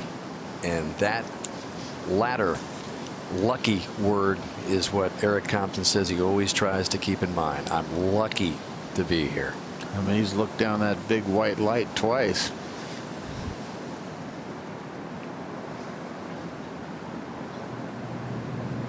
Over to Keimer at the 12th.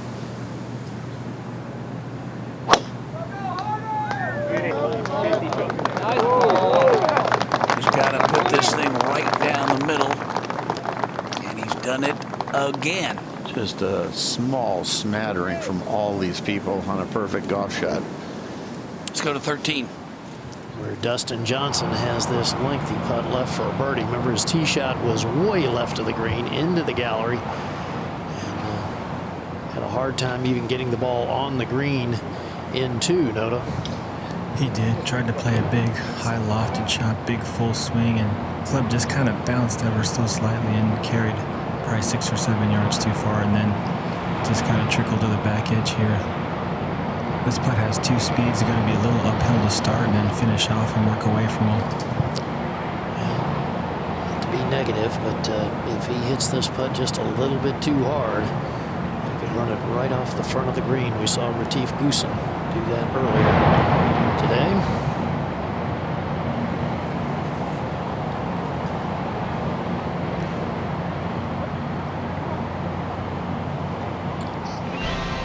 So Dustin Johnson not taking advantage of the drivable par 4.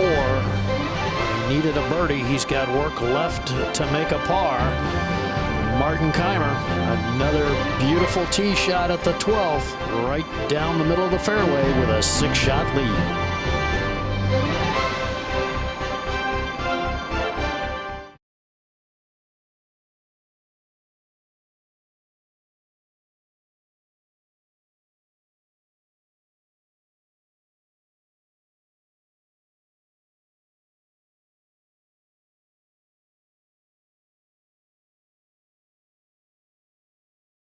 The golf courses, which numbered at 8 here at Pinehurst, and that's the number Kaymer's at, 8 under at the 12th. Going right at this from 180 yards. Accessible hole location today. Probably just playing to the middle of the green. Will it stay? No, it won't. But that's not too bad. He's hole high. Fairly flat putt there to 13. Eric Compton on the tee, and he is electing to take the driver. Try to give this one a big pop. Interesting, Gary. He's actually outdriven Stenson a couple of times today, who just hit a beauty, by the way, right in front of him. He can definitely get it up there. He's got to hit it up in the air high enough, though.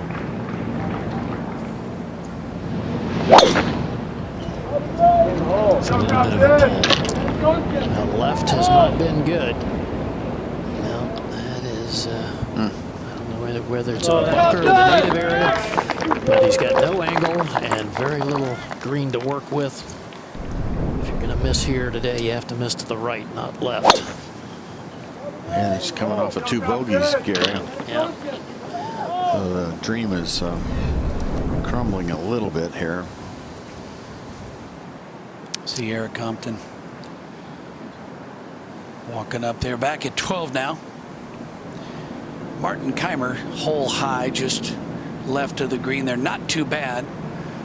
In fact, yesterday we saw so many birdies made from that gutter left of the green. That whole location was back left, and we only saw one hold putt for birdie, and that was Jordan Spieth yesterday. Well, you know he's not going to chip it, right, Peter? You know, Roger, you said that. You said, I'm afraid he doesn't like to chip. And it, I have to admit, though, when you get on a roll, when you're putting from off the green, you get comfortable with it. And you think, why in the world am I going to change my routine? And he's been putting from further and further off the green. But this is one that I would putt as well. This does not call for a pitch or a chip here. No, agreed. But there have been a couple that he's played that absolutely the best shot to play was to pitch the ball, and has shied away from it. So that to me is a big clue. But this is a putter up and over, first part up, over, and then breaking right. It's a little quick past this hole, but he should handle this. Been doing it all week. Yeah, this year, Peter, he's 178th in scrambling on tour. So maybe that's why he's probably. Martin Kaymer won the Players Championship last month on Mother's Day, and we showed you the sunflower on his bag at that Players Championship last month. That was his mother Rena's favorite flower. She passed away due to complications because of skin cancer back in 2008, and there is his father playing some golf with him overseas in Europe. And last night Martin Kaymer told me that you know, his mom had the soft touch. His dad, well, he was quite the opposite. He's a very, very tough man, very strong, and that's the way he raised us.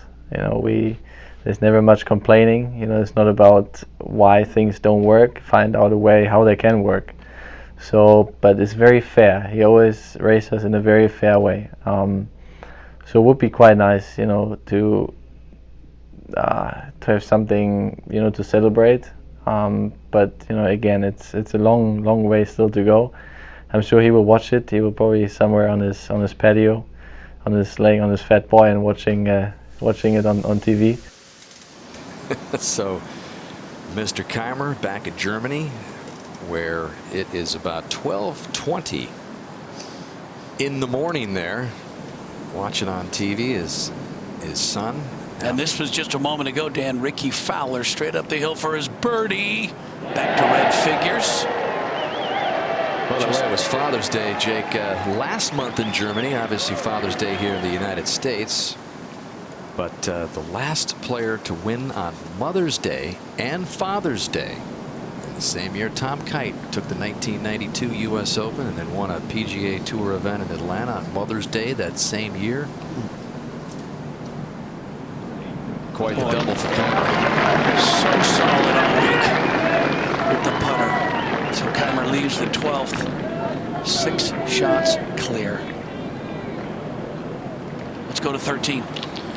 And check in with Mark Rolfing on the predicament of Eric Compton. That's a good way to describe it, Gary. I don't see any way he could get this close. Lots of vegetation around the ball. He would almost have to hit a semi-explosion hole location cut right next to the greenside bunker in front of him that he has to go over. If he could get it 15, 20 feet past the hole, I think it would be good. He's actually looking left, like maybe going to the back left corner of the green. He's also looked to the right, where he would pitch it short of the green, not even try and put it on the putting surface. He's going to give it a try, it looks like.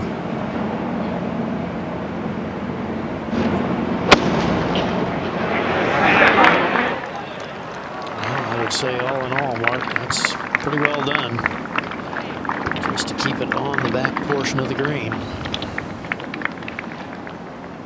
But not what he needed here at this short par 4. Needed to give himself a good birdie chance.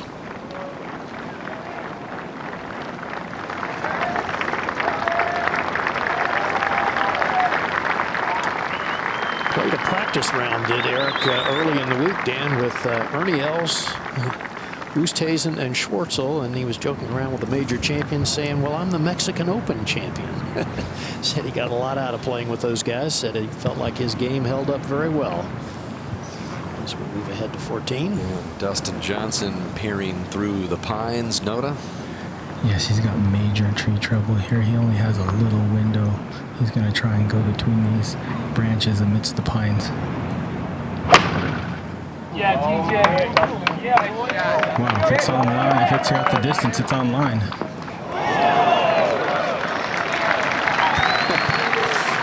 473-yard par 4 threads the needle. I'll say. Look dangerous for the gallery. Stenson. Yeah, this is his second. Now drove it all the way through the green. This one's got to drop an anchor. Uh-oh. Uh-oh, Mark.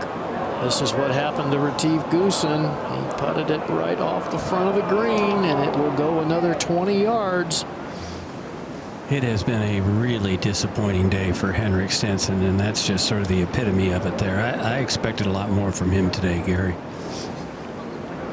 He is such an explosive player. He's hit the ball pretty well tee to green all week, not putted very well, but made a lot of mistakes out here today.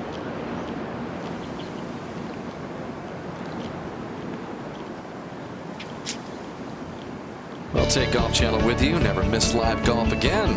With both the U.S. Open and U.S. Women's Open is taking place here at Pinehurst #2. Perfect time to stay close to all the news and scores. Download the free Golf Live Extra app now at golfchannel.com/live extra. You mentioned Goosen a little earlier, Gary, and can't help but remember 9 years ago in that final group 3-shot lead, shot the 81. He shot 75 today, so Goose had a much better day in this 114th U.S. Open edition. There's something about U.S. Opens that really make people crumble. Just a tough championship to play 4 good rounds, especially on Sunday. Well, and somewhere I have to think that Mike Davis is liking what he sees here at the 13th. You know, if you have the Mike Davis, the executive director of the USGA and the man in charge of setting up the golf course, gave the players something really to think about here at 13. We've seen a little bit of everything. And Johnny would think if you had the discipline to lay up here, as we talked about on the 3rd hole, the drivable par 4, you probably would hit a wedge within 15 feet most of the time. I think by far it's better to lay it up and hit a spinning wedge from what I've seen on the guys that have gone with far. There's been a few exceptions like Keegan Bradley, but right. Jason Day also drove it on the green, but you know, A lot of players have tried, very few have succeeded. It's a fun temptation, but it doesn't seem to pay off.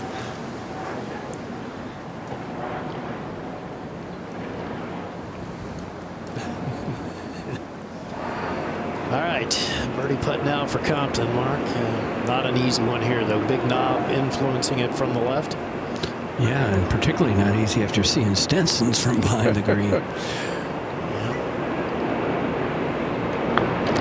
Slide up and over there, and big swing to the right. Picking up speed, it's beautifully judged. But it's a par when Eric Compton desperately could have used a birdie at this short par 4. Got a lot he's playing for in the next hour or so, Gary. Got to make sure he keeps his energy up here. And that's something, Mark, he doesn't know what he's going to get day to day. A couple of heart transplants. He says he wakes up in the morning and sometimes it's there and sometimes it's not. And sometimes he thinks about not finishing around. Sometimes he perseveres through it. He gets better. It's just a totally unpredictable deal for Eric Compton. And the stress of being in contention of the U.S. Open, I can't imagine anything would test his medical situation more. All right, here's Dustin Johnson for birdie at the 14th. And with Compton kind of backing off a bit here, maybe Johnson can get to 3 under here, play brilliantly, and then hope. Just breaks a little left, not a hard putt. In the hole! Just can't rev up that putter.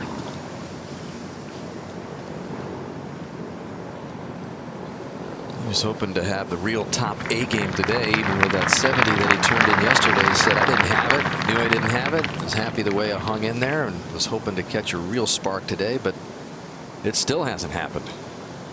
Kind of sounds like the theme with the rest of the players trying to chase down Keimer. At 13, Fowler on the tee, and the group in front. Stenson missed his par putt, so drove it over the green and ended up making a 5. Go ball! Go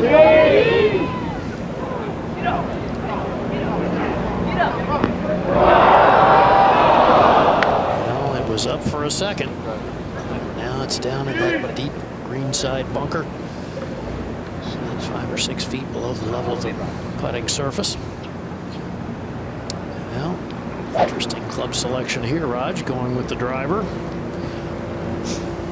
Don't have to, that's for sure.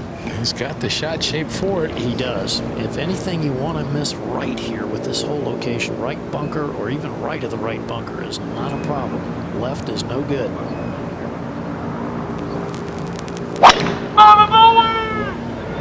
that one is going right. At the bunker's right. Yeah, that's okay.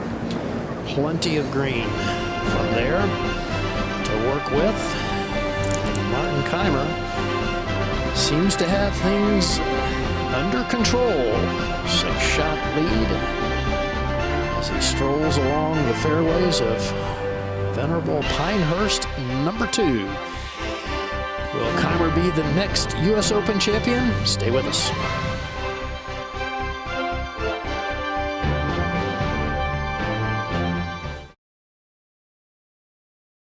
As he plays the 13th. And getting ready for his second, and found the right of the 2 greenside bunkers, Raj. About as good a spot as you could find if you didn't drive it on the green here. This is not a particularly hard bunker shot, it doesn't look like. And back uphill to deep bunker. Yeah, it wasn't all that good, but okay. Wait a minute.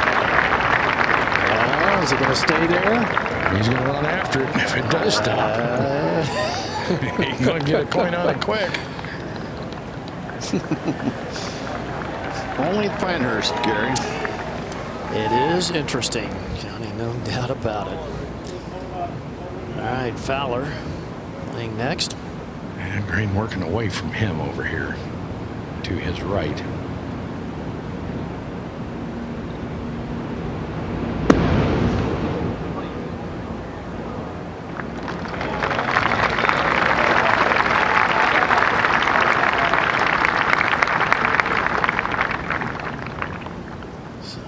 disappointed in that. Thought he might be able to get it closer. We go ahead to 14.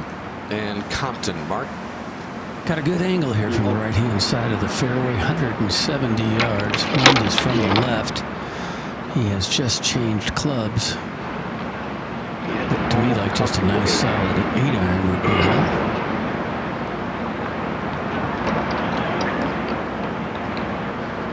Got to land it about 15 feet short of the hole. Ball should release a little on the screen.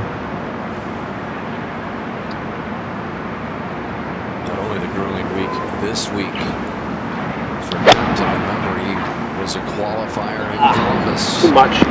This is like this I've been working too much. Yeah, I'm not sure what he changed to and why he really didn't go with his initial thought process there. It didn't work. Got in dramatically in that Columbus qualifying sectional. Compton did. Back to 13. And the birdie putt for Keimer. Good news here underneath the hole.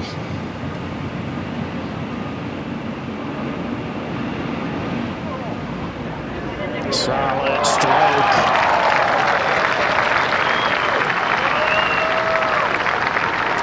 Well, left it in the right spot with the tee shot. Left it in a good spot to putt from with the bunker shot. Turn out the lights. The party's over. And once again, that club, that putter, has really been his main weapon this week. Ahead at 15. Dustin Johnson just off the back corner of this par 3, playing 205 yards today. And the time is now. Just on a 7 back and got to get something going quickly.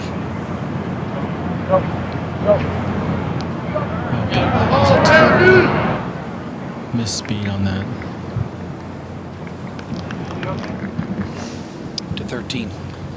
Ricky Fowler and Raj from the other side of the hole, so a much quicker putt than Keimer's. Yeah, this is when you can't overly challenge. Not a hard putt, but you just can't get frisky. Oh, and he didn't. Just dripped it in the right side, so good up and down for Ricky Fowler. So he's come back with a couple of birdies and gets it back to 2 under par and into that tie for second. And we're at 16. This was just earlier. Defending champion Justin Rose played his 3rd shot from just in front of the green. Difficult par 4. Hole has been the 2nd hardest on the course throughout the championship. We go ahead to 18. Jordan Spieth finishing up. Remember, he was the guy that played with Keimer both days in the weekend during Keimer's Players Championship run. It's Trevor Carr today. 2 over for the championship. Runner-up at the Masters as well. So Spieth keeps churning out good performances. +3 for the championship. Although everybody is well back at Keimer, including this guy. This is Dustin now for his par. Noda, you said he just misjudged the speed. He had a big slope he had to putt up to. He sure did, and if he ends up finishing 2nd or 3rd in this, he's really going to have to go back and evaluate his iron play. I talked to him as he walked off the 12th green, and he just kind of shook his head and was really mystified by how poor he's been hitting some of his irons.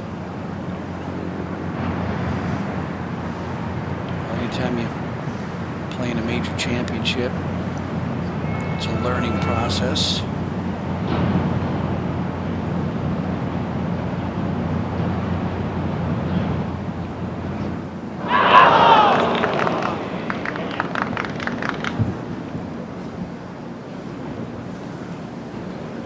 Seems like the energy's gone out of just about everybody but Martin Keimer right now. To 14. Compton coming up the slope, just gonna pitch it up, get it on the ground as soon as possible. Nice touch.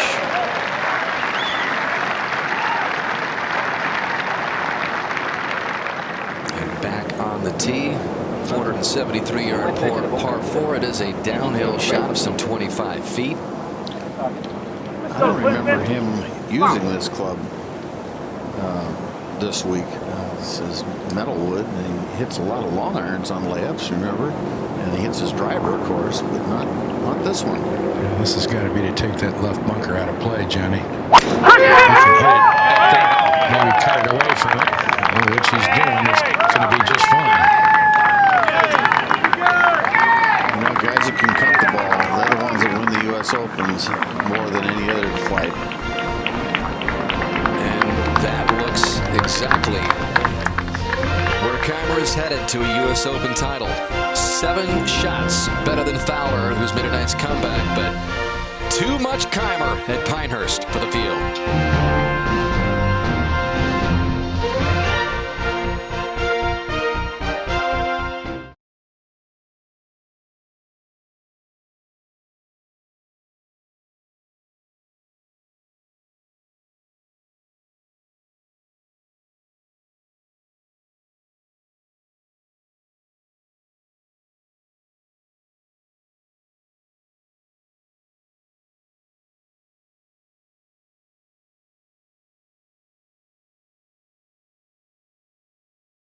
And then he did it again in 2002, and then Rory McIlroy's running away from the field at Congressional in 2011. As we go to the 15th tee. Eric Compton with his tee shot mark. Wind is totally dropped right now, Peter.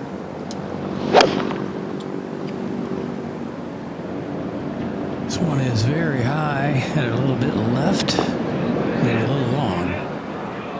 I was out with Mike Davis this morning when he was cutting that cup, and he said he is hoping the players are going to hit right at the middle of the green, because there is just a little slope that's going to run that back to that hole location on the new part of that green added by Crenshaw and Coore. Straight in from here, isn't it? Mentioned that McIlroy runaway at Congressional. That was an 8-shot win.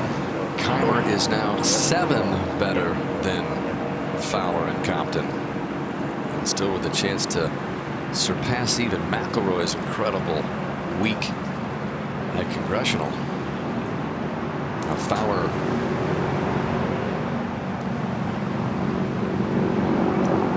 191 from this right fairway bunker. Got to get it up quickly from this distance to get it back to the hole. I think it would be a big ask to get it all the way back there. And he's hung it right. This is going to miss right.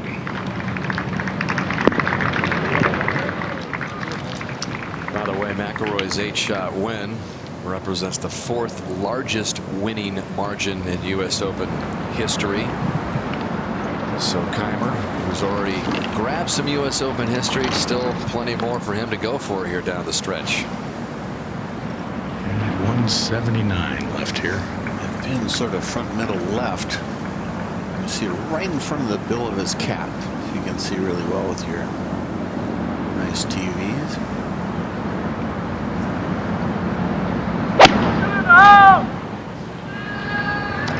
Just a little right of the hole. Good strike. Like you got to be real happy with that. Well, since the Paris 65s, Martin Kaymer has played +1 golf. So, Johnny, you alluded to it earlier. This is what really paved the way for Kaymer running away from the field. This from the first round on Thursday, his second at the first, and he was off and running. Absolutely, right underneath the hole where you want it. Second at the 14th, part of a display that included hitting 13 of 14 fairways, 11 of 18 greens in regulation, and turning in the lowest U.S. Open round at Pinehurst at the time. Here's another birdie at 16. Beautiful read. Just feeds it right in there. That got him to 4 under. And then another birdie look at 17. He was just a machine. Just 25 putts for him. And then in the second round, when a lot of people thought, yeah, even Kaymer said, and don't expect me to shoot another 65. Well, he did. He even said, no way I'll shoot 65 again. And just a beautiful iron shot there. Leaves himself a nice uphill left edger. There was a third at the par 5 10th. Got him another birdie. Another birdie look at 13. This was a bogey-free round, so he had just one bogey through the first 36 holes. 12 of 14 fairways on Friday, 15 of 18 greens in regulation, and just 29 putts. And becoming the first player to open a major championship with 2 65s in a row. And that birdie at the 5th, he became the second fastest player to double digits under par. That got him to 10 under. He was off and running, and everybody's been in his rear view mirror since. Well, if you look at his shirt, it's BOSS. That's what he has been all week. Tell you what, after 2 65s, this the other championship was almost over. The other side of the shirt represents German precision and engineering. Yeah. Now Ricky Fowler coming up the slope. Yeah, and a hollow here underneath the green, the right-hand side. Plenty of green to work with here. Pitch should, once on the green, go from right to left. Nice.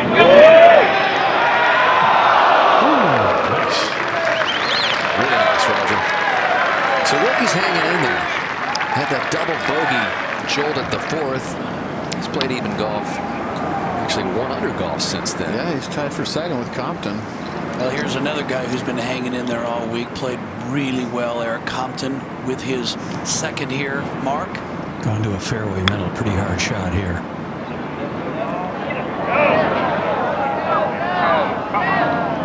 Said he spent a lot of time this week in practice rounds around the green, chipping, putting, practicing shots like that. Let's go back to 14. Take a look at the pinpoint on Keimer's latest birdie attempt. 28 feet, 11 inches up the hill. Doesn't appear to be much movement at all. Johnny, what does your little book say? A little bit. Yeah, that's what I have. Right to left? Yes, exactly what I have. Another note on those opening 65s. Keimer was the first player ever in a U.S. Open to record the outright low round of the day in each of the first 2 rounds of the Open. How you doing with double digits? How you doing with an 8-shot lead? He's matched McIlroy's margin of victory right now. And he's got 4 holes left. Roger, he flew it in there. Starting to make it look kind of silly now, isn't he? Yeah. It's impressive. Impressive indeed. I could say truthfully, there's one guy playing great golf and nobody playing real good golf. Just they got guys that are playing okay, not even real good, and so it's just been a big difference between first and the rest of the field. Nobody seems to have it together besides Keimer. 6, Rick. Yeah. Dustin Johnson playing his second shot at 16. Whoa.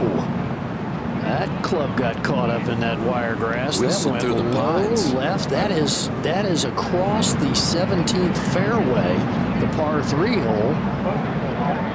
That is a good 80 yards left of the green. Good news, I think he's past those pines. He might actually be okay. He's got a clear little wedge shot there. All right, back at 15. Eric Compton trying to save his par. Quite a battle now for what seems to be second place. Oh, I think it is about battle for I was going to say second place or a championship of the first flight.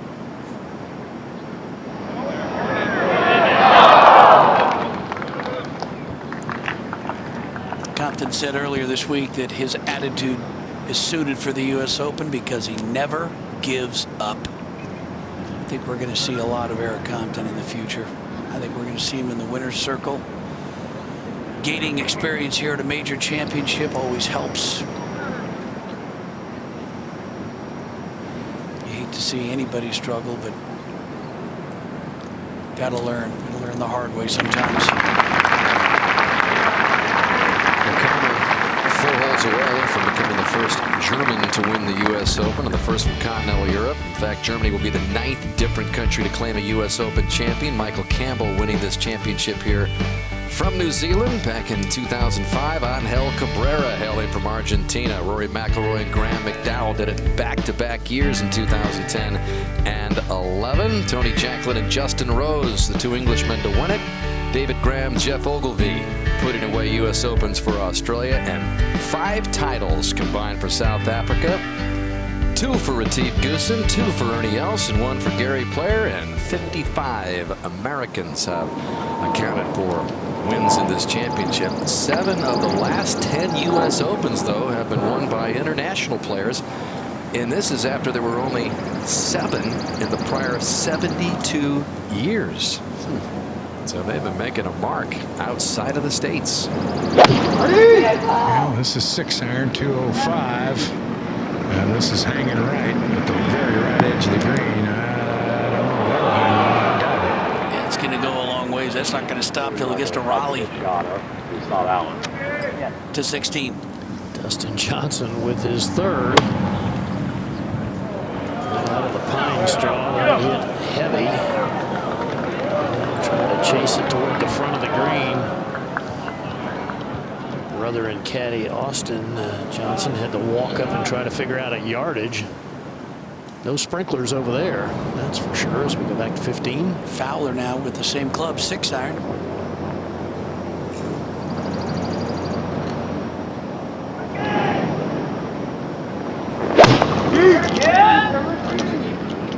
Well, this left of the hole, left center of the green.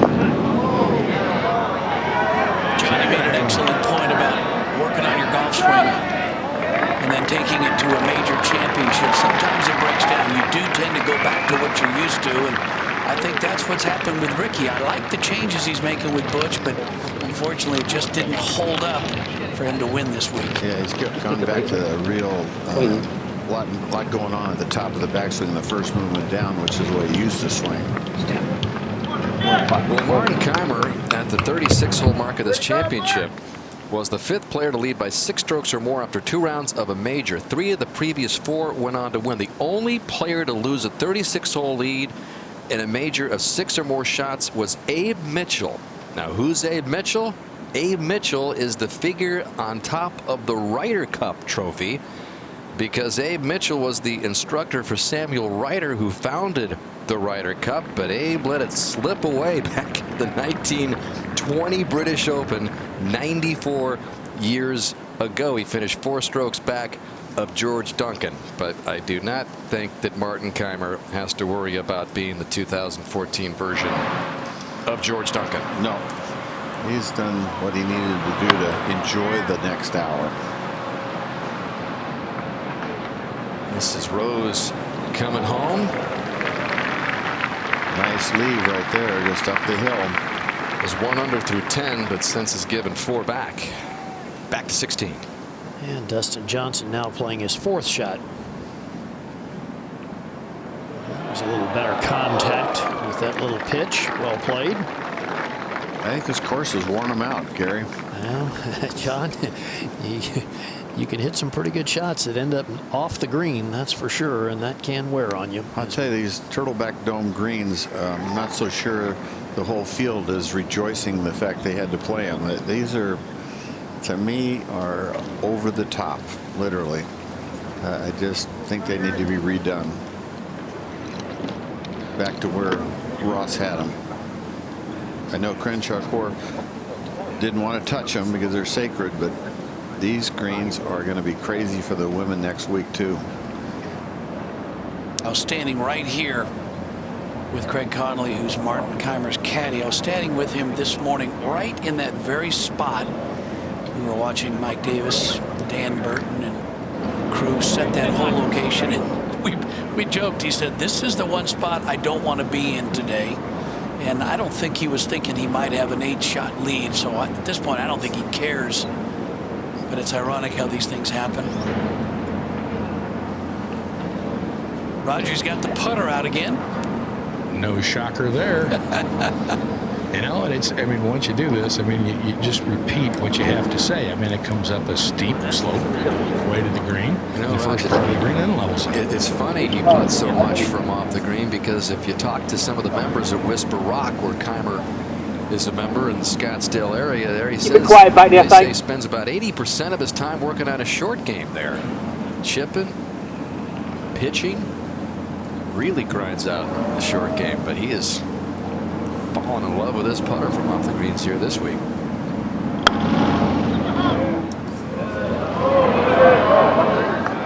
Too much stand, but how about it? It does remove the disaster shot. The chunker comes back to your feet. To 16. And the bogey putt for Dustin Johnson. Yeah, he's got it, but this 16th has proven to be tough for Dustin Johnson. That is 3 bogeys and 4 tries here at the tough par 4.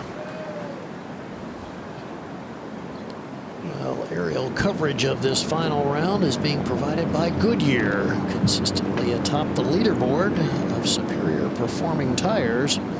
Goodyear, more driven, just some spectacular looks from above at Pinehurst number 2 as we look down on the 15th green. Peter. That's the expanded green, Gary, as we've learned from Ben Crenshaw and Bill Coore earlier in the week. They added some 600 square feet there on the back right where that whole location is today. And Roger, I think if the women that are getting ready to play the Women's Open next week, if they're out watching, I think they could learn something from watching Martin Kaymer today putt from off the green, because the lies are so thin around the greens that I think Martin's figured out how to get it up and down. It's just it's a real simple way, and as you just said, you can avoid the disaster numbers. I agree. I've seen a number of them out here, Peter, and it's reconnaissance. They say they're practicing. They're watching how this thing plays. So Ricky Fowler, he's in second place at 2 under.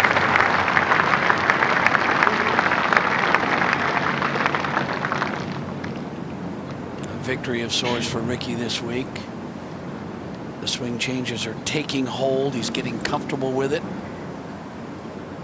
Well, speaking of Whisper Rock, Jake, last report not too long ago, there was a decent group of about 15-20 members out there gathered around the grill watching Martin play. And if you talk to anybody who knows him out there at Whisper, they'll tell you that he is one of the more personable guys. There's a bunch of PGA Tour pros out there at Whisper Rock, and it's not unusual for even a guy like Kaymer to say, let's play a quick 9, come on. And what's impressive is they asked McIlroy what he would do with a 6-stroke lead. He said, well, I'd try to make it 7, then make it 8, and then make it 9, and keep my pedal to the metal. And that's exactly what Kaymer has done. He has not shown any concern or any fear. He's just driven it down the fairway, knocked it on the green, and knocked in all of these knee knockers when he needed them, like that one. Man, he is in cruise control, isn't he?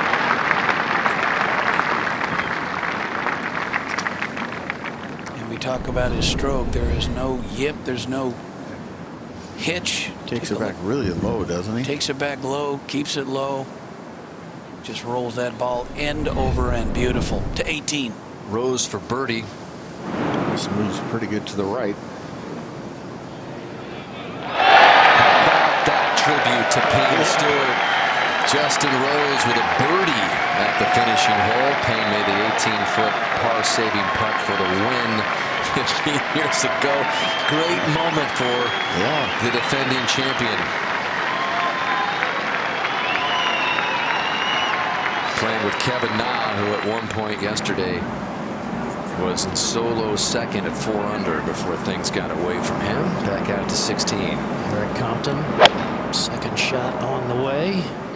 Just over 200 yards. He doesn't like that. That's headed a little left. Not bad. No, it's not a bad position, John, but I'm sure right about now he's thinking he should be hitting better shots than that. Trying to make it easy on himself. Yeah. One more look at Justin and the tribute to Payne.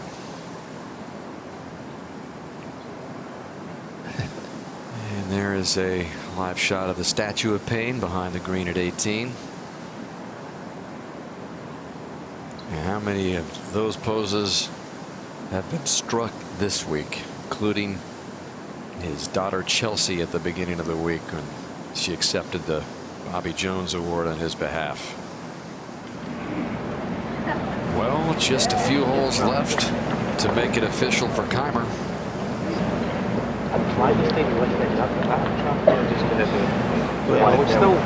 He's the only player in the last 8 twosomes who's under par. So all the guys that were supposed to challenge him, make it difficult for him, just said, just don't have it today.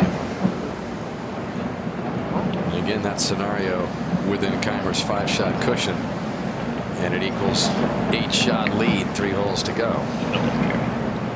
To me, where you go in the middle, big split.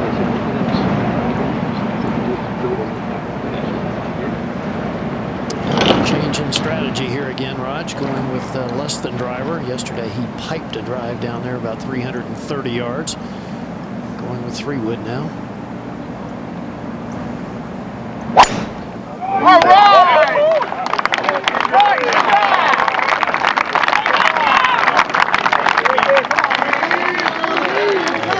Just fine. Takes the bunkers on the right-hand side of the hole out of play with that club.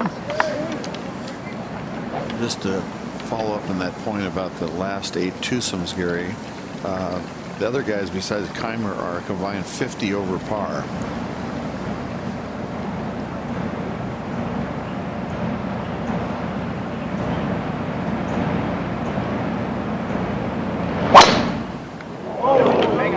That has to be That's left, yeah. That has to be left.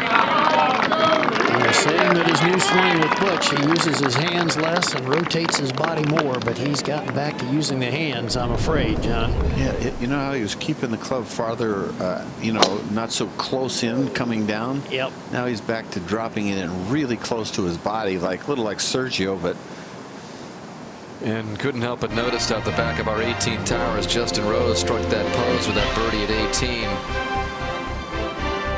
He took that look at the heavens at Marion last year when he won his U.S. Open, 15 years removed from Payne's win. Inspiring shot at Pinehurst.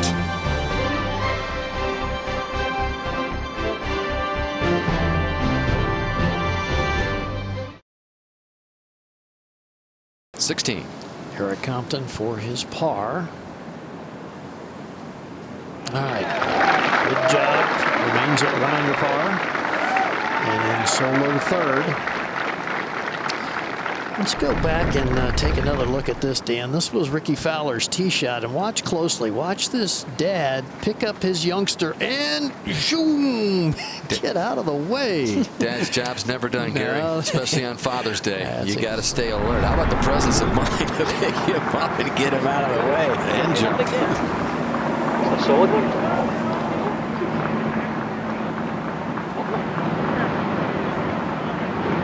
Go take it. Strong. Kaymer target. being back off the tee has a lengthy second shot now, Raj. 262 left to the hole.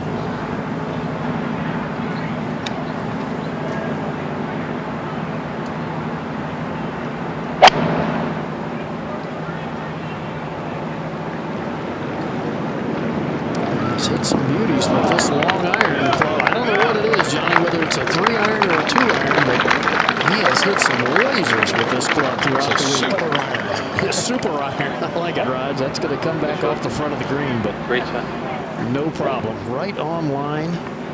Carries that thing about 245 or 50 yards in the air. I think that we have that. Oh, they came back. Yeah. See, I move any loose impoundment. Just be careful that you're not moving sand or loose soil. Ricky Fowler ran in relief from a temporary immovable instruction. But while we have a moment, again, Tiger Woods.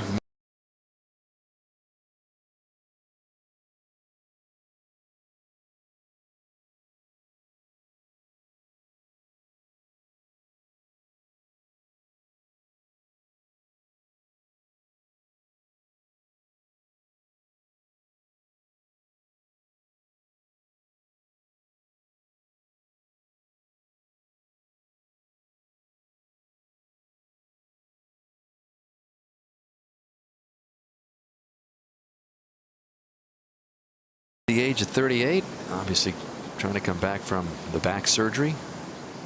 He has been chipping and putting and slowly working his way back. I gotta believe when he does come back, he's gonna chip and putt like Houdini. Certainly spent a lot of time. And at 17 now, Compton.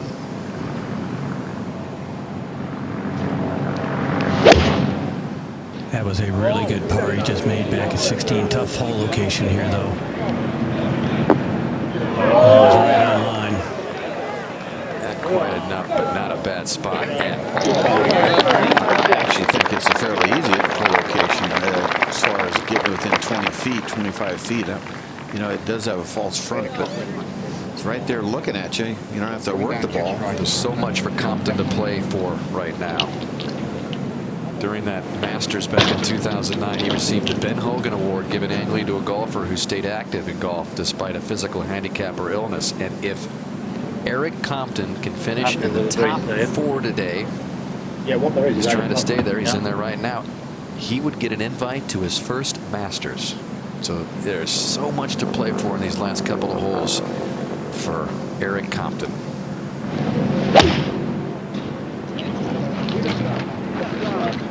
This one is a mile in the air for Stenson. Needs to get up a little too. And it does. That's a beauty. +4 disappointing final round for Stenson.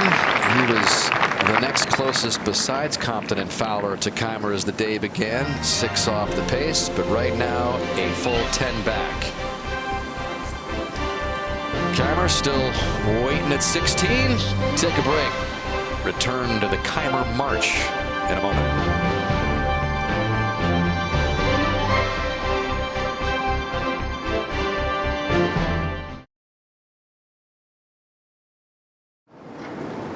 Well, we're looking down from above at Ricky Fowler. Raj, what is going on? Well, got relief from the grandstand intervention now. The only shot he really has is advance it up the 17th, the par 3 fairway across the green and up that way, and then into an angle to pitch at the hole, which is on the right. He's trying to play a big slice. This may catch that bunker up there. I can't tell. Well, not bad at all. It got up into the bunker, Raj, so actually able to hit that ball quite a way and also get it to curve quite a bit.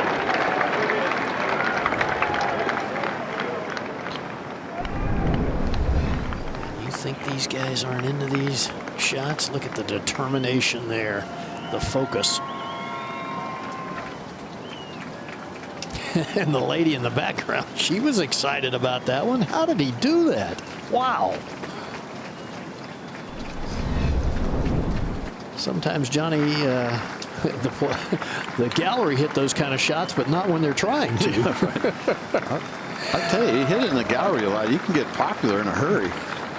Kaymer's been been waiting to watch those shots. Kaymer's been waiting for quite some time now up at the green. Well, another.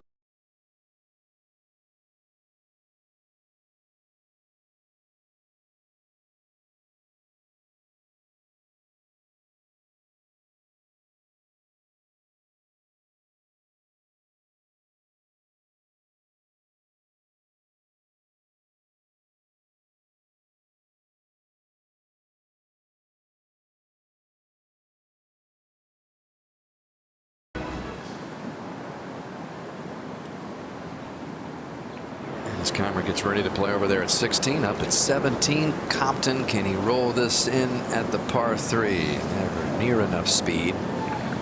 It'll be a par for him. He'll be at 1 under with 1 hole to play. Still in that coveted top 4 position. Back at 16. Kaymer finally ready to play his third. I haven't had a chance to get up here and read this one, Gary. Back there at Ricky Fowler. Putter from off the green again. Uphill almost all the way. Hops coming up. Killed it. Way short. Up at 18. And for par is Dustin Johnson. What's place? at +1. There's just 3 players under par. Dustin started the day. One of them ends at +1. 16. Ricky Fowler's third. This looks to be pretty good. Nice touch.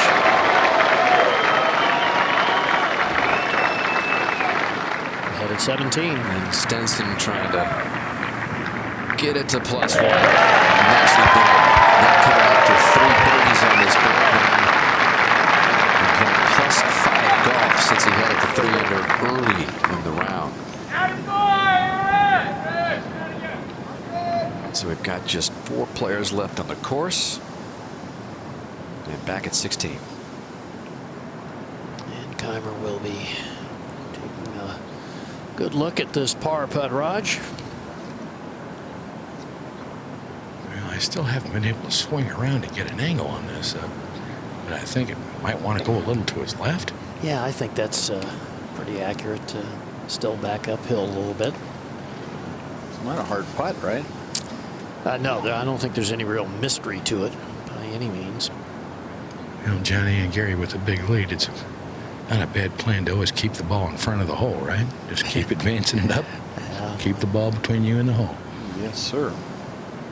Especially when you're putting like he is.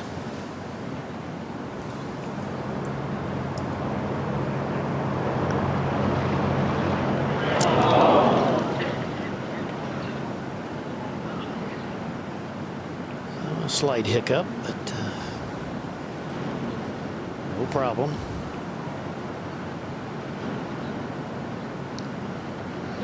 I think too, John, right about now. Difficult to keep your mind on the task at hand, not let your mind wander about what's to occur.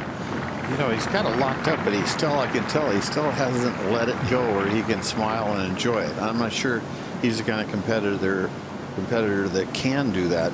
Where, I mean, if it was Lee Trevino or something, they'd be yucking it up and smiling and talking to the gallery. We talked about that a little bit at the Players, about that's part of his German personality. After that tee shot. Well done. Remains 1 shot ahead of Eric Compton and alone in second. That's a polar reef par right there. Maybe an assist for that pickup of the little kid, because that kept the ball going way down there for a much shorter second shot.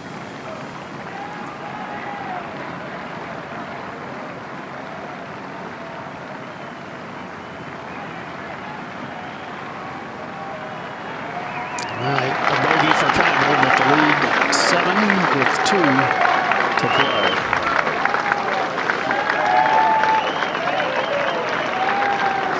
See, he's not happy about that bogey, even though he's got a 7-shot lead. There you go, Ricky! Flipping that glove open.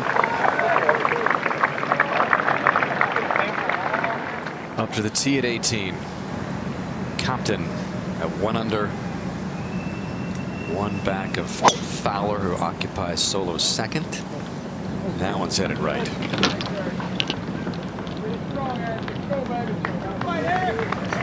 To get lucky, I think. Might be just a so-so live. And back at 17 for the final group. Second to last group. Or yes, the last group, excuse me. And Fowler with the honor.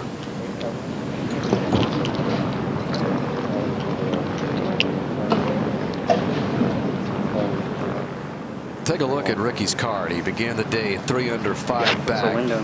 Just straight on the left. Tough stretch there at the 4th. Just a double bogey. You agree? Hit the second shot way right. Yeah. Made another bogey at the 9th, so he was out at plus 237. It's just a stock one of all. Made another one at 11 and came back with 2 more birdies at 12 and 13 to get himself back up into the second position by himself. 185 yards, and that whole location is just looking right at you. It's not like you gotta, you don't have to worry about anything. Just hit it right at it. Yeah, he's got 7 there, and John, I would assume that's been the club of choice today. Plays slightly downhill. Butch Harmon has really been the only full-time swing instructor for Fowler. more or less been a self-taught field player most of his career.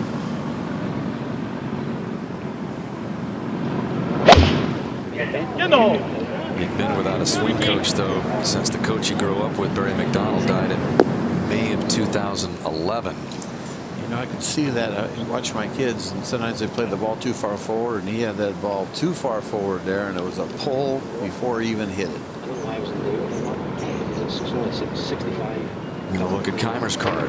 Again, began the day with a 5-shot lead. Quick birdie there at the 3rd to boost it. Just 2 bogeys on the day, 3 bogeys on the day, to go along with the 4 birdies. And an 8-iron for Martin.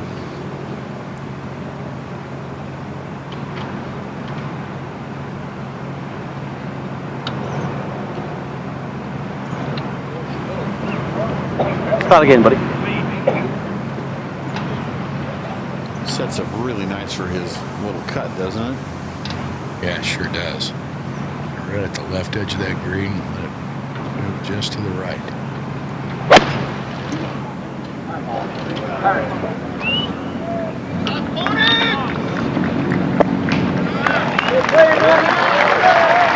Mission accomplished.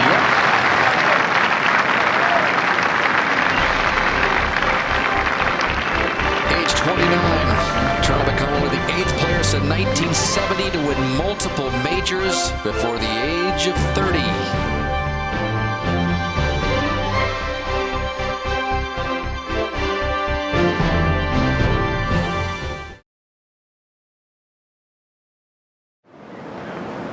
Rickie Fowler trying to hang on for 2nd in the U.S. Open from the bunker at 17.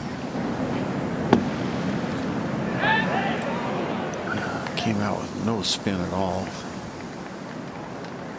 Up at 18, Compton, who is 1 behind him at the moment from the native area. Pretty good lie, actually. I think he can get on that if he plays it back in his stance, which he is, and just sort of hit down on it. Might come out a little low, but that's okay.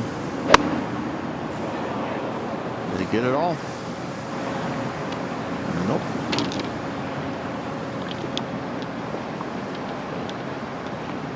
Still in the sand is Compton. Back at 17 for Keimer. This is fast. As we went to break, I mentioned the group that Keimer was trying to join. Multiple major champions before age 30. The others in the order, Johnny, you were on that list. And Tom Watson, Seve, John Daly, Ernie Els, Tiger Woods, Rory McIlroy. Again, small group since 1970.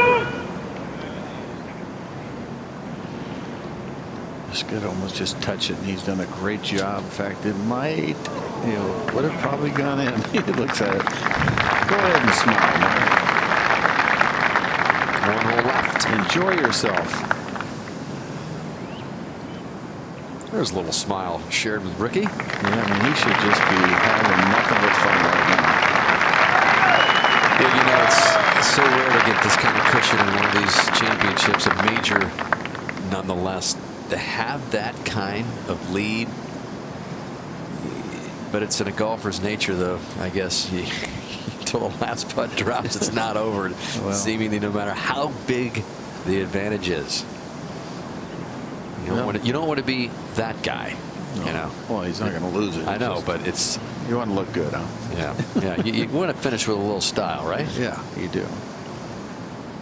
And this putt is going to move left all the way to stay in solo 2nd, although Compton is in a bit of trouble up at 18 ahead of Rickie in this battle for the runner-up spot. So right now he's tied with Eric at 1 under.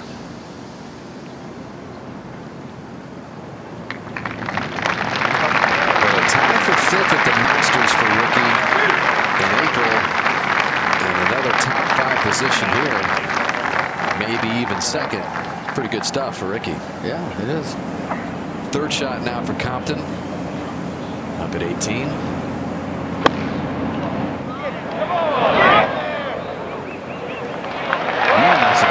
He's had a good shot. Chance for a par for Compton. Man, that was not an easy shot with the pin back there, the flagstick. These stands at 18 are absolutely jammed.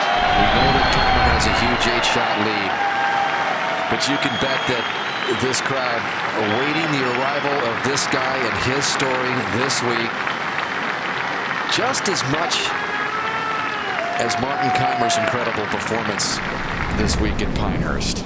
There's a great look from high above behind the tee at 18. Those jam-packed stands up along the left side, close to the green, and Keimer with just one hole left.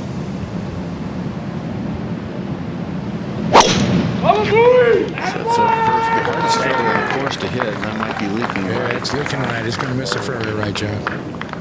You man, that went right against one of those wiregrass plants. There might be a Payne Stewart layup there. Fun to lay up when you're 7 ahead. Yeah, didn't end up in a good spot, I don't think. That's a big hole for Ricky. He does have a 2-shot margin between himself and all those +1 scorers. So.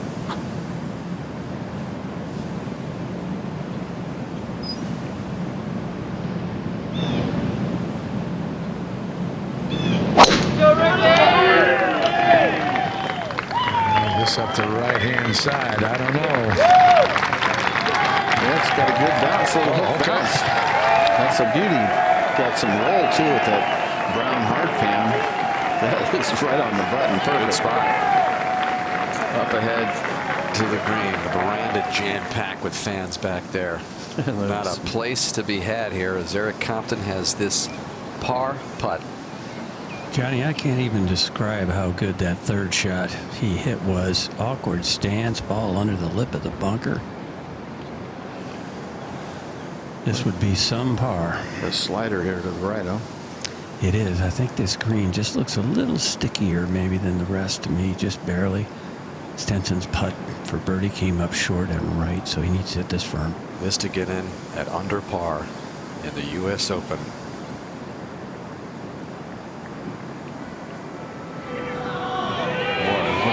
Just as he struck it, the challenge came in. Can't think of a more appropriate way to finish for Eric Compton. An emotional, inspiring week. What an up and in from that bunker with that long of a bunker shot. That was a 110 for the 2-time heart transplant recipient on his 3rd heart. It's going to be his best finish on tour at the age of 34. There are those jam-packed stands in the background. And the Village Chapel on cue. Chiming in as Compton saves par and is in a tie for second at just the 2nd major championship that he's ever played. So many times in his life he was on the cusp of giving up. That was not an easy putt. That was a big slider to the right, and you can see how happy he is. Wow, that's a good story, isn't it? It's an awesome story.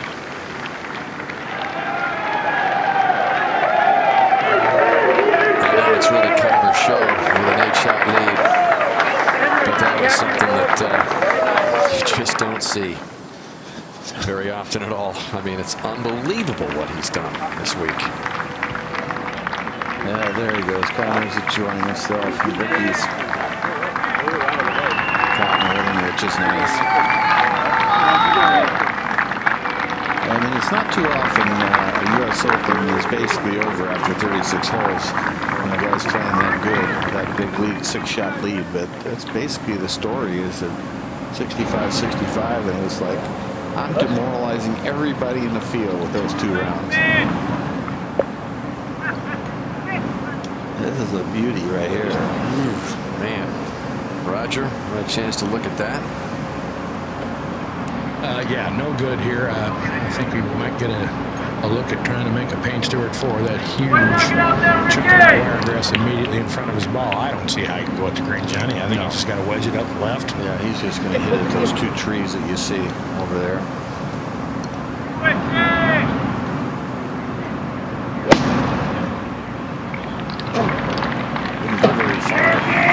He didn't lose his turn either.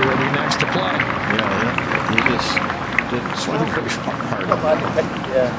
Last hole. I guess he hit it fat on Roger. That's probably what it was.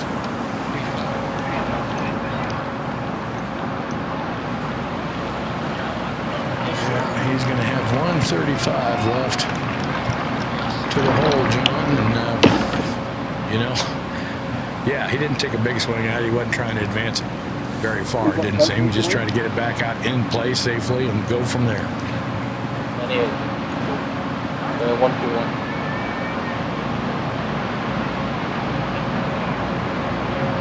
Well, not only did Payne Stewart find the right rough on the 72nd hole on his way to victory at 99, Michael Campbell found the right rough as well.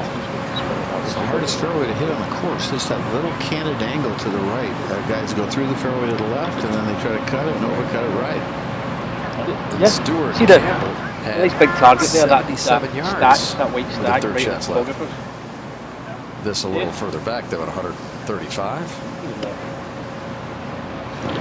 I would imagine he's probably going to aim 10 feet left of the hole just to sort of get it up there and get it on the green putting.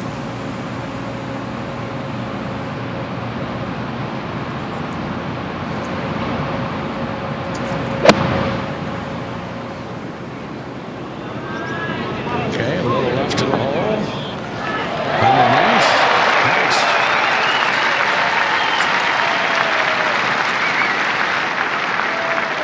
Well, he finished with a birdie last night.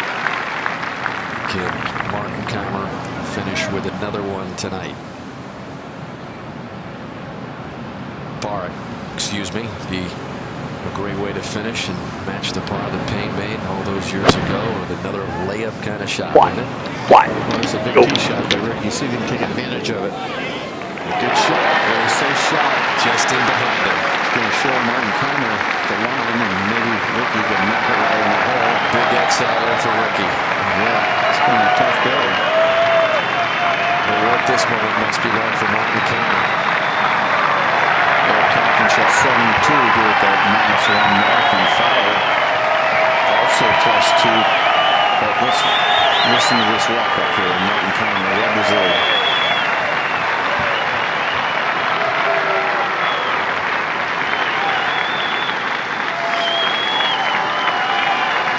It's going to be a popular man in Germany, I can tell you that.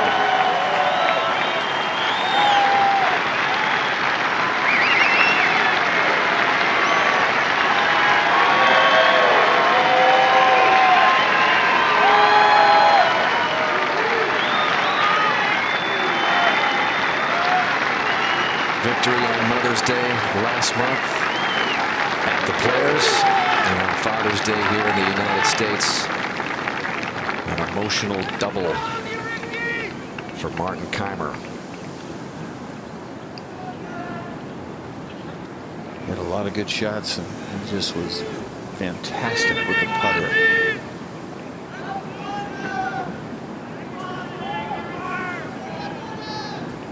Roger, you right down there behind him on this putt. Moves right. It does, and it's going to give Kaymer a teach as well, pretty much on the same line.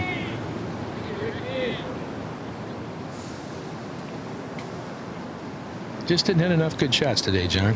You know, he didn't play badly, but had some misses that really put him in very awkward spots, and has played well, but just couldn't mount any kind of real offense to challenge Kaymer. There weren't a lot of greens hit by the last 6 groups. Even Martin Kaymer only hit 9 out of 18 greens, and he's 1 under for the day. That shows what kind of putting and scrambling he did. Trying to grab solo second with a birdie at 18. No, it's always to the right. So Fowler and Compton finish tied for second at 1 under. Ricky just 25 years old, and you get the feeling with the way his game has come around that maybe he will finally get himself in position a lot more in major championships like he's done the last 2. This is his best finish in 18 majors, and now for par, Martin Kaymer. Not a 5-inch break to the right.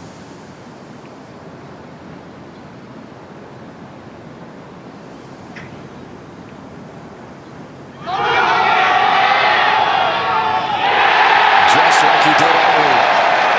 Runs it home, and Martin Kaymer is a U.S. Open champion at Pinehurst. Very impressive.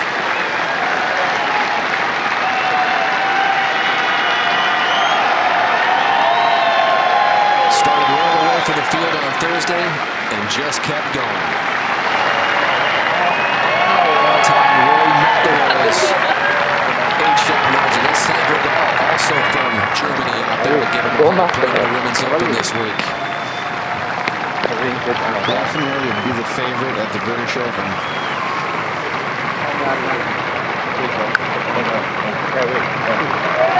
Great plan. Thomas McIlroy's picture of British for the fourth lightest 8-shot win. That's the second lowest 72-hole total in U.S. Open history. Marcel Steen getting it's Stenson, and you can see how well-respected Kaymer is. Very popular player. These are his peers. Of course, he's one of the European Tour players, which he won 10 times on the European Tour. Let's go make it official, Let's go make it official. Take your time with your card, too. I would say this would be a tournament tours, the PGA, and now the U.S. Open has your own U.S. wins. Well, we said it would be nice to finish in style, and he did, didn't he? I mean, it's just putting so much better than anyone else in the field. Not even close. When he had the most birdies for the week. I just corresponded with Bernhard Langer's wife, Vicky, and Bernhard is on a fishing trip in Alaska, so she's not sure if he's got the television available up there to watch this. But she said if there was, he'd be glued to it. His mentor, Bernhard Langer, the only other German player that had won a USGA championship. Langer winning the 2010 Senior Open. But Martin Kaymer becomes the first German to win the United States Open, and he does it in wire-to-wire fashion. He is a multiple major winner. 2010 PGA champion from Whistling Straits. And it always has a special ring to it when you win at Pinehurst. So many greats have won here. And Kaymer becomes the third U.S. Open champion at Venerable #2. 8 shots clear of Fowler and Compton, who finish in a tie for second. Much more to come from Pinehurst. The presentation to the champion, Martin Kaymer.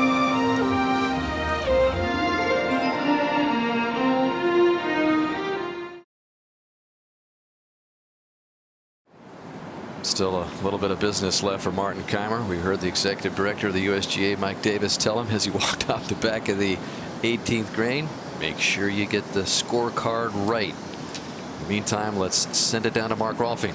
Okay, Dan, thank you very much. Eric, you have made a lot of great pars, I'm sure, in your career, but I would imagine this one you just made at 18 was one of your favorites. It was special. I mean, I hit a 9-iron out of the bunker. You know, 50, 60-yard bunker shots are difficult. And look, no one was catching Kaymer this week, and so for Ricky and I to finish tied for second, he and I are great friends, and you know, I've never gotten this far along in my story, so it hasn't really sunk it in yet. I'm just thrilled, and you know, I know my wife Barbara and my daughter Petra at home, and it's just a real special moment, man. Even though you weren't going to win the U.S. Open late in the round, were you aware of what you were playing for out there, the magnitude of it? Yeah, I mean, I was playing for second. I think we all were playing for second, and I thought that I hit the ball very well from tee to green for most of the day. I didn't have a sharp putter and missed a few short ones this week, but you know, now I'm finished. You just told me I got into the Masters. You didn't know till I just told you got in the Masters. I didn't know I got in the Masters, so you know, this is just it's a career opening thing for me. I mean, you know, for me to be able to put myself on the map and prove to the world that I'm not just a guy with 2 heart transplants. When the dust all settles in a couple of days and you look back on this week at Pinehurst, what will you remember most? I will remember the crowds. You know, even when I signed my scorecard, the welcoming that I got here on every hole, everybody was showing so much support, and the goosebumps that I got from tee to green on every hole. It's just, you know, it's really felt like a sacred place this week. I mean, I'm speechless, really. Congratulations on a great week. Thank you. Dan? He never got this far in his dreams. But he got this far this week at Pinehurst. A tie for second and an invitation to the Masters. Back in a moment.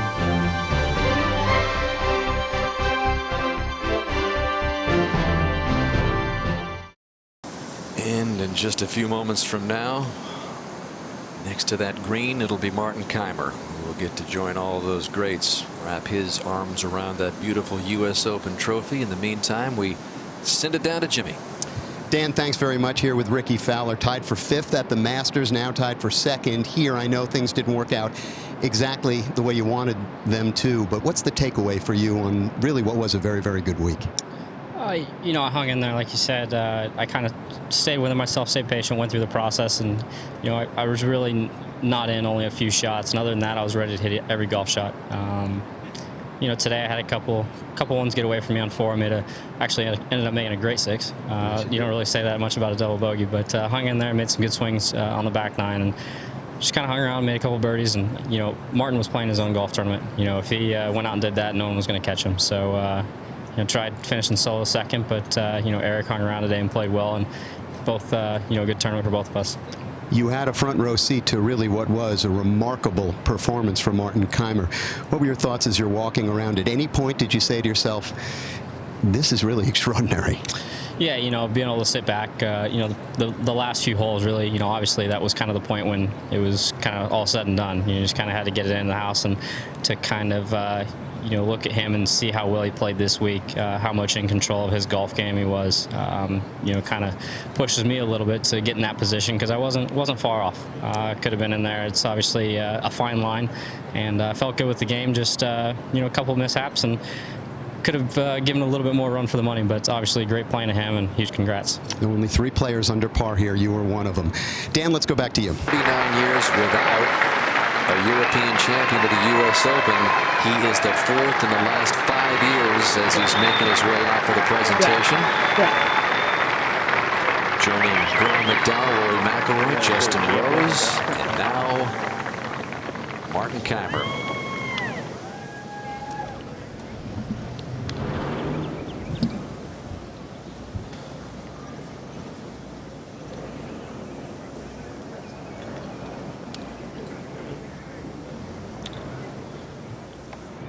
Ladies and gentlemen, good evening. My name's Tom O'Toole Jr. I'm the president of the United States Golf Association, and please join me in welcoming the 114th United States Open champion, Martin Kaymer.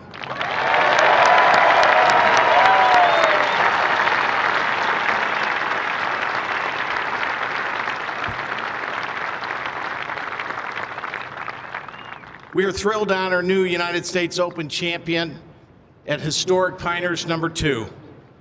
Donald Ross would be proud to see his crown jewel test the world's greatest players on this classic restored design.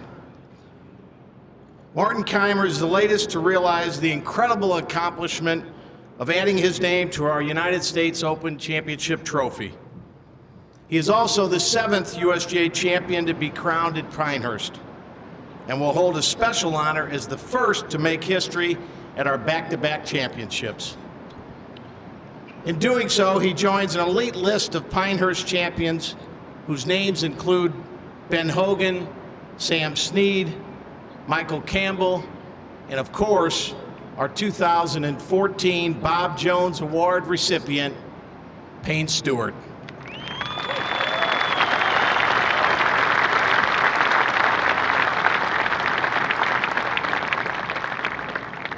Martin, I am honored to present you with two distinguished awards. First is the Jack Nicklaus Medal, presented to United States Open champions since 1895, and now named in honor of four-time U.S. Open champion Jack Nicklaus.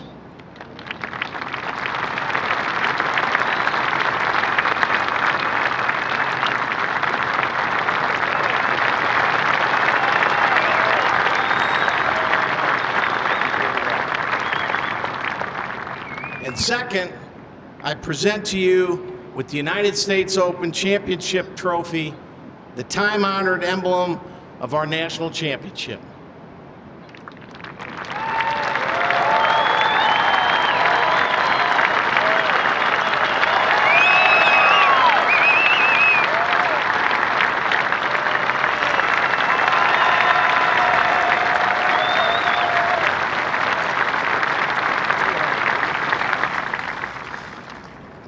Martin, you won the Players on Mother's Day. You've now won the U.S. Open on Father's Day.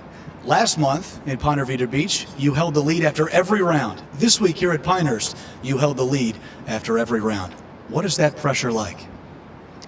Well, it's a lot, you know, especially if you play on a different continent. But again, at the Players, the fans were very fair, and the same here this week. So when playing with Ricky today, I knew it was going to be very difficult. He's a very aggressive player, and he can make a lot of birdies if he wants to.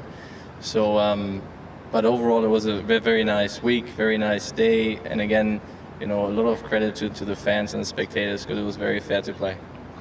How would you compare the way you're playing right now with these two huge wins in the last month to 3 years ago in 2011 when you were the #1 player in the world? Well, I didn't make many mistakes, you know, the last two wins that I had in America. Especially this week, I played very solid the first 2 days, and that gave me a very nice cushion for the weekend. But to shoot only 1 over par here in Pinehurst on Saturday and Sunday is good. You know, the way I played, I was very happy. The way I kept it together yesterday, and that gave me a good cushion for today. Growing up in Germany, you idolized Bernhard Langer playing golf. He's Germany's greatest golfer of all time. He's won the Masters twice. You've now won 2 major championships. What does it mean to you to match his major championship resume right now at just 29 years of age? Well, we have almost a German Grand Slam. Almost. There's only the British Open missing. But you know, to win the Masters, it's a huge thing, and obviously that's why I need to adjust a few things on my swing in order to play better golf there. So winning the PGA, winning this one now, I hope it will make Bernhard proud. I'm sure it will make whole Germany proud, and you know, it's nice that I could win on Mother's Day. Maybe was it 4 or 5 weeks ago? Our Father's Day was already a couple weeks ago in Germany, but and I didn't get anything for my father that day, so maybe that works. Certainly a nice gift right here with that trophy. Congratulations, Martin. Thanks very much. Dan, back to you. So composed. Martin Kaymer gets to lift that trophy. Call himself a United States Open champion. What a week for Kaymer.